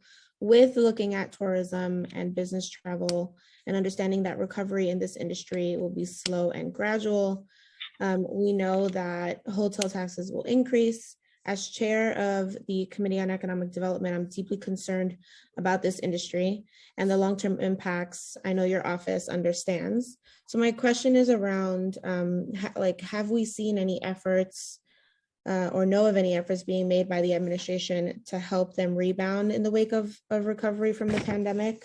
And are there any areas of opportunity like waivers or property taxes or tourism partnerships that could help alleviate this? I don't believe that the city has yet taken any specific initiatives there. There's certainly been discussion about maybe finding ways using either grants or tax abatements that you could encourage the conversion of at least some of the hotels into residential housing. That doesn't do much for the people who were working in those hotels at the time, but it's also, it may be, a recognition that, that some of that property could be better used providing affordable housing to people in the city. It's not clear exactly how much of a subsidy or how much of an abatement you would need to offer in order to spur conversions. I think there are things the city has been using hotels for homeless people, and that at least has been keeping the hotel in business, and at least some of the staff that were working in the hotel have some work to do. But the hotel industry is facing some difficult times still ahead. They've already had very hard times. Our forecast assumes that visitors will actually, the tourism will come back, in the next few years. But we expect a permanent reduction in business travel to the city. If you think about, the city used to be used to host for many companies, their meetings where their large staff meetings where they would gather people together. Time expired. To conduct their business, and we think that with the experience everyone's had with doing virtual meetings and that, and then given the expense of flying people into New York for a meeting, that's going to become less attractive to businesses. And so we're expecting a permanent reduction, not elimination, but reduction in the amount of business travel to the city. So I don't think I'm giving you much good news, but I think there are programs. There were some federal programs that provided some relief, although those have all expired at this point. Okay, thank you for your response. I look forward to us being creative and finding other ways to support the industry. Mm-hmm.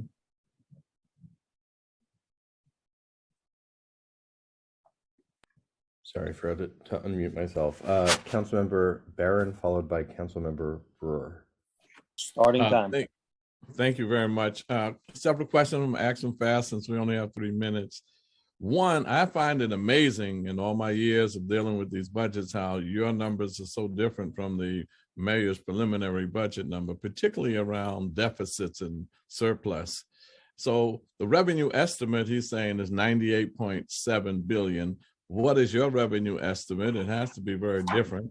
That's number one. Number two, what was Wall Street's profits? How much did they make?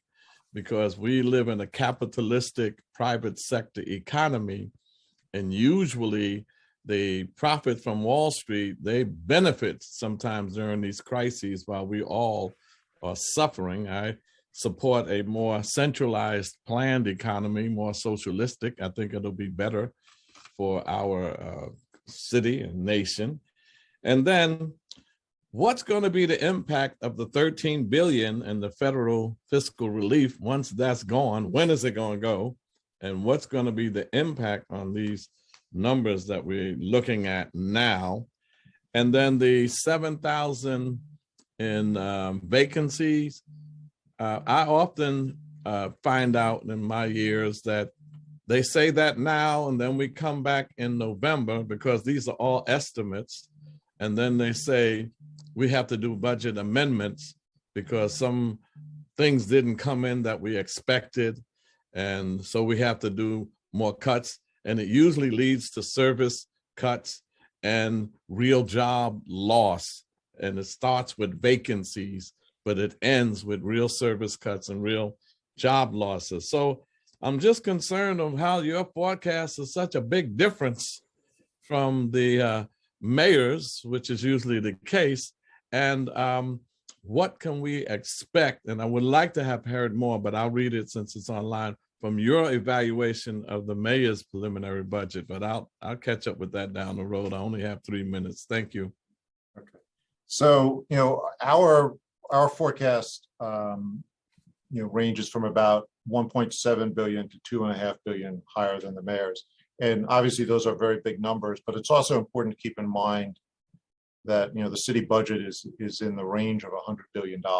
So $1 or $2 billion difference in the revenue forecast is actually in percentage terms only 1 or 2%. So it's, these are big dollars to normal human beings, but they are the gaps aren't maybe are less dramatic when you think about it in percentage terms.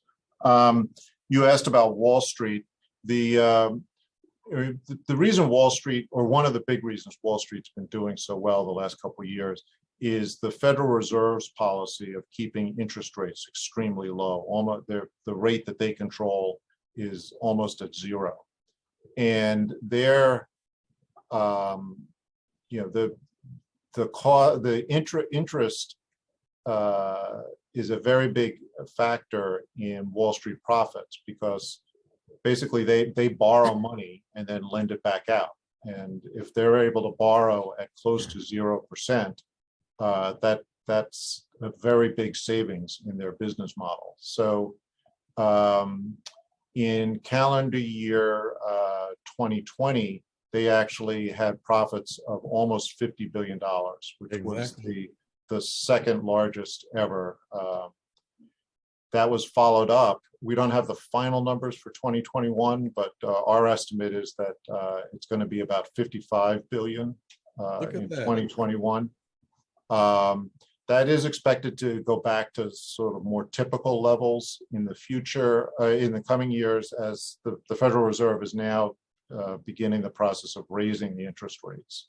So, we no longer will have the federal funds rate at close to zero. It's going to be going up probably 3 or 4 times over the course of this year, and there may be more cuts more increases in the year after that, depending on how inflation responds. But they've had some very good profitable years, certainly, and their bonus payments have also been quite high, which the city captures some of that in its personal income tax, and the state captures a lot in its personal. And I know we're out of time, but I just want that last question. Do you think we would benefit more from a centralized public planned economy than a capitalistic private economy? Get yourself in trouble with me. Don't punk out on this one now. Those are issues I'd have to study a little bit before I want to give you an answer. Okay. All right. Thank you. Mm-hmm. Thank you. Now, Council Member Brewer. Starting time.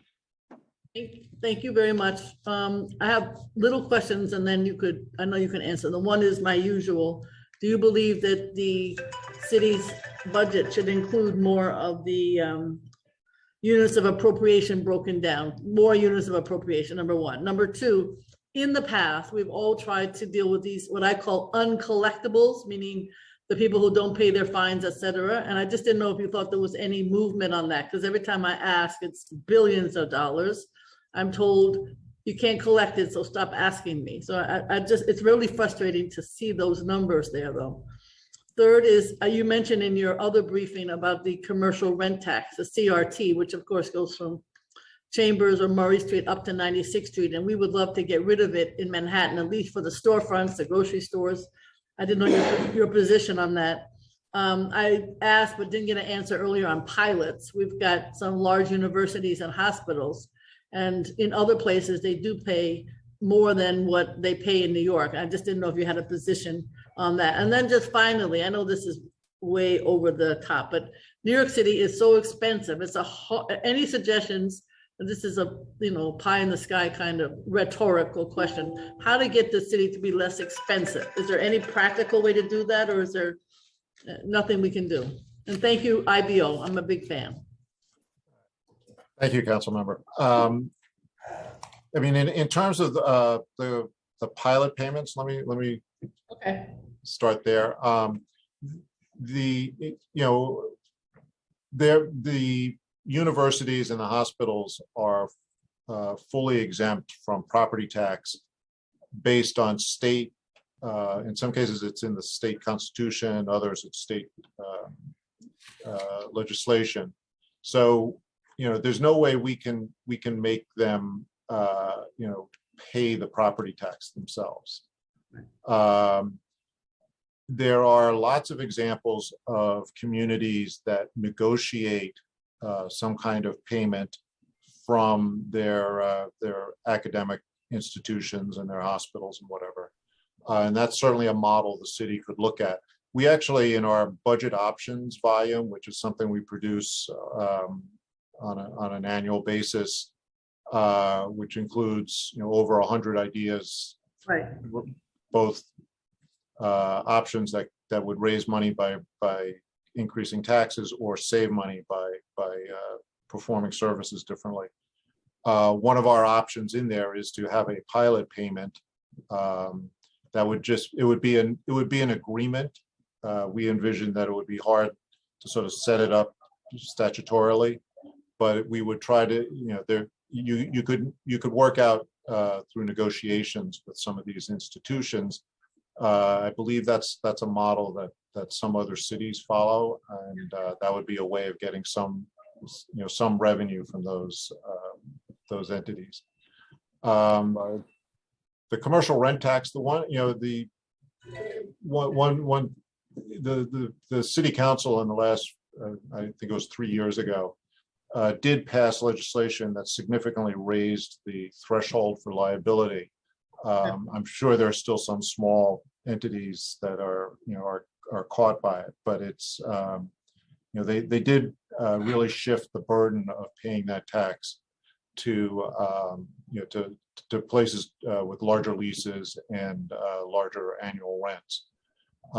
Finally, on the question about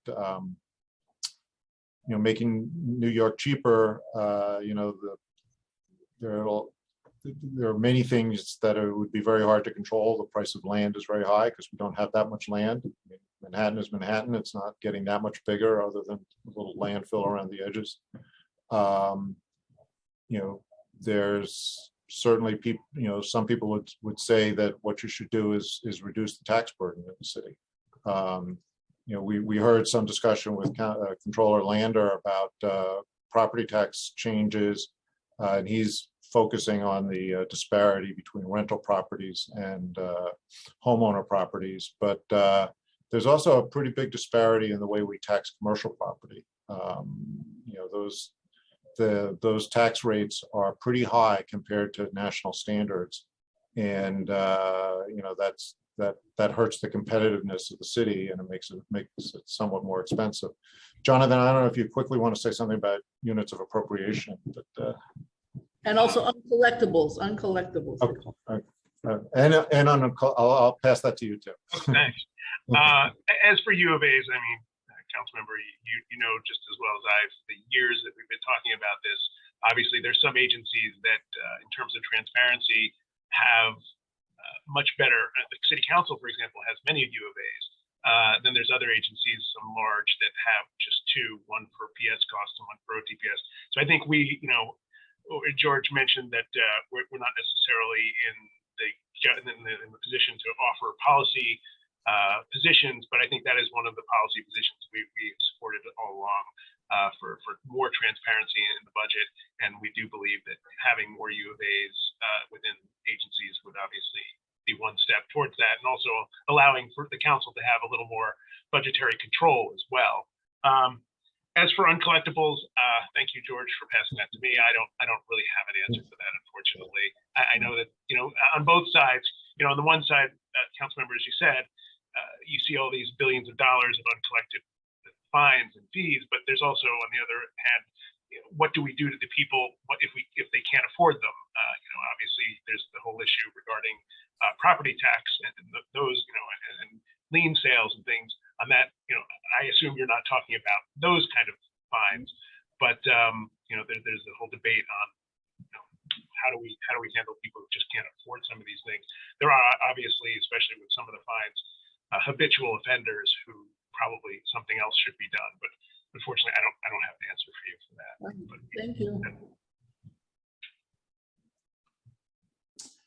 Thank you, George and Jonathan. We appreciate it. Appreciate all your insight here. Thank you. So this will conclude the IBO portion of today's hearing. Next, we're going to hear from the New York City Department of Finance.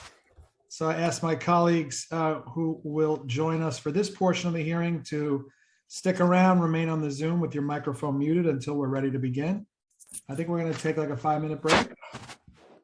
We can. I have to rustle up some of the admin who were with us and dropped off with the delay. So 5 minutes should help us get them back on. I mean, I'm good to go. But if we need some housekeeping, we could do 5-10 minutes. Let's take 5 minutes just to get First Deputy Hyman and Deputy Scheer on the Zoom. Okay, Thank cool. you.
Chair Brennan, we have all of DOF ready when you are.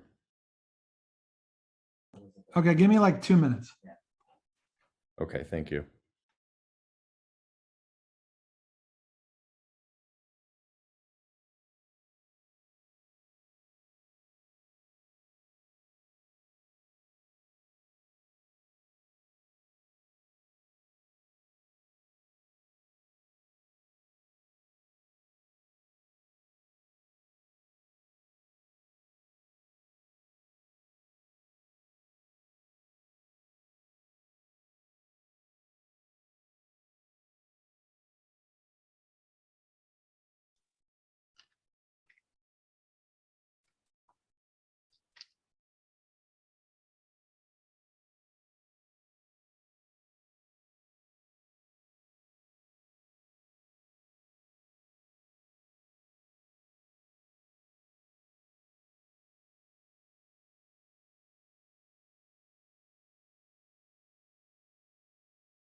Okay, I'm back. I'm ready to go. Sorry.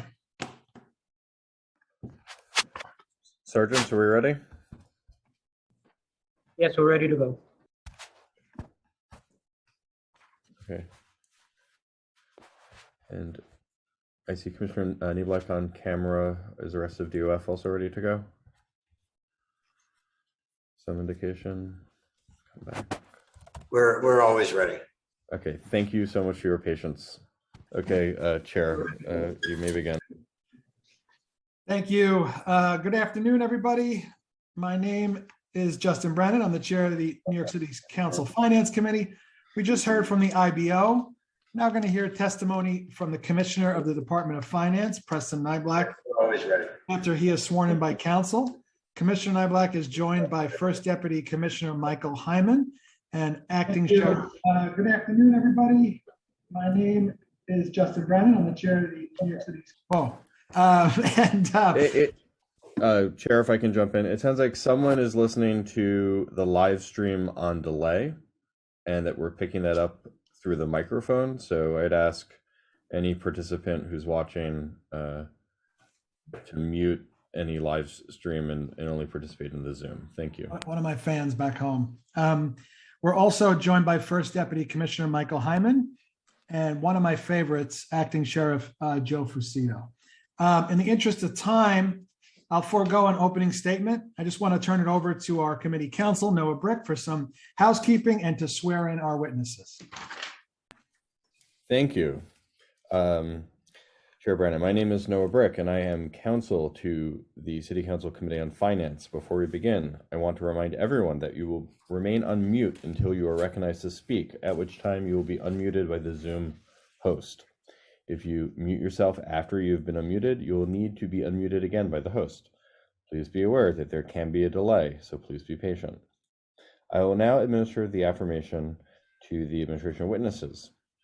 Do you affirm that your testimony will be truthful to the best of your knowledge, information, and belief?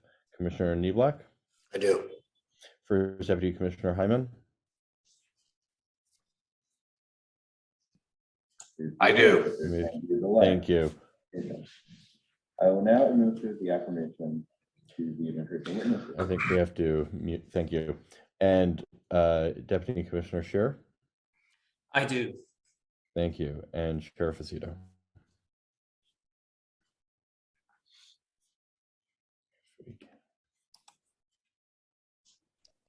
I do.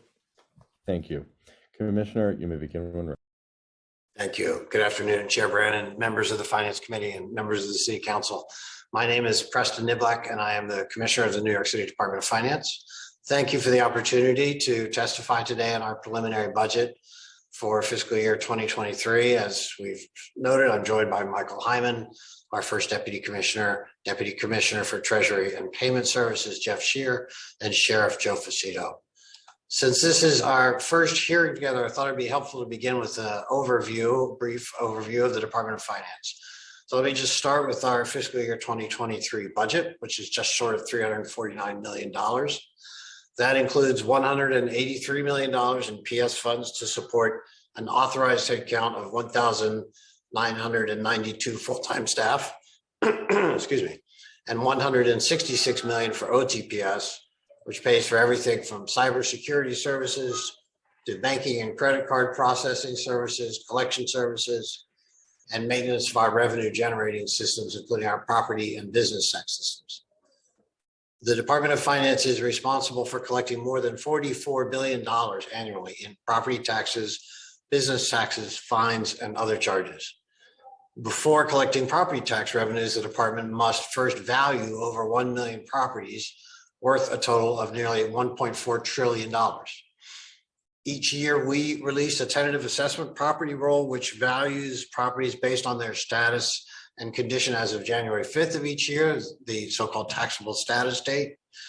The tentative roll for fiscal year 2023, which was released on January 18th, reflected improvement in the residential market with sales prices and rents both having shown strong increases. The picture for commercial properties is more mixed. Office and retail leasing activity and hotel occupancy have picked up in recent quarters, but overall office occupancy remains down. and the lack of office workers and visitors means that retail stores and hotels continue to suffer. As a whole, commercial property remains almost 8% below its fiscal year 2021 pre-pandemic value. Between the publication of the tentative roll and the final assessment roll in May, customers who disagree with the valuation of their properties have a couple of options. They can request that the department review their market value, or they can challenge their assessed value with the independent New York City Tax Commission. And homeowners have until March 15th to do that. The final roll, released in May, generates the values that will be used for property tax purposes when the council sets property tax rates for the next tax year. While valuation is one of our most important functions, the Department of Finance's work goes far beyond property assessment. We also record property-related documents such as deeds, administer the city's business and excise taxes, adjudicate parking tickets, administer the city's bank accounts, and represent the mayor on the city's 5 pension system boards. The Office of the Sheriff performs important civil enforcement and public safety functions, not just for DOF, but citywide. Add all of that up and you have an agency whose work reaches millions of New Yorkers every year. Whether they purchase a home, start a business, or get a parking ticket, it's fair to say that most New Yorkers will interact with the Department of Finance at some point in their lives. We serve them by pursuing our mission, which is to administer the tax and revenue laws of the city fairly, efficiently, and transparently, to instill public confidence and encourage compliance while providing exceptional customer service. That means, for example, not only collecting property taxes, but also administering property tax exemption and abatement programs to help New Yorkers save money and stay in their homes. It means not only enforcing parking violations, but also helping New Yorkers to understand what is needed to contest their tickets, often with help from DOF's Office of the Parking Summons Advocate. And it means partnering with the IRS and the New York State Department of Taxation and Finance to communicate with New Yorkers who did not claim the earned income tax credit, even though they were eligible for it. It means protecting New Yorkers through the sheriff's enforcement of Kendra's law, execution of firearm search warrants, and seizure of vehicles with illegal paper license plates. DOF has a presence in every borough with 5 business centers and over 1,700 employees working out of a dozen different locations. Our goal is that all New Yorkers, including council member offices, find us to be friendly, accessible, and easy to work with. In light of the city's ongoing recovery, DOF is resuming many core collection and enforcement functions that were suspended during the pandemic. Penalties and booting for camera violations resumed last year and will resume for parking violations in May. Later this month, we will send notice to motorists with unpaid parking violations, warning them that penalties will be assessed in 30 days unless they pay or dispute their summons. At the same time, we plan to continue the new policy put in place during the pandemic of granting 2-year payment plans with 20% down payments upon request. And we also have plans of longer length for people experiencing hardship. In addition, business tax warrant bank levies will resume next week, and referrals of environmental control board judgments to city marshals will resume after the conclusion of the Fair Amnesty Program, which ends on March 20th. The resumption of these critical operations is key to ensuring fair and equitable compliance with city tax laws, parking rules, and other regulations. We will provide our customers with ample notice and send multiple communications before resuming these enforcement operations. We will also continue and build upon programs and services implemented during the pandemic to make it easier for New Yorkers to conduct business with the Department of Finance. Improvements that we plan to continue and possibly expand in the coming months include several business center enhancements, such as new payment kiosks, which accept cash and credit cards and checks, appointment scheduling options for popular services, and having staff accessible in all 5 business centers to assist customers with booted vehicle recovery and help resolve legal issues with parking violations.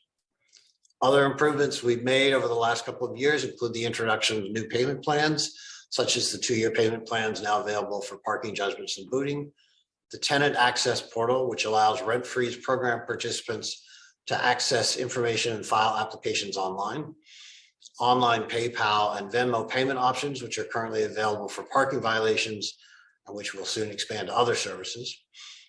digital outreach via the agency's customer communication platform, and deed fraud prevention, flagging suspicious transactions. Other initiatives that we've developed with the assistance of the council in last year include the welcome packets we mail to new property owners and the email receipts customers can opt to receive for their property tax payments.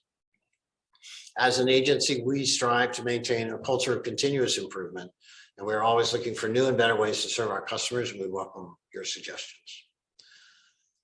None of these services and none of these service improvements would have been possible without the work of DOF's incredibly talented and dedicated staff. Throughout the pandemic, DOF employees went above and beyond to continue providing the high level of service the public has come to expect from us. Our business center staff and other key support staff, our sheriffs and deputy sheriffs, continue reporting to their offices and serving the public throughout the pandemic. Our facilities team made it possible for the entire agency to return to the office safely. Many of our teams made significant changes to how they do business, such as our property assessors, who successfully conducted property valuations employing advanced street level and aerial imaging technology, limiting the need for on-site inspections. And the sheriff's office took on new responsibilities to help keep our city safe. In short, employees throughout DOF have been flexible and creative, taking on new responsibilities and facing the challenges of COVID-19 as a team. In my first 2 months on the job, I've visited all of our business centers now and all of our work sites. And I have been consistently impressed by the dedication and professionalism of DOF staff. They've really risen to the occasion through difficult times. And I acknowledge that I may be biased, but I think they count among the city's best agency workforces, and their work really deserves our recognition and our gratitude. Before I conclude, let me turn to a couple of important issues related to the administration and collection of property taxes that I know are on your minds.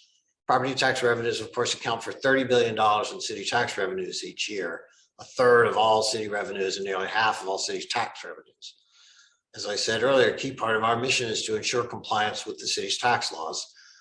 It's important to note that the city's property tax delinquency rate has been just 1.5% on average in recent years. The vast majority of owners pay their taxes on time. We need enforcement tools to ensure that compliance is fair and equitable, that everyone is paying their fair share. And our option of last resort to ensure compliance has been the annual tax lien sale. We can work toward a system that does more to protect those homeowners who are legitimately overburdened and the equity they have built up and hope to pass on to their family members and keep in their communities. So we'll look forward to working with the City Council in the coming months to craft a system that meets our shared goals of effective enforcement tools for those who won't pay their taxes, along with ample assistance and protections for those who can't pay. And we also look forward to reviewing the recommendations of the Advisory Commission on Property Tax Reform. I think we all know that the current system is overly complex, opaque, arcane, and riddled with inequities, particularly for homeowners. At Mayor Adams' direction, we have begun to review in depth the Advisory Commission's recommendations with the goal of ensuring that we have a property tax system that is fairer and more transparent to taxpayers, protects and promotes homeownership, and continues to be the mainstay of city finances. As we work on these and many other issues, please know the Department of Finance is here to be your partner.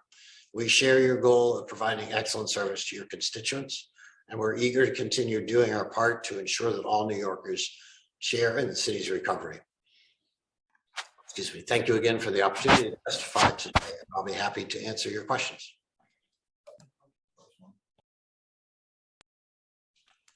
Thank you.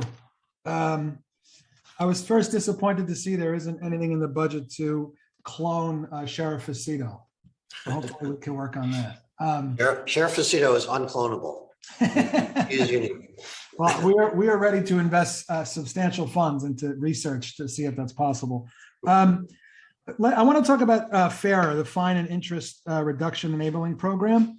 And it was authorized by the previous administration and the council. It's administered by DOF, and it allows respondents to resolve outstanding ECB judgments by various city agencies that are adjudicated by oath at a discount, which is great, and also with the opportunity to have interest and penalties waived. Can you give us some numbers or provide an update on what this program has yielded thus far? And I don't know if you mentioned it in your opening, but is it possible, or is the thought to extend this program? Because I think it's been great. So let me start with the latter question. We the legislation that authorized the FARA program gave us the ability to extend it once, which we did in December. So now it runs through March 20th. There's no more extensions after that available. We've collected about $38 million altogether so far through the FARA program. As far as extending it further, I think we're, with all amnesty programs, you hit a point of diminishing returns. And we were collecting a pretty robust $2.5 million a year a week rather, in the beginning of the amnesty program. And now we're down to under 500,000. So, and amnesty is a great tool, and certainly people who owe money to the city appreciate it. But at some point you sort of exhaust the people who are going to come forward and pay it voluntarily, even with the incentives of the discounts available. You're muted, Chair Brannon. Sorry about that. All right, property taxes. So you're saying all the right things: opaque, arcane, awful, hideous. We're all on the same page there. And I appreciate that this administration is not going to kick the can down the road any further and really wants to grab this thing by the lapels and deal with it. So, and this is, I know this is personally important to the mayor as well. I've spoken to him about it myself.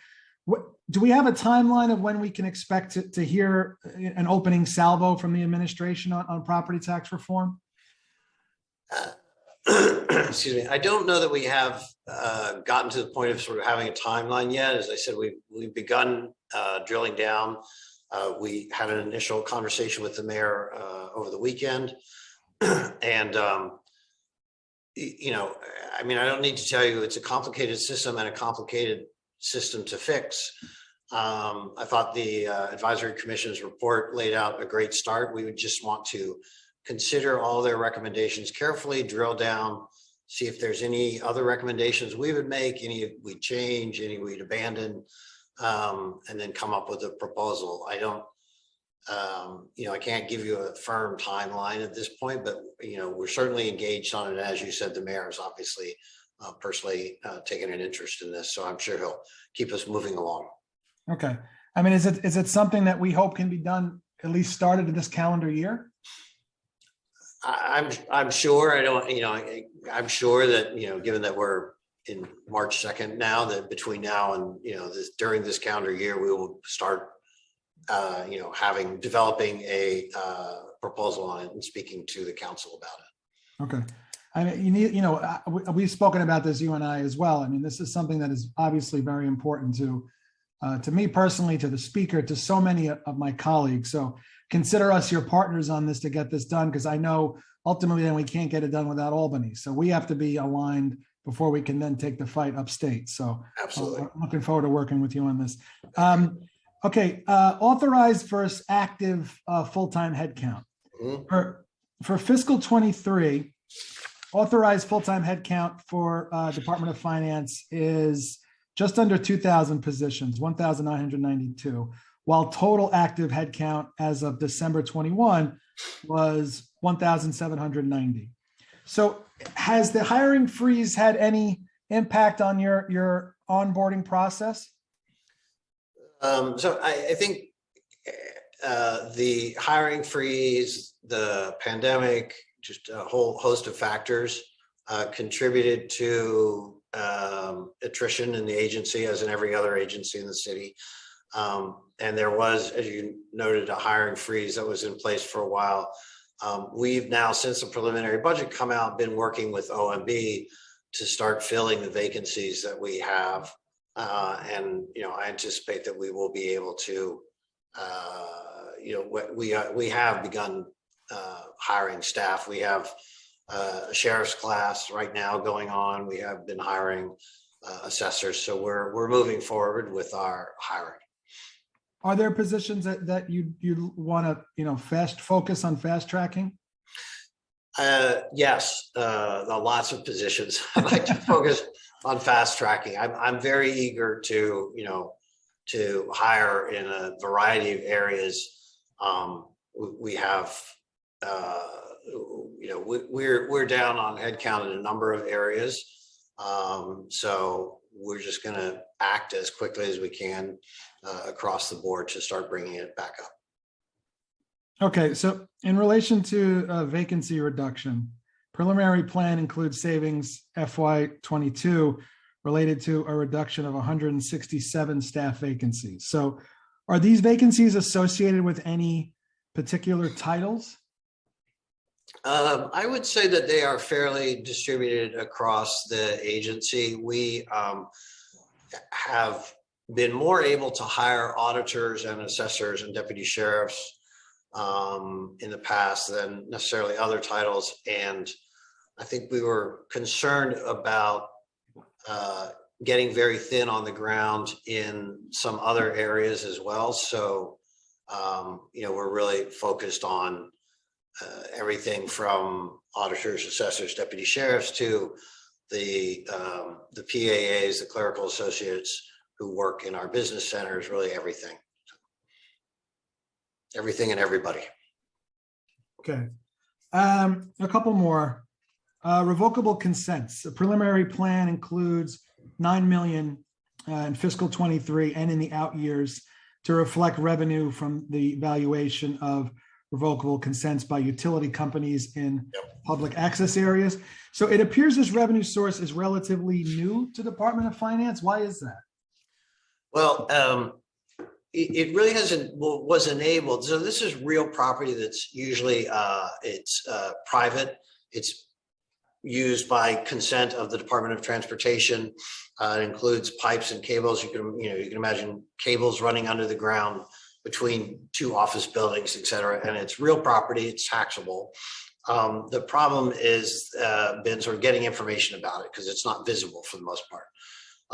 We began a data sharing effort with the Department of Transportation a couple of years ago, and we've been employing optical character recognition to take sort of PDF file copies of the consents themselves and begin to extract information that allowed us to begin assessing them. So we added, if I remember correctly, about $20 million in revenue from this last year, and added another $9 million this year as we've sort of continued to look at the stock of revocable consents that we've gotten from DOT. So do we think revenue, the collected revenue there is in subsequent years is going to rise, or that's about? I think we've probably gotten most of the most valuable property. I expect we're continuing to work on this, and I expect we'll see, we could see some more incremental revenue, but not another big jump, I don't think. Okay. Okay, tentative roll. The tentative assessment roll for FY23 shows total market value for all New York City properties to be 1.39 trillion. And 8.2% increase from fiscal 22 citywide.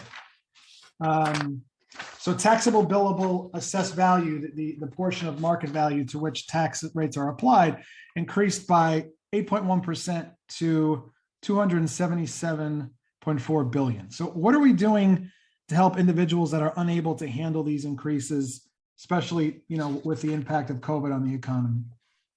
So we have put in place during the pandemic, in particular, a number of innovations to help people. We have our standard, we have exemptions and abatements that are available to certain homeowners, citizens, senior citizens, homeowner exemption, disabled homeowner exemption, et cetera, that we administer.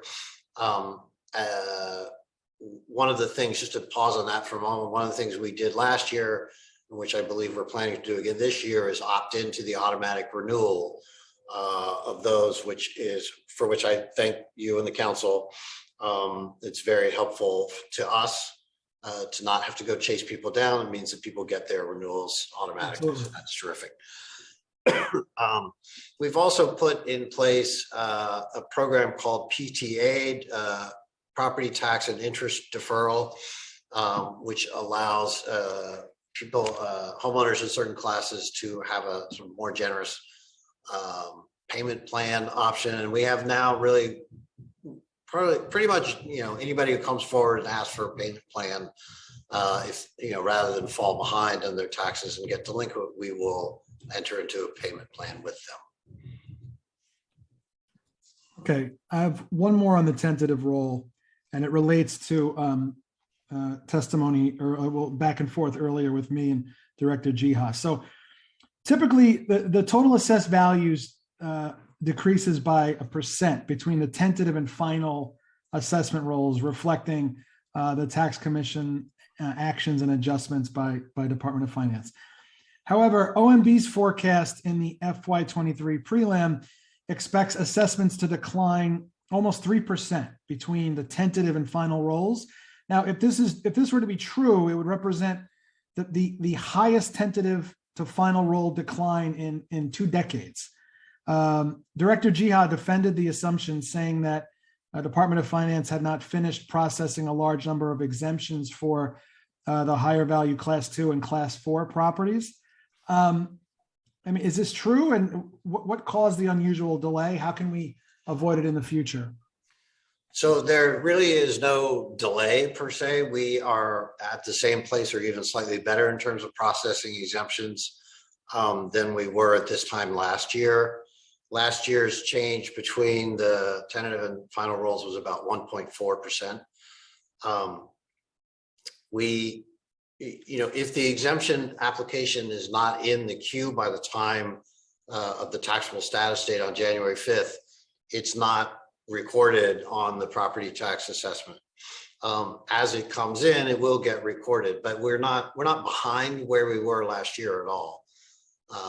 So are there other reasons that the final roll might be reduced so significantly? Very typically, you'll see a markdown that arises from our own,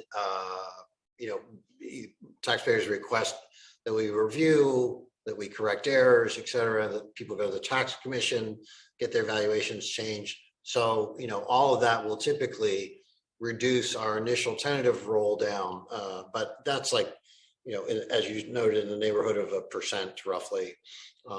So I don't necessarily expect that would be much greater this year. We will see, what the filings look like with the tax commission, but we haven't seen an unusual volume, I don't think, so far this year.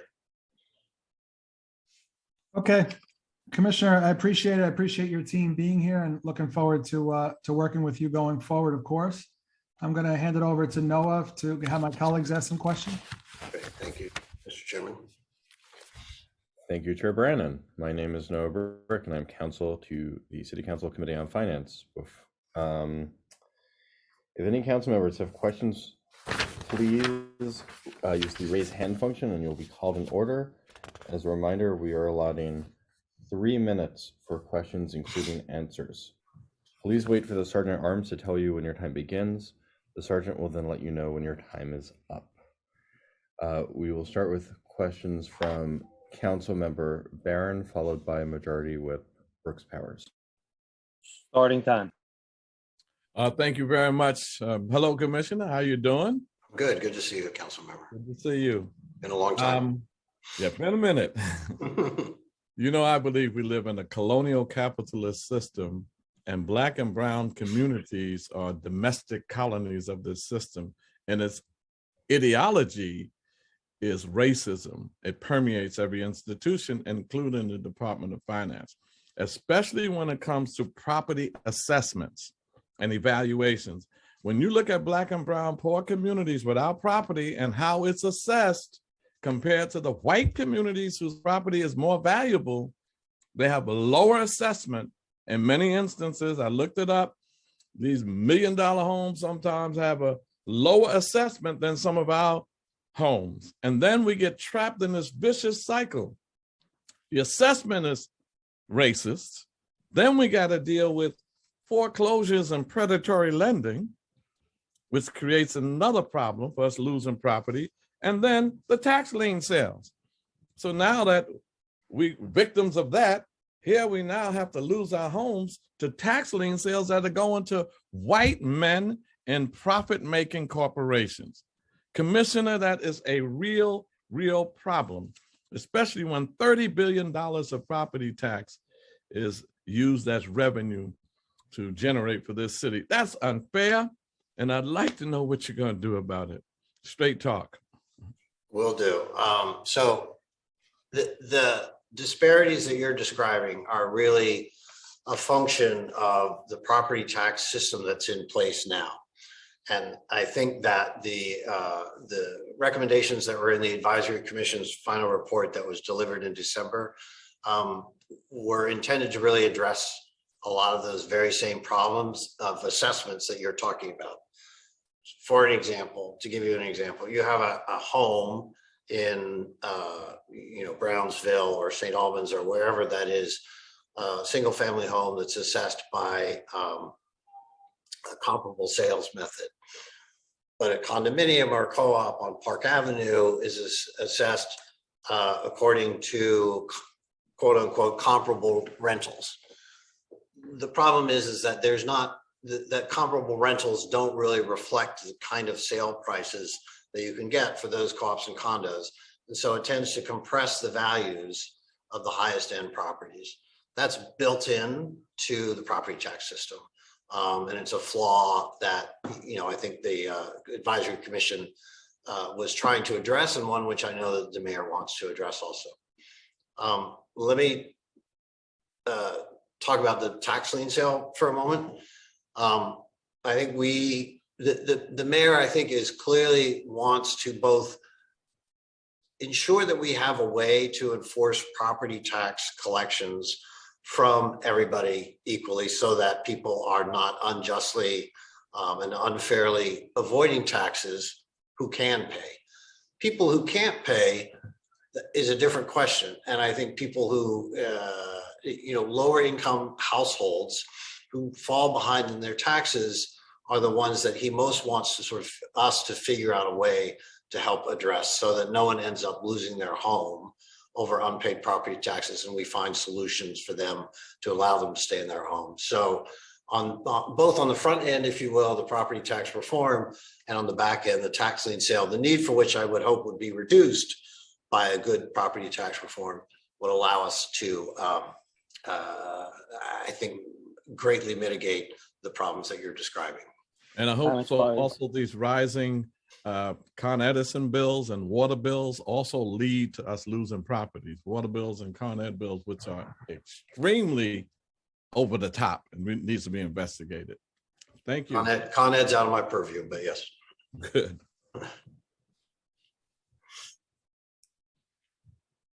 Thank you, Councilmember Barron.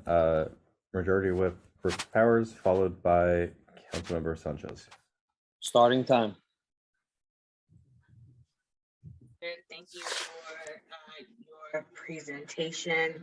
Just had a few questions that I wanted to ask.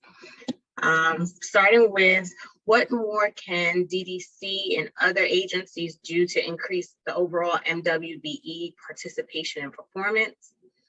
In response to DDC's abysmal rate, the MWBE rate specifically, DDC launched a new mentoring program. What is the participation rate from fiscal year 21 to fiscal year 22? And how has this new program increased the rate? As you know, DDC projects incur significant shortfalls, which have only exacerbated during the COVID-19 pandemic. What cost reforms are you implementing to decrease the shortfalls? As you know, Brookville Road in my district has significant flooding. Recently, DDC stated the revised construction date, which will begin in 2025 at a cost of $103 million. Brooks Farris, I just want to interject. We have DOF in front of us, not DDC yet. They're I'm joining us sorry. subsequently. Sorry. Can we save your question for the next? I apologize agency? for that. Yes, we'll hold that. Okay, thank you so much. Councilmember Sanchez, followed by Councilmember Brewer. Starting time. Hello, Commissioner. Thank you so much for being here and congratulations on the appointment. So my question, Councilmember Barron beat me to the punch, but I did want to follow up on the question about the tax lien sale. You know, specifically because, yes, completely agree. We as the city of New York need a means to collect on our property taxes, and we need a means. There's a third of the city is funded that way, and you know, luckily for us, it's only a third of the city, and cities around the nation, it's largely the property tax that funds all of their services. But that said, you know, specifically concerned about these small property owners, like you said, those that are burdened and that have that don't have the ability to pay. Do you, first, let me frame the question this way. One, are you calling for a renewal of the lien sale with modifications, or are you calling for a new system entirely? And two, what are the characteristics of whatever it is that you're calling for? What are the characteristics of that new system? And will there be, you know, for instance, a tax impact that the city is, the mayor and the Department of Finance is willing to take in order to protect those most vulnerable homeowners? So thank you for the question. We're looking at this now actively, and you know, I think the mayor's instruction to us was to overhaul the tax lien sale process. And, you know, with some specific goals in mind that I spoke about. I can't really tell you exactly what that proposals are going to look like yet. We have, in fact, I had a meeting that was scheduled for 2:30, but we've moved that to talk about the lien sale process and how we can reform it. So we're very actively engaged on this right now, and of course, this is, you know, something that we will be talking to you all about once we have proposals in place. Excellent, thank you. I look forward to those conversations as chair of housing, you know, really protecting Black and Brown home ownership, those historically excluded from opportunities for ownership. So thank you so much. I look forward to it as well. Thank you, Councilmember. Councilmember Brewer, followed by Councilmember Hudson. Starting time. Thank you very much, Commissioner. I like calling you that. I have 3 or 4 little questions. First of all, I believe that the Department of Finance collects vacancy information on the storefronts. That's my bill. But there seem to be a lot of questions about it. It's not a budget issue, so maybe we don't discuss it now, but it's not enough in real time. It's not collected enough, etc. So because people want to know how many vacancies, storefronts we have in the city of New York. So another conversation, because it's not a budget item, but it needs upgrading. This is weird, but the Manhattan Tow Pound no longer exists. And I just didn't know if you're collecting less because the tow pound has to be in, the police department cannot find a place to replace the Pier 76 that to the credit of Governor Cuomo, he made it a park. So I don't know if you're collecting less from cars that get towed because now the owners have to go to Brooklyn, Bronx, and Queens. Now, I don't, you know, I know that we shouldn't feel sorry for them, but I do a little bit, 3-on-1 calls are immense. So that's number one. Number two, I've asked in the past about uncollectibles, but I think one of the questions we had was whether you can handle the increased collection rates at Oath, what I call Oath. And also, how do you work with some of these debt collectors? Do they really come through? How does that work in terms of the funding? And then with all due respect, I get a call recently from those who work with tenants and they know what marshals do, but nobody has any idea why the sheriff is now involved with tenants. And we're all nervous about them getting evicted. And that came up. And then finally, again, another discussion, but the tax bill is still, I get it, it's still very hard to understand. And I would love to have some say about how it could be understood by regular people, not the mortgage companies, but people like me who have to pay it because it doesn't make a lot of sense. So mostly it's about the tow pound, the sheriff, and how does it go in terms of collecting with the collection agencies? Great. So on tax bills, we're always open to do talking to anybody about how we can make tax bills clearer. We often get mandated to put additional information, which sort of clutters it up and makes it a little bit harder to read. Excuse me. So, you know, I am of course always happy to sit down and tell you exactly how much you owe, council member. So I know I owe nothing. I think the primary reason we've seen fewer tows is because we simply suspended operations or reduced operations during the pandemic. There was a gubernatorial order which expired last March that at that time we reinstituted camera violations and booting for camera violations because of the public safety dimension of moving violations. We're only now starting to resume parking violations.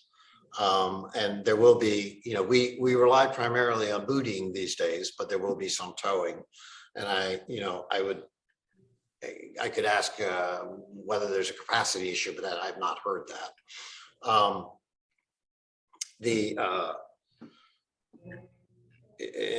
With respect to the sheriff and evictions, you know, the sheriff does not typically get involved in evictions unless there is a kind of physical danger element to it. So I want to ask Sheriff Faceto to actually describe to you sort of what the sheriff's role is in evictions, if that's all right. Sheriff Faceto.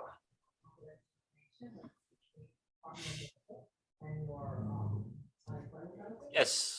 I don't know if I'm can you hear me? Yes.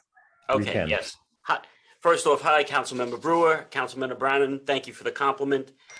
The sheriff's office is the court's enforcement officer. So we have 400 years, we're actually going on 400 years of doing this for the city of New York. We have an unbroken line of sheriffs for 400 years. And one of the roles is to carry out court orders. Now, most evictions in the city can be executed by the sheriff, but most people bring them to city marshals. We're agnostic to whether people bring it to the sheriff or marshal. We just stand here ready to execute the court's process. When you see more activity from the sheriff's office, it's because the Supreme Court is probably being more active in issuing what we call ejectment orders, which is a little different. An eviction, it looks like an eviction to everyone, but an ejectment is somewhat different animal. For example, let's say you're getting divorced, and in part of the divorce decree, let's say the spouse is entitled to possession of the home and the other spouse refuses to leave, they would issue an ejectment order. And it's carried out much like an eviction. So that's an example of a type of ejectment that the sheriff does. And we have dozens of examples where it's related to public safety. Let's say the building is in danger of collapse and they opted, instead of getting a vacate order, they get an order for the sheriff to go in and remove the individuals from the building. So with that said, those are the types of evictions we get. We do not get a lot of evictions. We never have. Pre-COVID in 2019, we only received 190 eviction type orders. So that's not a lot. Obviously with COVID, we have several years worth of backlog. So several years worth of people who've been divorced, several years worth of these types of scenarios where the court has stated. So now the sheriff is more active, but it's nothing unusual. Okay, thank you. Nobody knew that. And then the other thing is this, the uncollectible. Time expired. Well, how about my uncollectibles and how they use the agencies, the collection agencies? How does that work? And how much money do they get and so on? Quickly on collection agencies, we added for each type of debt, we have collection agencies that we use for particular circumstances. So business taxes, ECB, and parking. And we actually have 3 collection agencies for each type. So there are 9 contracts altogether. We refer it initially to the first agency, which has it for 6 months. Anything they don't collect, it goes to the next agency, which has it for 6 months. And then it will go to the third agency. Adding the third agency has actually been helpful and has probably increased. I will ask Jeff Shear to say the number because I probably won't get it right. But it has definitely increased, our collection revenues from our collection agencies. Jeff, how much is it added to have that third? Are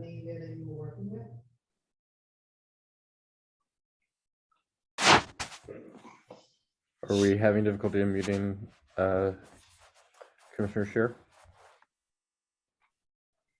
I almost never have trouble hearing Commissioner Scheer, but I will. Okay.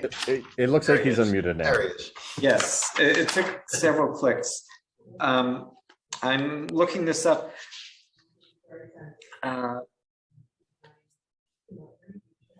I don't have the number at my fingertips, but what I'll say is that it was in excess of $10 million.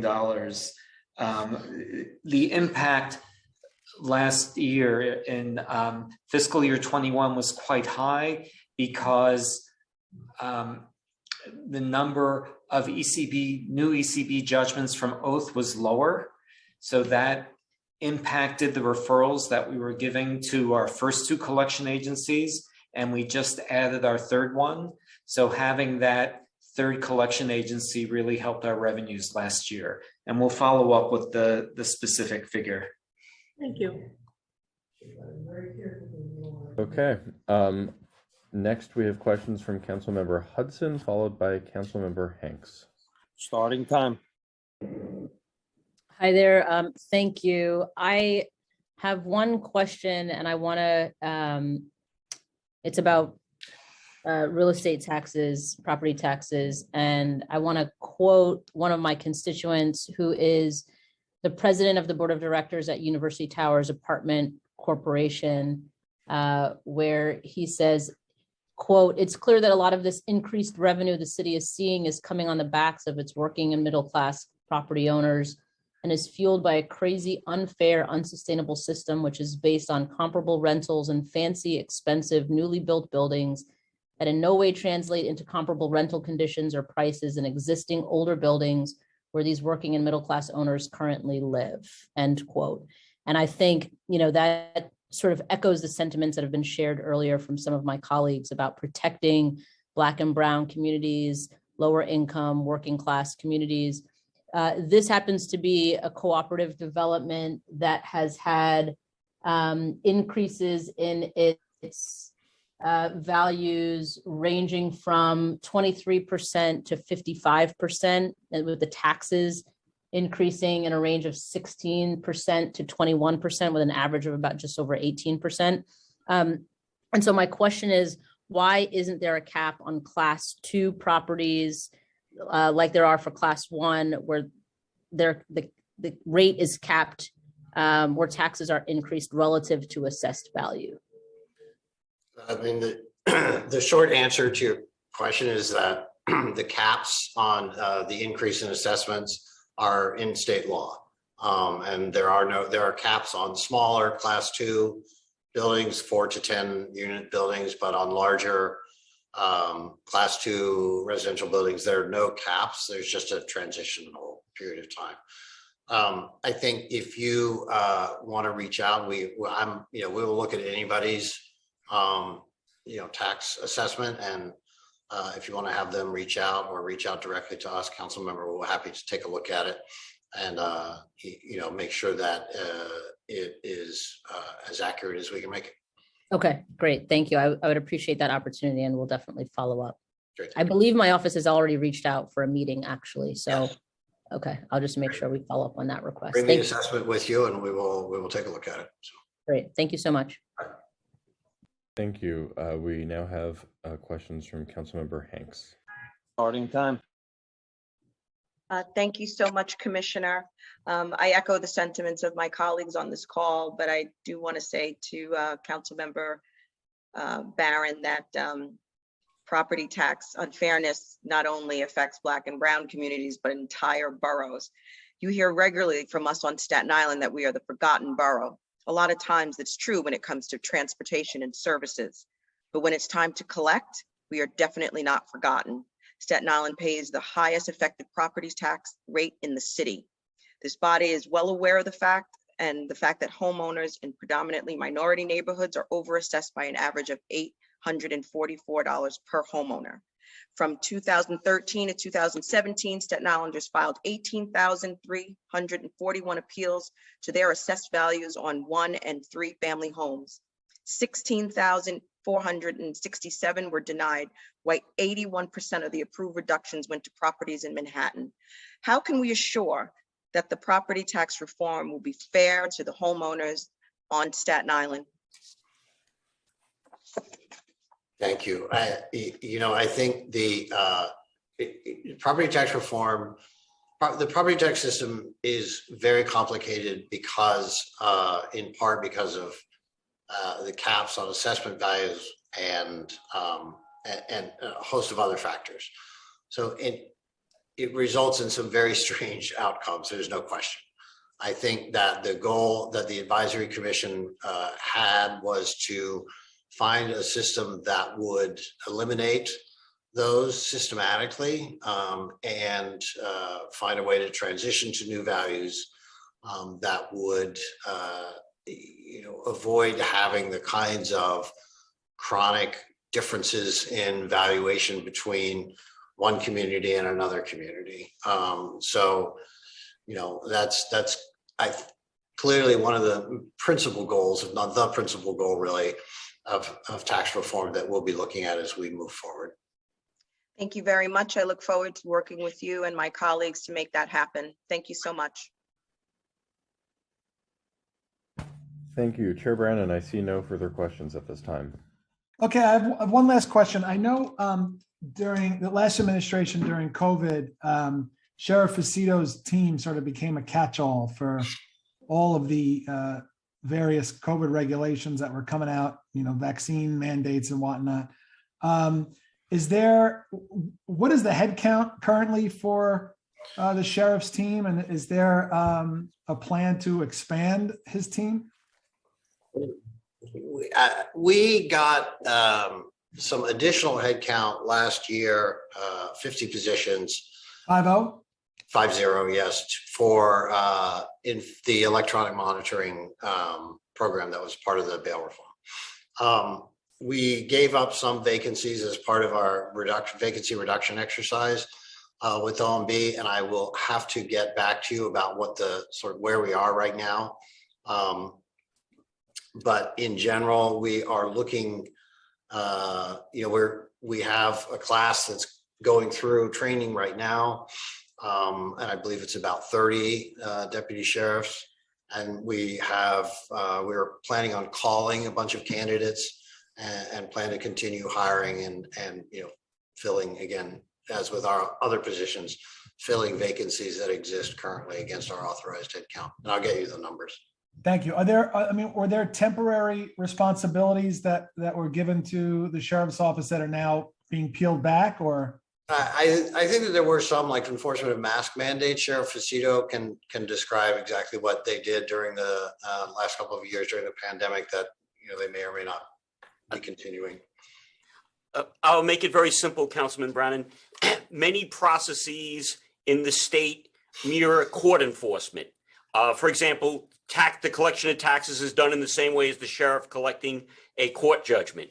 The Commissioner of Finance issues mandates to the sheriff, which he enforces like a court order. Same thing with the Commissioner of Health. So the sheriff has no inherent power to do this. We have to be empowered by an entity. And in this case, the health department can direct us to do certain things and issue certain mandates. The governor can issue direct mandates to the sheriff, and the state health commissioner can issue mandates to the sheriff. When these mandates abate, then the sheriff doesn't act on them any longer. So that's the role of the sheriff. We carry out the court orders or quasi-type court orders in the same fashion, and when the court order is done, we don't execute it any longer. But and I appreciate that. I mean, I'm biased. I think you guys do a great job. I think you do an amazing job with the few and mighty team that you have. I guess during the height of the pandemic, when you were doing a lot of the COVID enforcement, were your typical duties sort of on hold because of COVID, and that's how it worked out, or? It's unique when there's an emergency, the police department becomes even busier because they already have their regular job and they become busier. Since our primary role is court enforcement, if the court shuts down, then that aspect of our work decreases and the public safety aspect of our work increases. That's how we're able to juggle these types of operations. When the court system shuts down, now it didn't shut down entirely. I mean, we still had core functions being done, but child support enforcement wasn't being issued, arrest warrants weren't being issued from family court. So the regular work that we do in normal times diminished significantly, and we were able to step in and do these other types of court orders. Makes sense. Okay, great, Sheriff. Thank you. Commissioner Noah, we're good, right? No one else? We are good. We are good. Okay. And DDC is here, so you can take some time or roll right through. Okay, we'll take like a 5-minute break. Commissioner, thank you so much. I look forward to working with you on all this stuff and more. And I congratulate you again and looking forward to working with you guys. Thank you. I look forward to working with you too, Mr. Chairman. Cool. Thank you. Take care, Mr. Chair. Okay, so this will conclude this portion of today's hearing. Again, I want to thank the commissioner and his colleagues from the Finance Department for being here. We're going to hear from the Department of Design and Construction next. I'll ask my colleagues who are sticking around for the next portion of the hearing to remain on the Zoom with your microphone muted. And I guess Noah will take like 5 minutes. Sure. Let's do 5 of at 2:55. We'll start. Great. Thank you.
Sergeants, are you ready to go?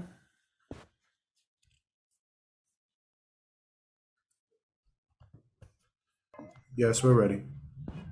DDC, are you ready? Let's see. If DDC could turn their cameras on, please. Let's see. I see our good friends.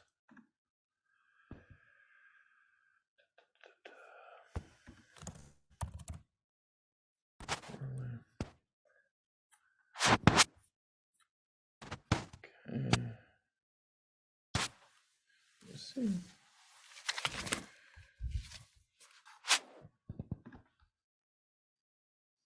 Commissioner Foley, are you ready? I am all set.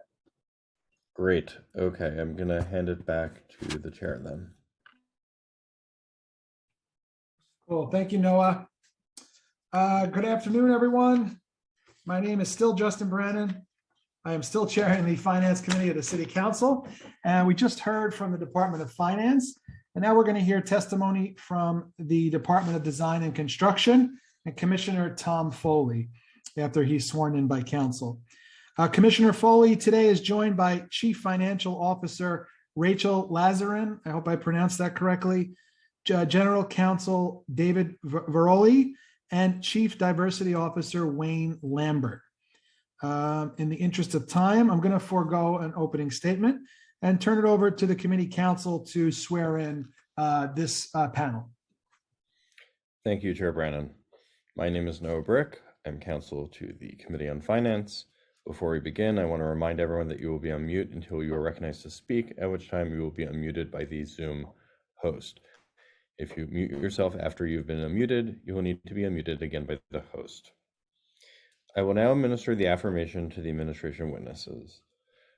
Do you affirm that your testimony will be truthful to the best of your knowledge, information, and belief? Commissioner Foley? I do. CFO Lazarin?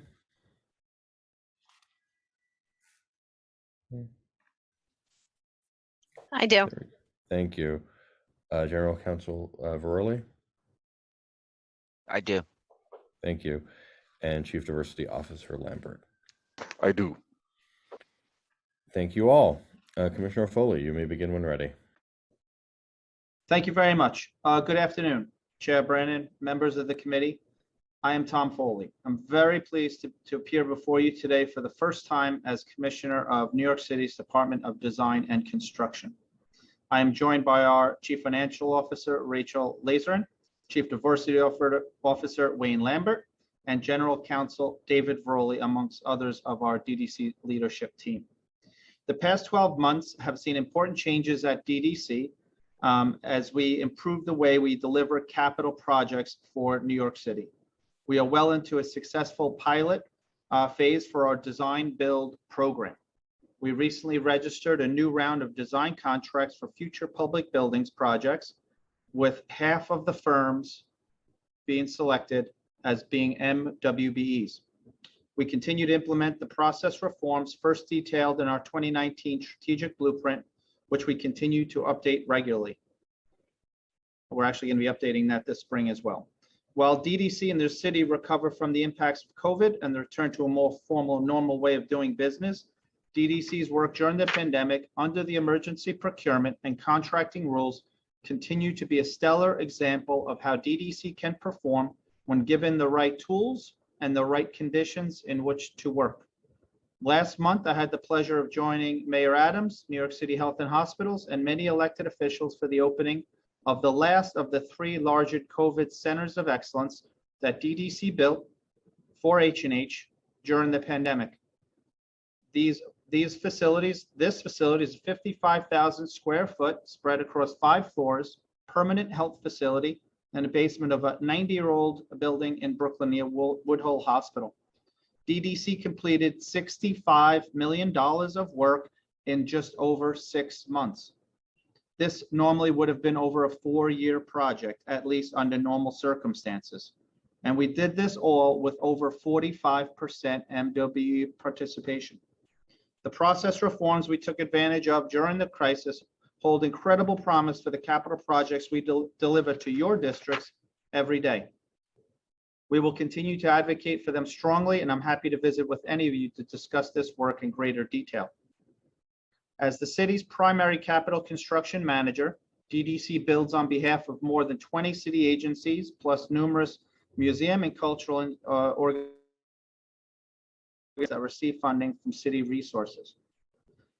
The January commitment plan contains over $4 billion in new planned commitments in fiscal year 2023 for DDC across its entire portfolio. This includes $1.7 billion for infrastructure projects and $2.1 billion for our public buildings portfolio. The 10-year capital plan includes $8.1 billion for the borough-based jails program related to the closure of Rikers Island, as well as $1.35 billion for the East Side Coastal Resiliency Project to protect Manhattan's East Side from 25th down to Montgomery Street. Our fiscal year 2023 commitments are historic, but they include figures for very large individual programs, including BBJ and East Side Coastal Resiliency, which we refer to as ESCR. The number also reflects sponsor agency priorities as they move to initiate projects that may have been delayed by the pandemic. Capital spending is dictated by the agencies that sponsor our projects and funding we receive from them. We advise sponsors about scope and cost, but ultimately the priorities are policy driven. DDC's fiscal year 2023 operating budget is $160 million. This includes $125 million for personal services, $36 million for other than personal services. Our budgeted headcount is 1306. Our total operating budget includes $136 million in IFA funding and $24 million in city tax levy, CTL.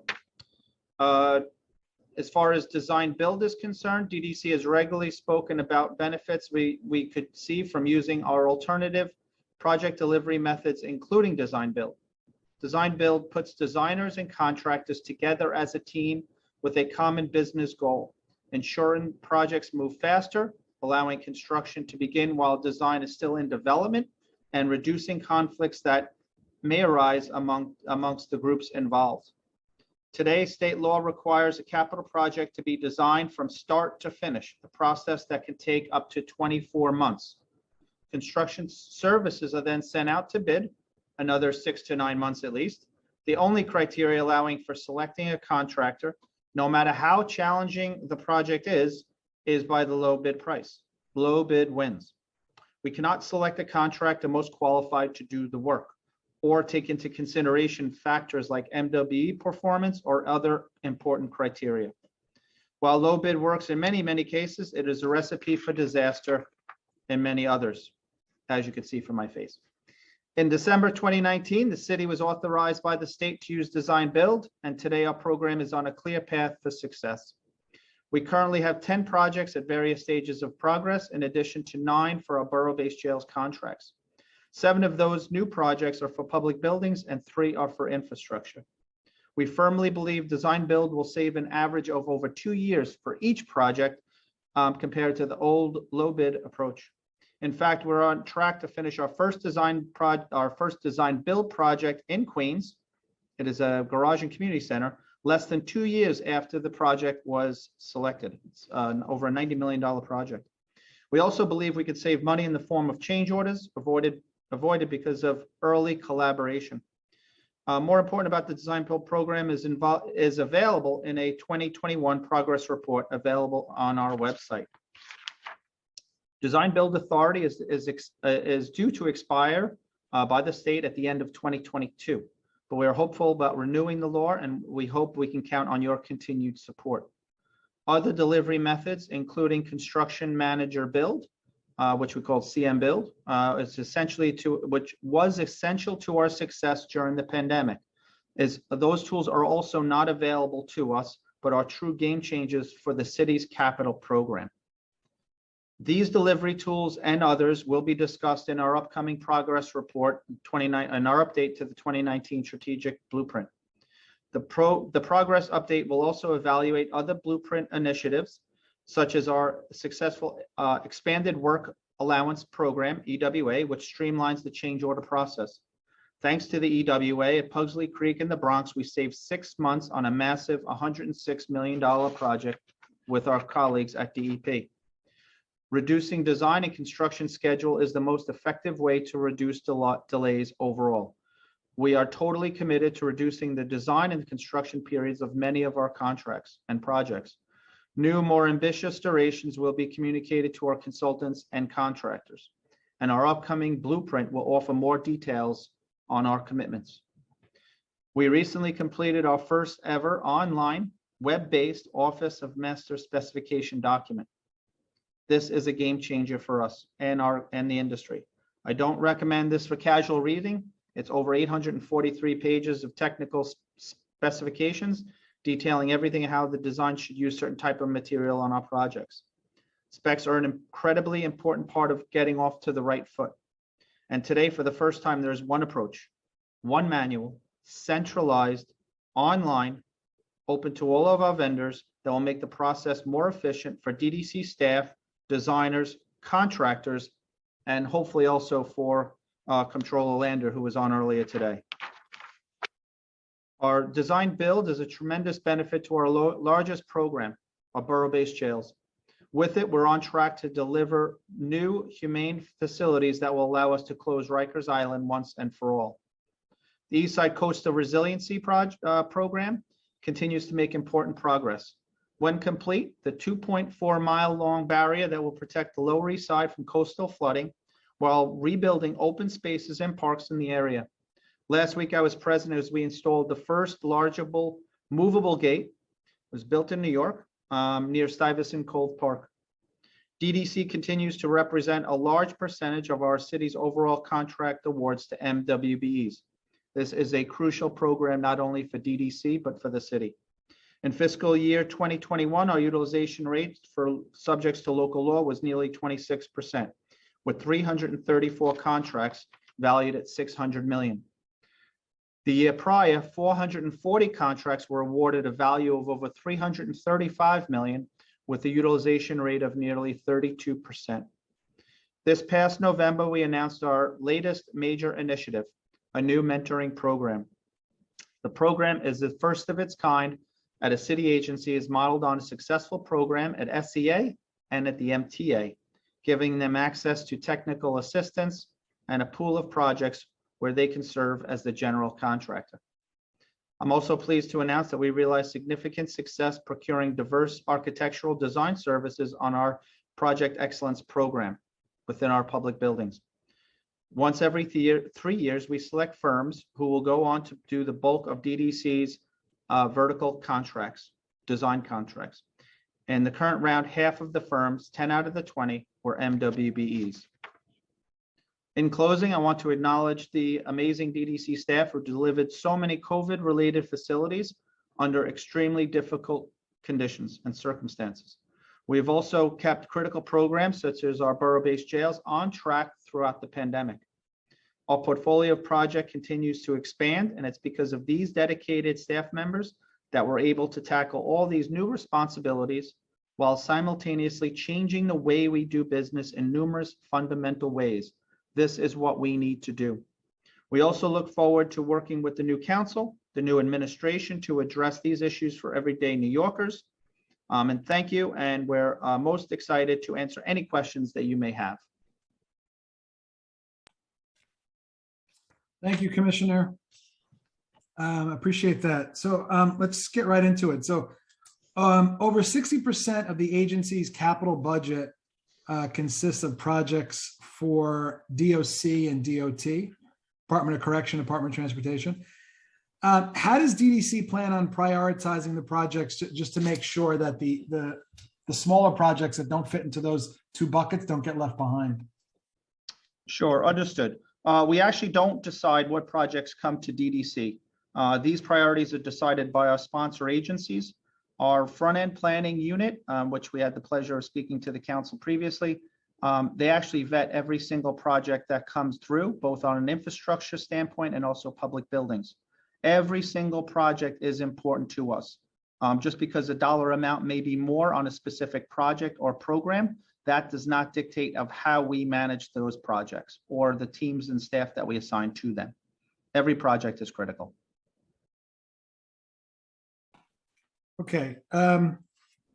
The capital commitment rate. So in fiscal 2021, DDC had actual commitments of approximately 1.6 billion, representing a commitment rate of 94%.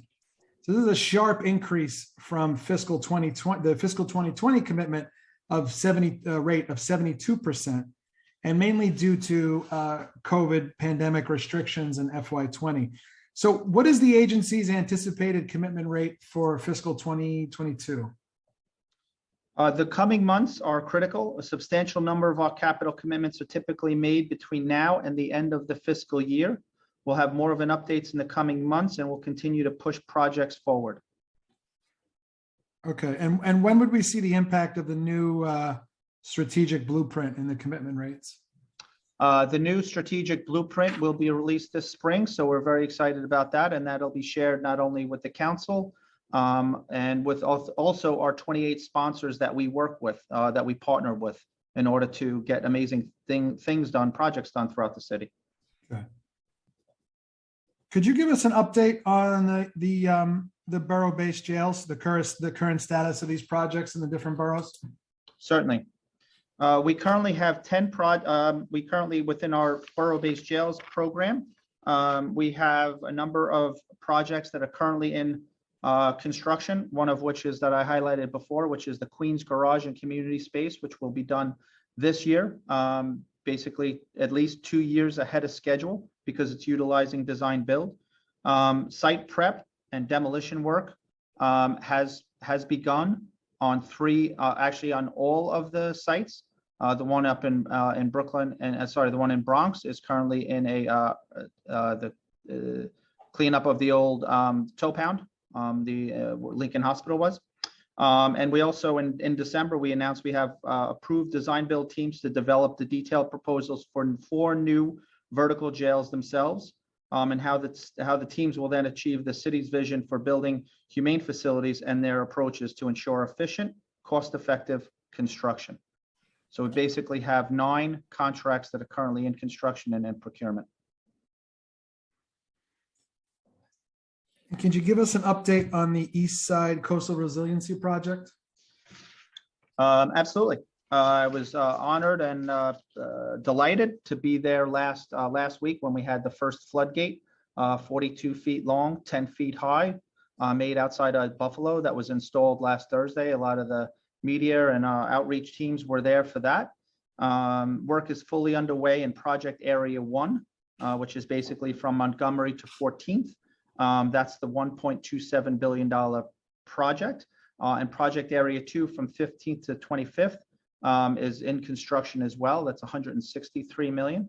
The PA2 will be complete by 2024. We are on schedule and on budget for that project. And our PA1, that's the 1.27, will be complete in 2026. Okay, I want to hand it over to my colleagues if they have questions. Noah? Thank you, Chair Brandon. Let's see. If any council members have questions, please use the Zoom raise hand function. You'll be added to the queue.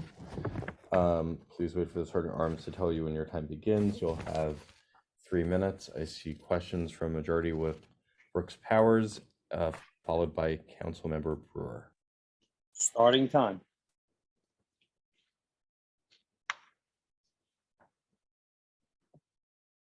Thank you. And hi, Commissioner Foley. It's great to see you virtually. I know we just saw each other a few weeks ago. I'm so excited to speak with you. I came on a little earlier, a while ago, but let's get into the questions. What more can DDC and other agencies do to increase overall MWBE participation and performance? In response to DDC's abysmal rate, MWBE rate, DDC launched a new mentoring program. What is the participation rate from fiscal year 21 to 22? And how has the new program increased the rate?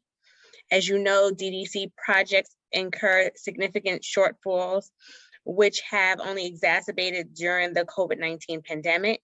What cost reforms are you implementing to decrease the shortfalls? As you know, Brookville Boulevard in my district has significant flooding. And recently DDC stated the revised construction date will begin in 2025 at a cost of $103 million. And with sea levels rising and increased flooding due to climate change, how will this project relieve future flooding projections?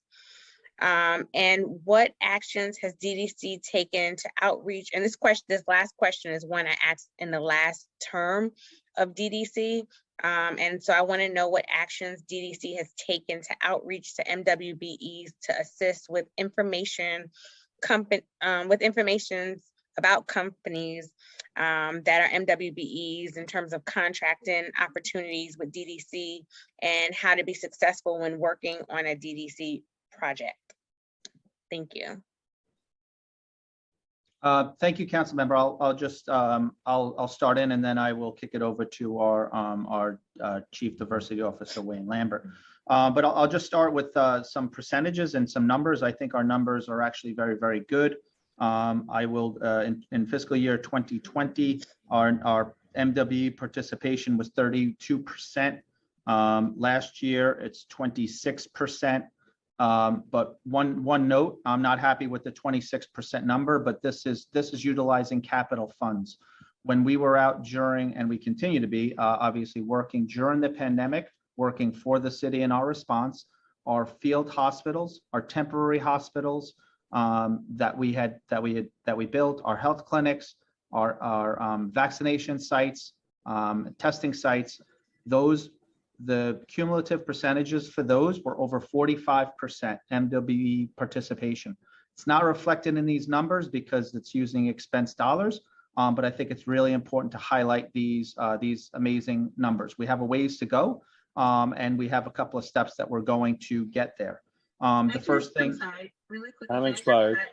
Can I just highlight that I know the comptroller had a review and in fiscal 21, Black Americans were at 8%, Asian Americans at 27.36%, Hispanic Americans 38.17%, and women at 18%. So I just wanted to, put that out there too. Like there was a score that was given on this as well, which wasn't really great.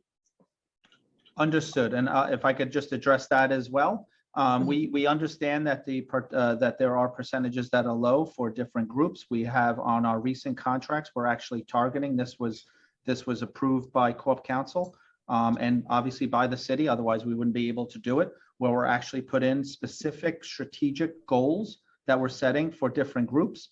We sit down on a quarterly basis with an outside advisory, MWE advisory panel. These are requests that had started through the panel, and they're actually hitting the construction term. I'm a civil engineer, but they're actually hitting the contracts right now as we speak, that we're putting in these specific goals. And then this is something that Wayne can discuss as I go through some of the other items that you had raised. As far as our MWE mentorship program, this is where we currently have 25 approved applicants for this, and these are all ways that we're looking to improve our percentages because we make up a large percentage, obviously, for the city of New York, our MWE participations and goals. We have 25 applicants we're still reviewing, and there's a goal of having 50 teams, mentors that we're working with in our mentorship program. We have training set up for this coming month. Actually, the portions of the training are going to start this afternoon. We have a team assigned to that, splitting duties. And we have our summer of 2023 is when we're going to be starting construction with these mentorship programs. We're also implementing an MWBE PQL, which I think is going to be a game changer.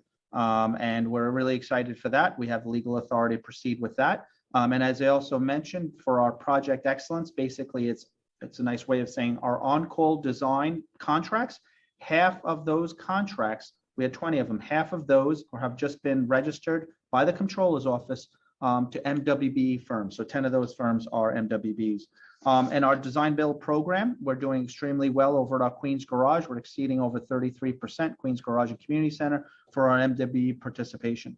And I spoke about the over 45% MW participation for our the team's amazing work during the pandemic. And I'll kick it over to Mr. Wayne Lambert for additional things, such as the target and some of the contracts that we're looking to, again, increasing percentages. We're open to all ideas, and this is something that it did not come internal. It was through our discussions from advisory boards and others that we're shifting the way. Anyway, we're pivoting as much as possible in order to improve. Wayne? Sure. Thank you, Commissioner, and thank you, Councilmember. I definitely want to add here that DDC is fully committed to ensuring that MWBEs have opportunities across the board. As the Commissioner alluded to, we do set disaggregated or targeted goals on all of our projects. And we're looking at projects in different buckets. You have projects subject to local law 1 or administrative code 6129, and then also you have projects outside of that bucket. But across the board, we take it. We take a very detailed approach in setting goals, and we don't just set goals like a 30%. We set actually targeted goals, and we'll set goals for Blacks, goals for Hispanics, and so on, looking at the disparity within the disparity. We also, to the extent possible on our discretionary opportunities, we also ensure that we target Black, Hispanic, Asian women-owned firms and Native American firms. That's an agency and city policy, actually, but we take it one step further to your point about the fact that Black and Hispanic women are not getting as many opportunities. So one of our goals for this year is to increase opportunities for those groups across the board and using our discretionary powers, if you will, to ensure that that happens. On the mentoring program, again, that launched in November, and we have, as Commissioner noted, we have 25 firms, and we're actually training up those firms as we speak. The great thing about the program is that the firms in the program will be supported by a CM mentor and a technical assistance consultant as well, and operating as primes, right? So there will be prime contractors getting opportunities here at DDC and getting the full support, through the consultants and the team to ensure that they're successful. So, definitely a lot that I can speak to more, but I'll pause there. And thank you for bringing up the diversity. There are a lot of agencies across the city and state that are approaching MWBE programs such as that. And I would also encourage, if you haven't already, to look to like School Construction Authority, DASNY, and MTA, who have definitely been the poster in some instances around MWBE programs and its success. Because I would love to see more engagement and participation from particularly MBEs, especially when you have all of these large developments happening across the city, especially in communities of color. And then when you walk down the street and you don't see someone who looks like you that's working on that project, it's disheartening.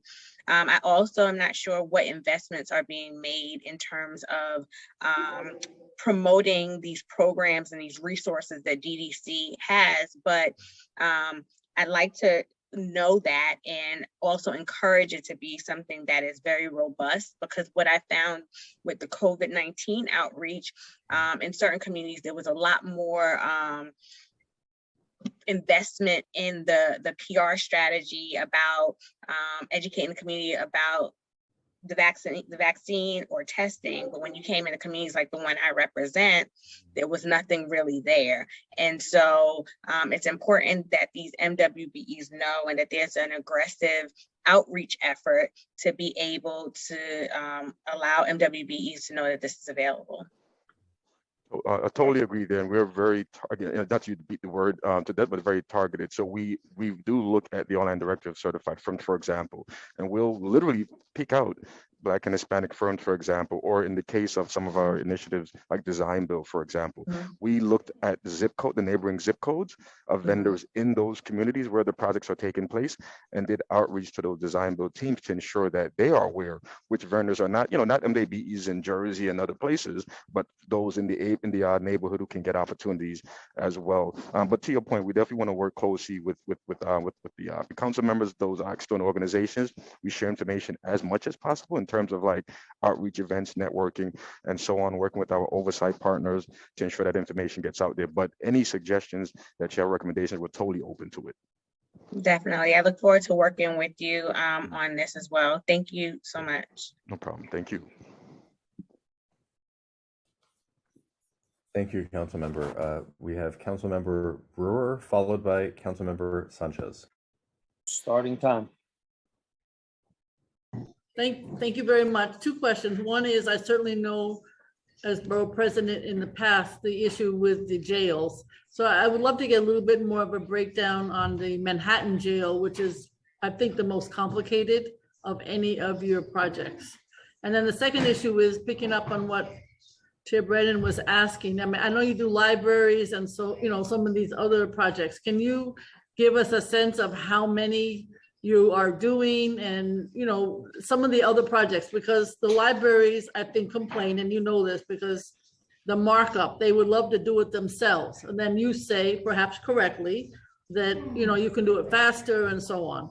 So I just want to understand, what is the markup for some of these smaller projects? And is that true? Is that why you defend the fact that you can do it in a better space? That would be my question. So that and the Manhattan jail. Thank you. Certainly. Thank you, council member. And yes, we had a number of discussions when you're borough president. As far as the Manhattan Correctional Facility is concerned, there are two contracts. One is a dismantle contract that has recently been registered. It was registered in December of last year, December 2021. The contractor is out now meeting with residents to gain access to their buildings and things like that for a documentation, which is a normal process on all of our projects to document existing conditions, videotape, what have you. We also have hired a full-time community liaison that's actually fluent in 4 languages. So they are present in the community and obviously getting contacts, meeting with the community boards, what have you. So that's continuing. As far as the physical work, a lot of it right now is permitting. So the physical work will be starting up within the next couple of months. But right now it's a matter of them going through getting demolition permit, what have you. Parallel to that, right at December of last year as well, we have shortlisted teams and identified teams for each of the 4 facilities. We're currently negotiating and meeting with the team that has been selected for the Manhattan site, and we hope to be in contract with them starting this summer. So it's what's called a design build GMP, guaranteed maximum price model. So we're flushing out some of the concerns and things like that with them now. So that's, you know, the snapshot behind the borough-based jails in the borough-based jail in Manhattan. As far as we actually have 501 active projects right now as an agency. The total value of that is over $16 billion. Huge program, one of the largest in the country obviously within a city owner as a city. And our projects are very varied. And I think that's what makes us, that makes my team, certainly as engineers and architects, extremely engaged with the program, and whether that's doing street highway work for bike lanes and that green infrastructure for DOT, DEP. We're also in the vertical world of obviously building animal shelters, cultural institutions, and working for our critical libraries as well. And that includes Queens Public Library, BPL, Brooklyn Public Library, and obviously New York Public Library. We continue to, every project comes through our front end planning. And that way we're able every project comes through our front end planning, and that's where each project is vetted for budget, scope, and schedule. Okay. And so what is the markup? Is there such a thing as markup? In other words, everybody, in terms of like a library, like why would it cost more than if they did it themselves? There's not what we would call a markup. There are certainly contingencies that we put into a contract.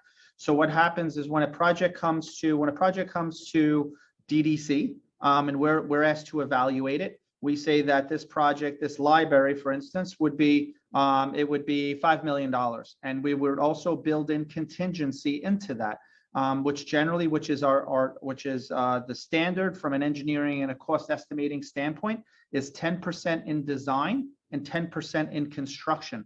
So therefore, that's bringing us up to a value of obviously over the $5 million.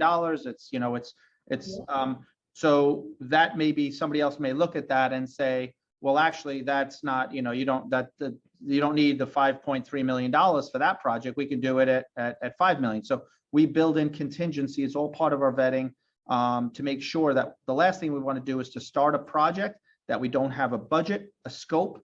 And that's where we ran into problems as an agency before. We would start projects and then on an annual basis, which ties it into the libraries because they're only getting the money on an annual basis. And oh, let's add this in, let's add another floor in, let's add a reading room in. And that's where we as an agency, and then obviously within the public wants to know when the hell their building is, when their library is going to be back open. So these are some of the challenges that we're trying to address. And we have through our front end planning. One other issue on the jails, the women detainees, for lack of a better word, they do not want to go to Queens. They want to be in Manhattan. I assume you know that. And so they're calling me about either Bayview or Lincoln, which are 2 state facilities, and I'm up on it. They're both vacant. Nobody's claimed them.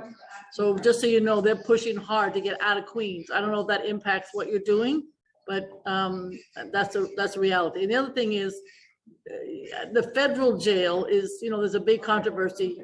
I assume we'll just go ahead with the Manhattan plan, but the federal jail is also vacant. So I don't know if you're gonna, something to think about. It's not your problem. You do when you are told ready to go, but it is an issue. So, all right, thank you very much. And thank you very much. Thank you, Councilmember. Councilmember Sanchez, if you're ready to ask your question. Starting time. Hello. Sorry. So thank you so much, Commissioner, for your testimony. And my question is actually related to Councilmember Brewer's question. So particularly with Eastside Coastal Resiliency and BBJ overall, in terms of contracts that have been awarded thus far, can you provide the MWBE percentage and particularly the MBE percentage, just people of color awarded? Certainly, I'll kick it off and then I will then cover, I'll switch it over to Wayne and to our CFO, Rachel Lazarin, as necessary as well. I do know that our Queens Garage and Community Center, which is currently in construction, we're over 30% MWBE. Any of our design build projects are 30% design, 30% construction. And that's a project that we're 2 years ahead of schedule because we, obviously we worked with the council and with the state ledge in order to have the authorization to proceed with this. In regards to Eastside Coastal PA2 and PA1, I'll kick that over to our officer, Wayne Lambert. Sure. Thank you, Commissioner. Thank you, council members. In terms of Eastside Coastal Resiliency, the PA2 project, the $1.2 billion project that was registered, actually all of the projects, they have MWBE goals assigned to them, and the goals are based on availability. Thus far, the initial numbers, we don't have the breakdown in front, I don't have the breakdown in front of me for the MBE numbers, but overall the projections appear to be close to or above the goal based on the initial conversations with the project management team. And that's, they have subcontractor approvals that we review as part of the compliance process. But some of those projects haven't, that phase of the work where the MWBs are expected to be utilized hasn't started yet. So we don't have official numbers for the MBE dollars. Thank you. I'll look forward to follow up because we know that even when we're meeting stated goals, it's not going to people of color, it's going to women that are not people of color. So I will be interested to follow up with you. Sure. Definitely, please. Okay. Chair, there are No further questions at this time. Okay, Commissioner, DDC team, thank you so much, and we look forward to working with you on this budget. Appreciate your time today. Thank you, Chair. Thanks, everyone. So this will conclude the DDC portion of the hearing. Next, we'll have the public portion, and I'm going to ask my colleagues who will stick around for the public portion to remain on the Zoom with your microphone muted until we're ready to begin. And I think we've agreed we will take a short recess and begin at 3:45 in about 10 minutes. Okay, great. Thank you.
Council, I'm good if you're good.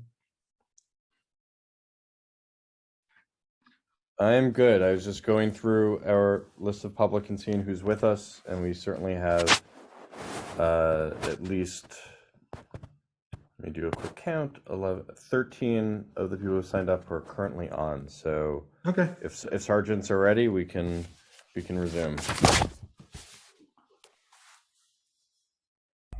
So we're ready.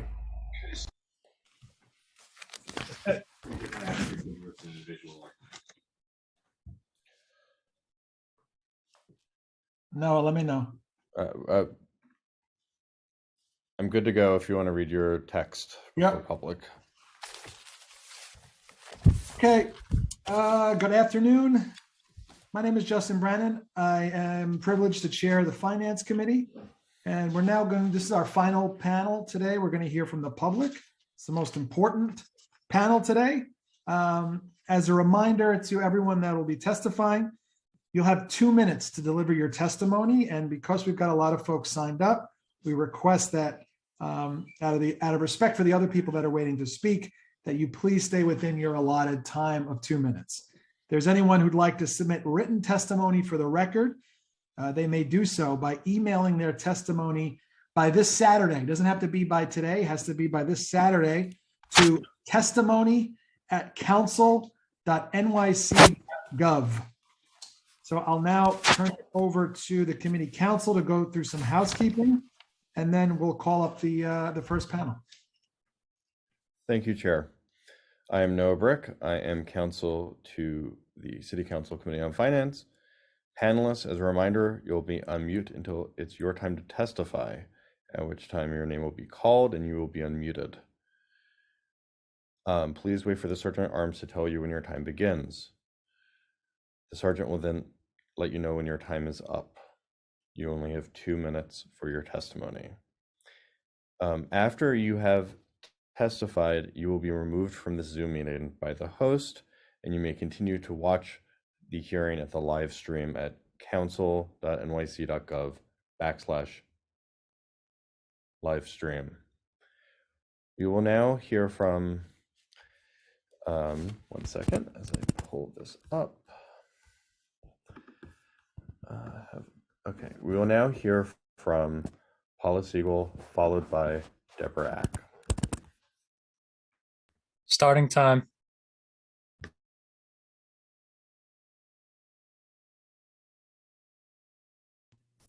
Sorry, thank you so much. I'm Paula Siegel. I'm speaking today as Senior Staff Attorney in the Equitable Neighborhoods practice of Take Root Justice. Thank you for the opportunity to testify as the Council prepares its response to the Mayor's preliminary fiscal 2023 budget. I'm here to share feedback on 2 aspects of the operations of the Department of Finance. It's staffing for our municipal debt collection system and the need for funding for independent legal services for charity property owners maintaining property tax exemptions as required by state law. I've submitted written testimony that's a little bit more detailed. I'm going to try to talk as fast as I can to hit the highlights of those 2 points. So starting with the staffing of the Department of Finance as it reinvents the debt collection system this year. It was great to hear Commissioner Niblack state earlier today that the department is open to developing a new system for debt collection that preserves homes while incentivizing people paying their bills. We hope this new system will entirely replace the lien sale, not simply tinker with it while keeping the extractive structure the same. Created by Mayor Rudy Giuliani in 1996, the lien sale outsources the collection of delinquent city bills. This eliminated the need for municipal workers to perform this core service of debt collection and created an opportunity for private servicing firms and wealthy investors to make millions each year in interest and fees. As Councilmember Barron pointed out earlier today, this facilitates great wealth accumulation by a mostly white male sector through direct extraction from our city's most vulnerable BIPOC property owners. We hope that the department will have the resources this year to really work with the council and with advocates and to bring this core function in-house and have the necessary staff. There was a detailed conversation earlier about the staffing of the department, and I didn't hear any mention of how the revamping of debt collection will be reflected in staffing. We would like to see a system that both incentivizes timely payments and allows owners who simply cannot pay to resolve their debt in a manner that increases the city's supply of affordable housing. But Time that, expired. happy to answer questions. You want to just finish up? How much more do you have? A minute? I was planning for 3. Give me 30 seconds. All right, well, just very quickly on the need to support charity property owners. As you know, in the city recovering from the pandemic, of forced isolation, our community spaces, our gardens, theaters, mosques, and charity organizations of all sorts are the key to the recovery that'll bring the economy back.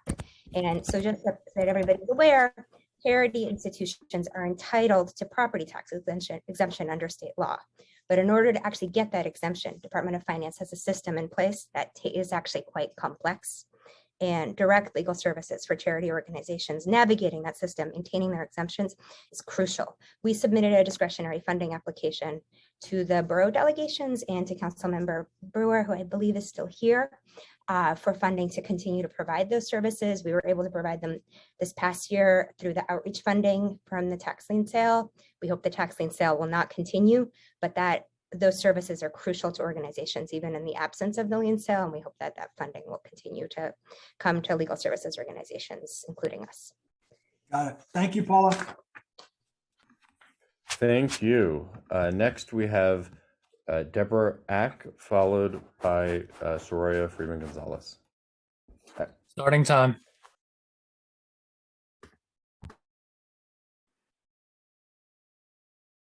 Good afternoon, Committee Chair Brannon and all members of the Finance Committee. My name is Deborah Ack, and I'm a resident of East New York, Brooklyn for over 15 years. Along with organizing for the East New York Community Land Trust, better known as the East New York CLT.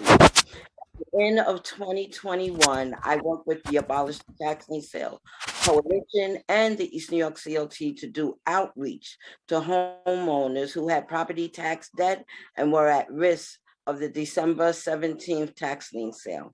We knocked on the doors of every homeowner in District 37 and 42 who were at risk multiple times.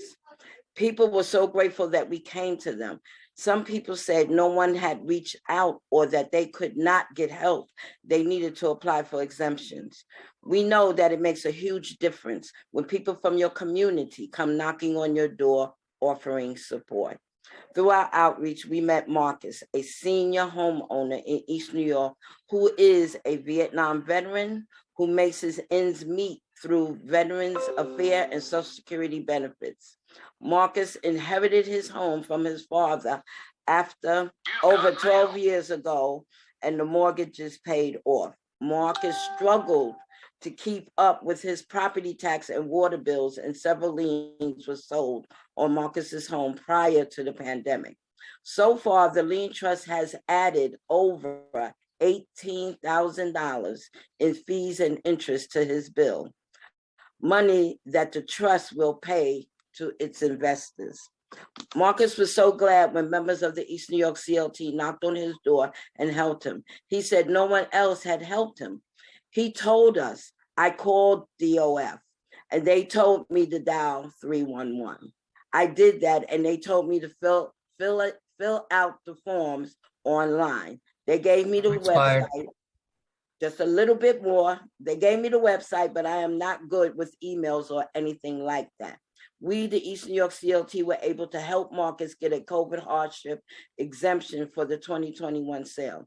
He should have been eligible for numerous exemptions in the past, since he is a senior, disabled, and a veteran. However, since no one came to his door to provide support or resources, liens were sold on his homes, and now he has a $64,000 debt that he must pay to the lien sale servicing company. Marcus does not want to sell his family's home, but he does not have $64,000 to pay off the debt. He is at real risk of being foreclosed on by the tax lien sale trust. Marcus' situation is not unique.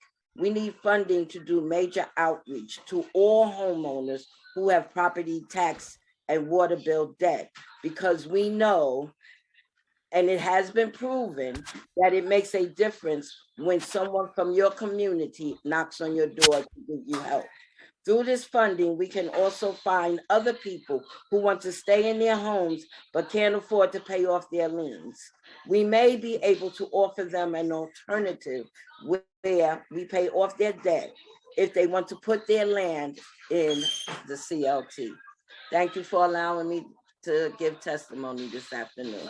Thank you, Deborah. Very important. Thank you for all your work. Okay. Thank you. We will next hear from Soraya Friedman Gonzalez, followed by Hannah Anousheh. Great. Starting time. Thank you. Hello, my name is Soraya Friedman Gonzalez, and I'm the Executive Director of New Yorkers for Children, a nonprofit that works to improve the well-being of children and families in the child welfare system, with a particular focus on those aging out of the foster care system. We provide direct educational and financial support to youth and also support other child welfare focused organizations by developing innovative initiatives to fill gaps in the system. We do this through our longstanding partnership with the Administration for Children's Services, the 26 contracted foster care agencies, and many community partners. We typically serve about 1,000 youth per year as they transition out of the child welfare system and into adulthood, a moment when their need for support is the greatest, but there are limited resources available. Our programs make a difference in the lives of the youth we serve. One program, which provides wraparound supports to youth in college, has seen 78% graduation rates compared to 3% graduation rates nationally for youth aging out of foster care. While New Yorkers for Children has been around 25 years, the past few years have proved to be an inflection point due to significant increases in demand, and we have seen exceptional growth in every area of our work. In particular, at the height of the pandemic, New Yorkers for Children served over 2,000 New Yorkers, distributing more than $1.8 million in direct cash transfers to youth and families. We are a key resource and trusted partner to the young people we serve, and I share this to merely highlight the immense needs. Beyond our direct services work, New Yorkers for Children designs, pilots, and manages citywide initiatives. Since our founding, New Yorkers for Children has served as a longstanding partner to ACS, managing multiple grant projects that spur innovation and improve the child welfare system. Additionally, we've launched community partnerships for transformative initiatives, supporting over 14 other New York City child welfare focused organizations, big and small. Time expired. Okay.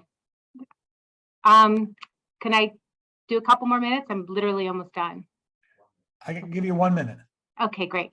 We aim to improve the child welfare system by supporting organizations doing innovative work in areas such as transition age youth needing holistic community-based support, education and career development, mental health, permanency for youth exiting the foster care system to adoption and KingGap, parenting youth who are victims of sex trafficking, and 2-generational caregiver support. While we commend many of the existing investments already made, including Fair Futures, we believe additional investments are needed. Thank you for the time to listen to my testimony, and I hope that with support from City Council, we will be able to build a stronger child welfare landscape in New York City. Thank you. Thank you so much. Thank you. We will now hear from Hannah Anousheh, followed by Salma Mohammed. Starting time. Good afternoon, Committee Chair Brennan and all the members of the Finance Committee. My name is Hannah Anousheh, and I'm the coordinator of the East New York Community Land Trust, an organization led by East New York and Brownsville residents that's dedicated to stopping speculation and taking community ownership of land. So around 2 years ago, one of our members discovered that East New York, Brownsville, and Bushwick had more properties on the tax lien sale than any other district. We convened the Abolish the Tax Lien Sale Coalition, made up of member organizations from around the city, and it's dedicated to getting rid of New York City's current predatory and privatized system of debt collection. Now that the tax lien sale law has expired, there's a real opportunity to create a system that removes this private trust from the equation and protects homeowners and tenants. But this new system that we propose is essentially a housing preservation program that requires resources, as any preservation program does. But we also know that it's much more affordable than new development and will save the city a lot of money in so many ways in the long run. So we really need to make sure that the Department of Finance and community groups like us have the resources to bring debt collection back under the control of the city. Thank you for your time. Thank you, Hannah. Thank you. We now have Salma Mohammed, followed by Kin Mai Ong. Starting time. Thank you, Chair Brannon, City Council members, and community members. My name is Salma Mohammed, and I am the Partnership and Capacity Building Specialist at the Arab American Family Support Center, AAFSC. At the Arab American Family Support Center, we provide a range of free social services citywide, such as adult education classes, academic enrichment for youth, mental health services, domestic violence case management support, cash assistance, access to health insurance, food security programs, and much more. We welcome all those who are in need, but with 27 years of experience, we have developed a research-driven, community-focused, trauma-informed, culturally responsive, and linguistically competent approach to serving New York's growing Arab, Middle Eastern, Muslim, and South Asian AMEMSA communities. Communities that have been historically underrepresented and underserved. Our staff is representative of our client base. We speak 36 languages, enabling us to serve people that mainstream providers are largely unable to effectively reach. Seeing the increase in need in 2021, we scaled our efforts to provide wraparound support, serving 10,000 people. Over the past year, our research institute has challenged the mainstream tendency to paint our communities in broad strokes through community-based data collection and disaggregation, working diligently to understand their nuanced needs. There has been a 625% increase in the proportion of households reporting a need for mental health support over the past 2 years. Similarly, food insecurity in our communities has reached an unprecedented level, with 44% of our needs assessment respondents reporting inadequate access to food. Alarmingly, 66% also reported at least 1 month of, at least one unmet health-related need.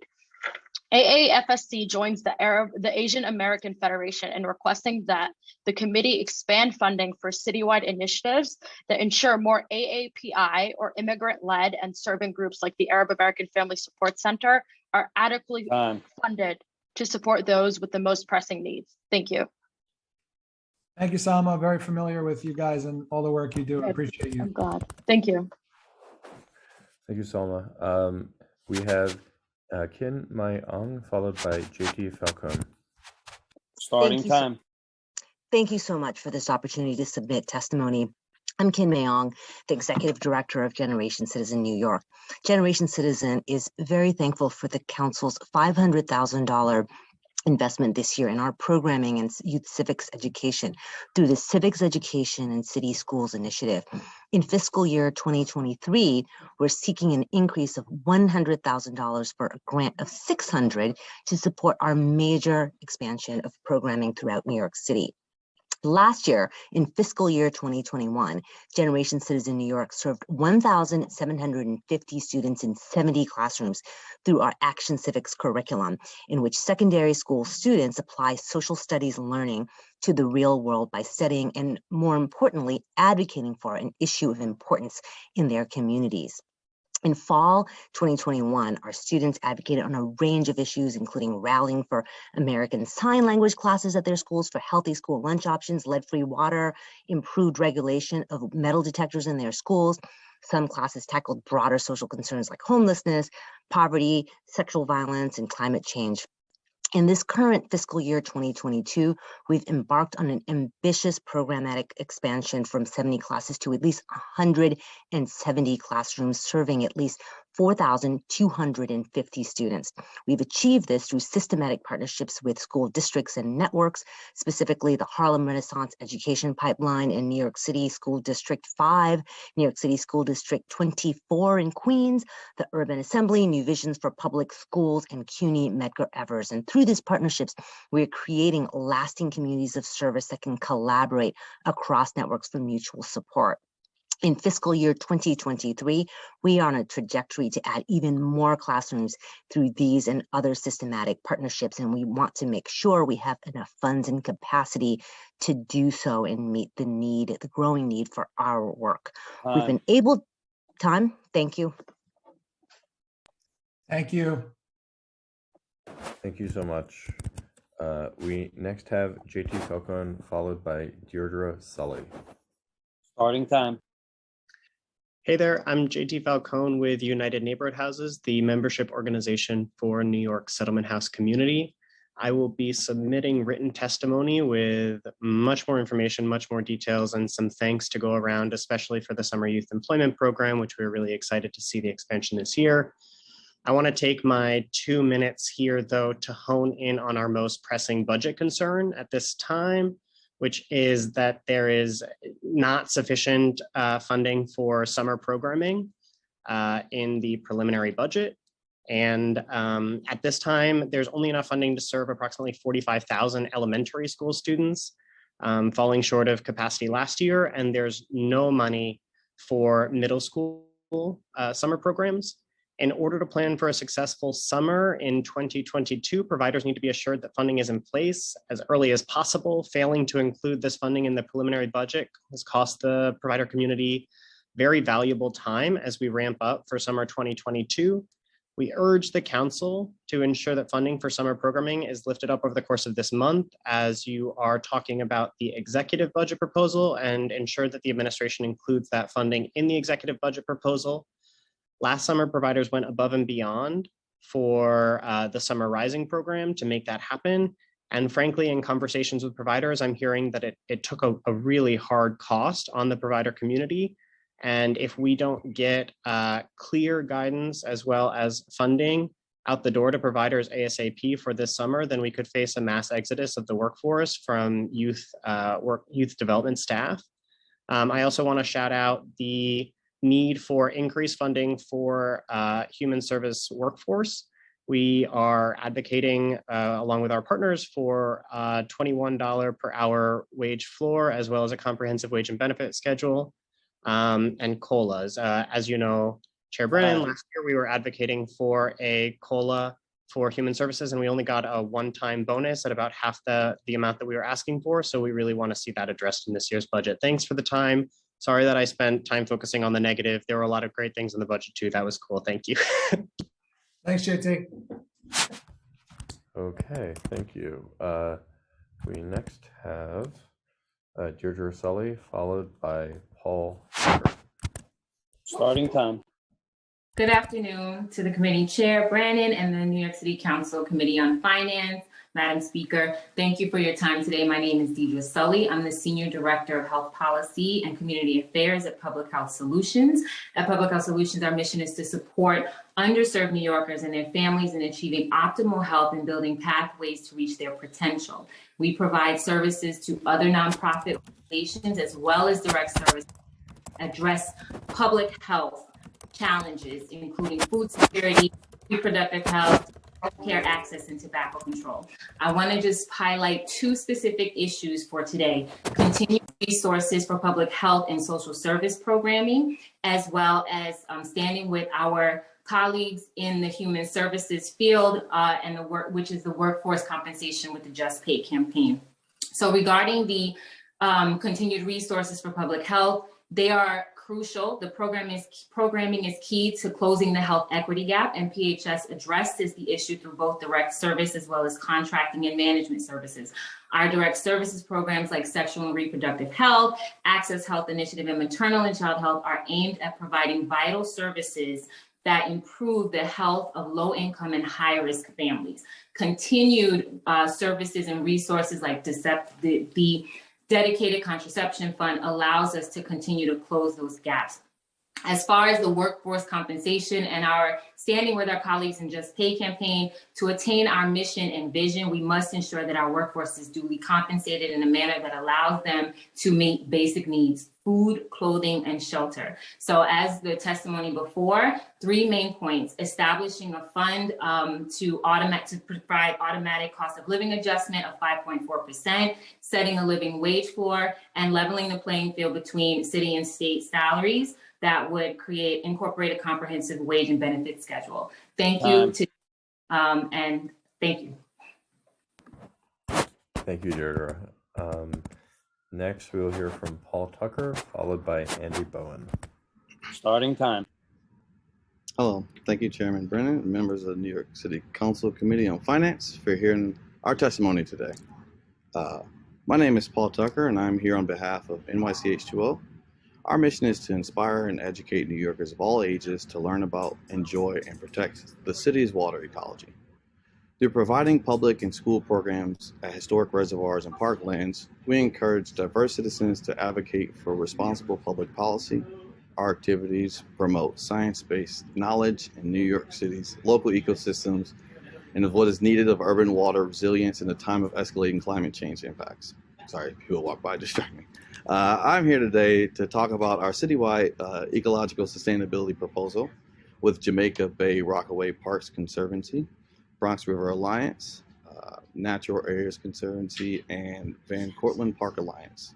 As part of our Greener NYC initiative, we propose a citywide ecological sustainability program to protect the city's valuable ecosystem, mitigate increasing climate changes, impacts, and improve open spaces and waterways. Our coalition has formulated a citywide plan that will engage the public in environmental education, stewardship, and provide green jobs and training designed to improve the ecosystems in public spaces, parklands, and wetlands. According to our partners at the National Areas Conservancy, there are 20,000 acres of forest and wetlands in NYC.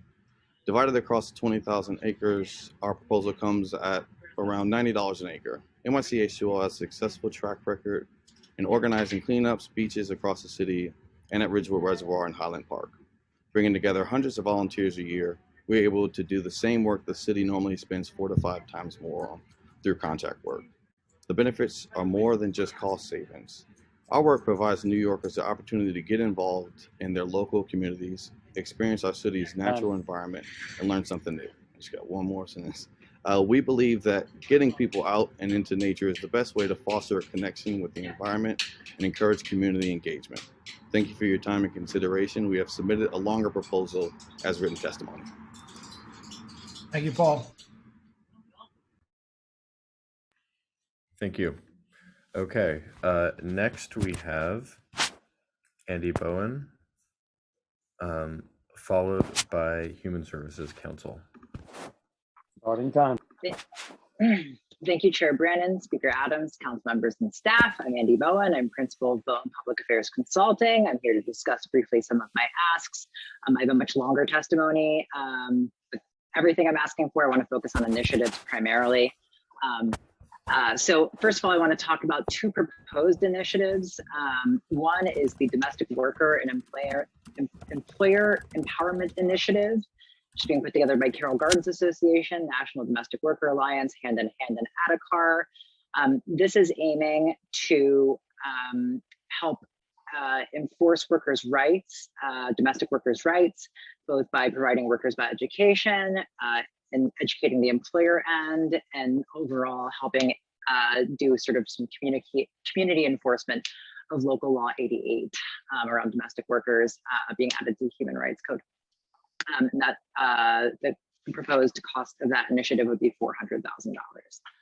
I am also working with several organizations, including Destination Tomorrow, 1199 Employment and Training Fund, Non-Traditional Employment for Women and others, on something we're calling the Pride at Work Initiative, and that would be to get LGBTQ people into unionized careers.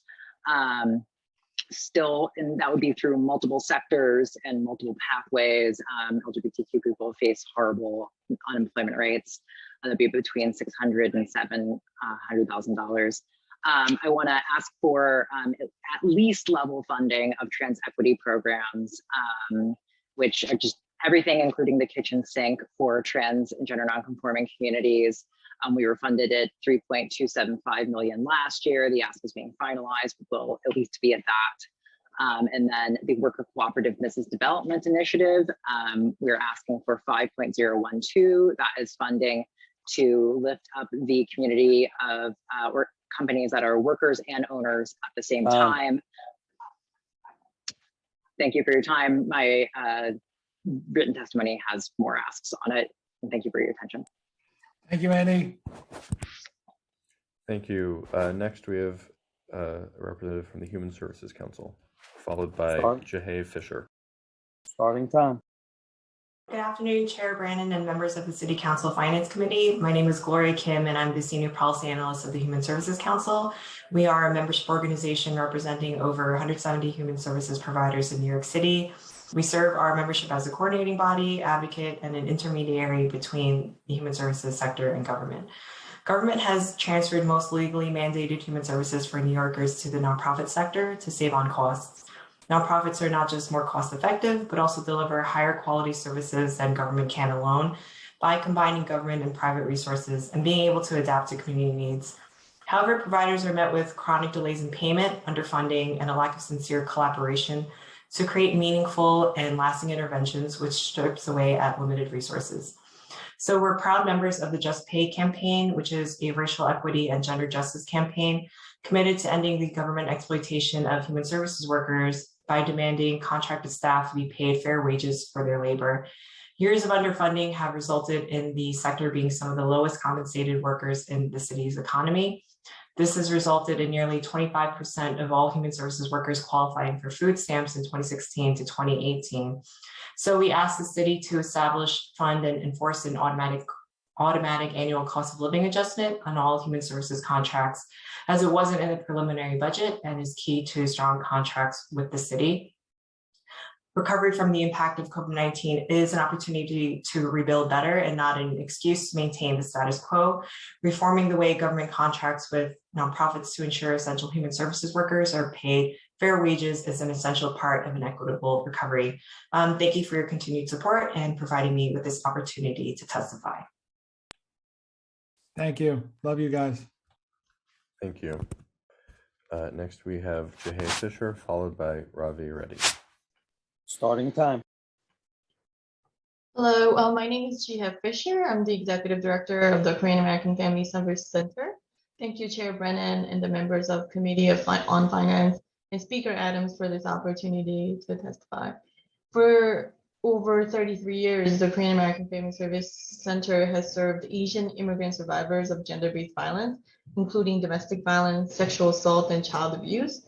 Our survivors and their children are the most marginalized and vulnerable at the best of times, and even more so during this time. 100% of KFSC staff are bilingual and bicultural. 98% of our clients are immigrants and come from low-income backgrounds. All our services are provided in a culturally and linguistically appropriate setting. KFSC's 24-hour hotline call volume has tripled since the pandemic, and our crisis intervention services have increased to respond to the increasing number of violent incidents. In 2021, 88% of our hotline calls are related to domestic violence, sexual assault, and child abuse. The rest are COVID-19 related issues, such as food and housing insecurities, other public benefits, information, language assistance, access to digital devices, and navigating the rise in Asian hate crime and unwarranted attacks targeting AAPI members in the community. Now more than ever, our services are needed by these immigrant survivors and their children, especially as we look towards the recovery efforts. Community-based organizations like KFSC that serve the immigrant population are critical partners for the city, and we urgently ask the city to continue providing fair and equitable city funding to the providers that are working on the front line as essential workers. We ask the committee for the investment in the culturally affirming, free, and confidential counseling services, ensuring AAPI community support initiative during this difficult time, expansion of the DOV citywide DV intervention and prevention, sexual assault for immigrant survivors, DB prevention and intervention for young Asian American immigrants, Young Women's Leadership Development Initiative, adult literacy, digital literacy initiatives for AAPI-led and operated organizations that are providing direct and essential service to our AAPI community that is going through a trauma. We will be submitting the more detailed, comprehensive written testimony. Thank you so much for your consideration. Thank you. Thank you. Okay, now we have Ravi Reddy, followed by MJ Okma. Starting time. Thank you so much, Committee Chair Brannon and the council members of the Finance Committee for giving the Asian American Federation the opportunity to testify on this year's budget. I'm Ravi Reddy, the Associate Director of Advocacy and Policy at AAF, and this year's budget is an opportunity for us to focus on an equitable pandemic recovery that prioritizes those who sustained us. Since 2010, our population in New York City has increased 34%, growing from over 1.1 million Asian New Yorkers in 2010 to 1.5 in 2020, making up 17.3% of our city's total population. But while Asian New Yorkers comprise more than 10% of the population in 28 of our council districts and 36 more have some of the fastest growing Asian populations, our community service providers continue to be dramatically underfunded, and this city council and this city budget present a rare opportunity to address and reverse that trend. So I'm going to be real quick here and go over our top line budget asks. Regarding anti-Asian hate, we want to acknowledge the city's initial investment last year as an acknowledgement that our community was in crisis by the institution of the API Community Support Initiative, but there is still a lot to be done. So this initiative must be made permanent and funding must be increased dramatically to address systemic underfunding in not only the fastest growing community in our state, but also the one that continues to be in crisis. Much of this funding will go towards programming encompassing our Hope Against Hate campaign, community-centered solutions that look towards reinforcing a culture of safety in our community from within. Our written testimony will have more on those numbers in particular. But also to that end, we also need significant investments for our community and other communities of color to build linkages and address the ongoing violence against our communities by reinforcing the work done across the communities and support BIPOC-led and BIPOC-serving providers. I'm just going to go through the quick numbers on the others. For small business, we're asking for an investment of $1 million to keep expanding our small business assistance services rooted in Queens. When it comes to immigration and integration, we're asking for the city to finally start funding a community legal interpreter bank to the tune of $2.25 million, and then commit $300,000 per worker co-op for 3 language translation co-ops covering Asian, African, and Latin American languages. And just my last ask is that you fund the Communities of Color Nonprofit Stabilization Fund to the tune of $7 million so our nonprofits can invest in capacity building projects as demanded for their work as their work only increases. Our community nonprofits are doing the work, they just need the support. So thank you so much and look forward to some written testimony with more details. Thank you again. Thank you, Ravi. Thank you. We now have MJ Okma, followed by Shane Correa. Time starts now.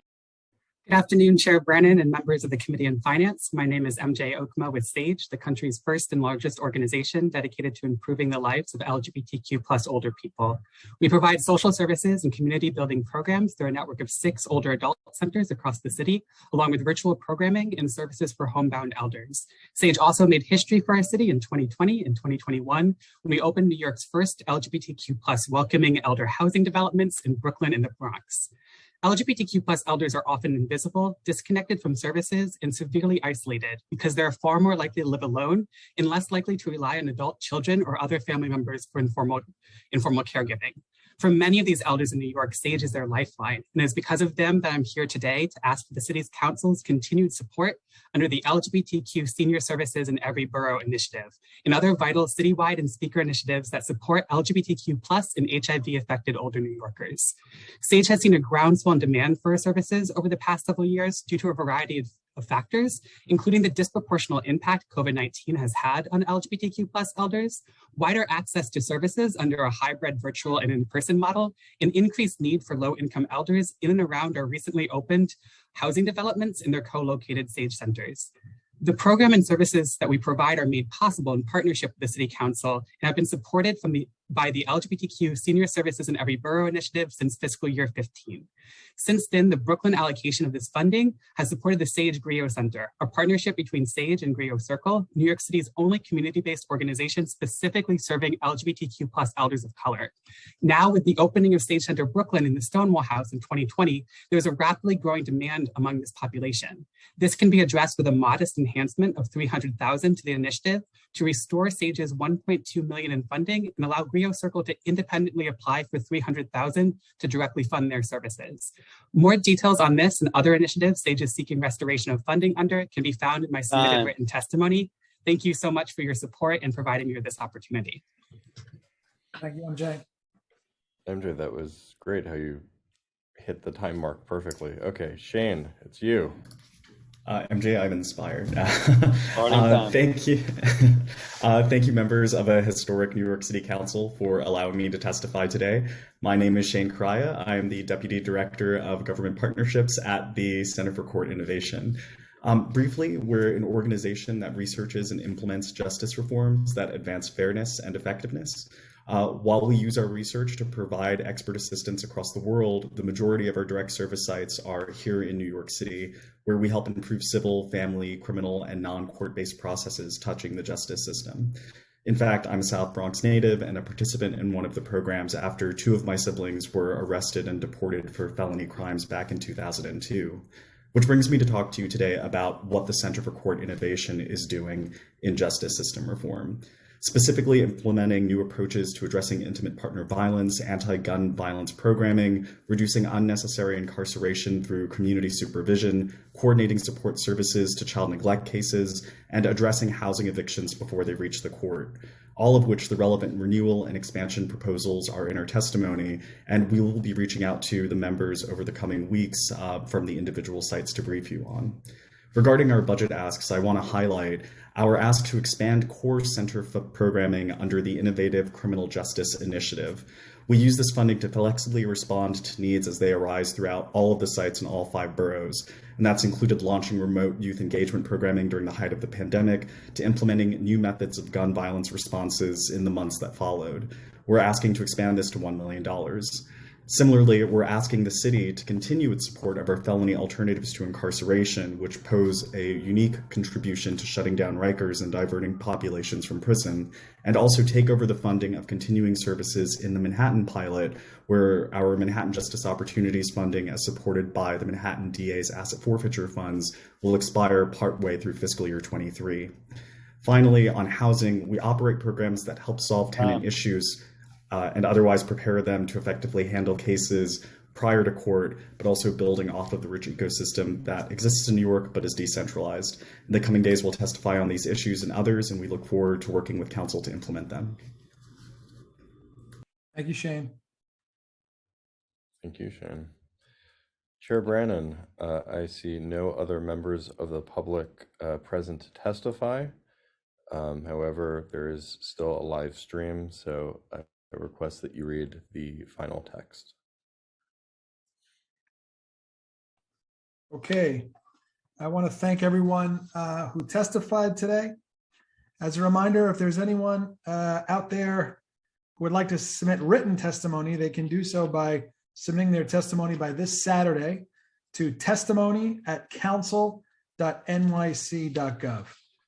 I want to thank all of the agencies that testified today, and obviously the members of the public for this first in a long series of preliminary budget oversight hearings. And we are all invested in working together to deliver a budget and a recovery that works for all under the leadership of Speaker Adams. So with that, thanks to the finance team for this marathon hearing today. I appreciate all the work you guys did behind the scenes to make this happen. And with that, I will gavel out and we will end this hearing.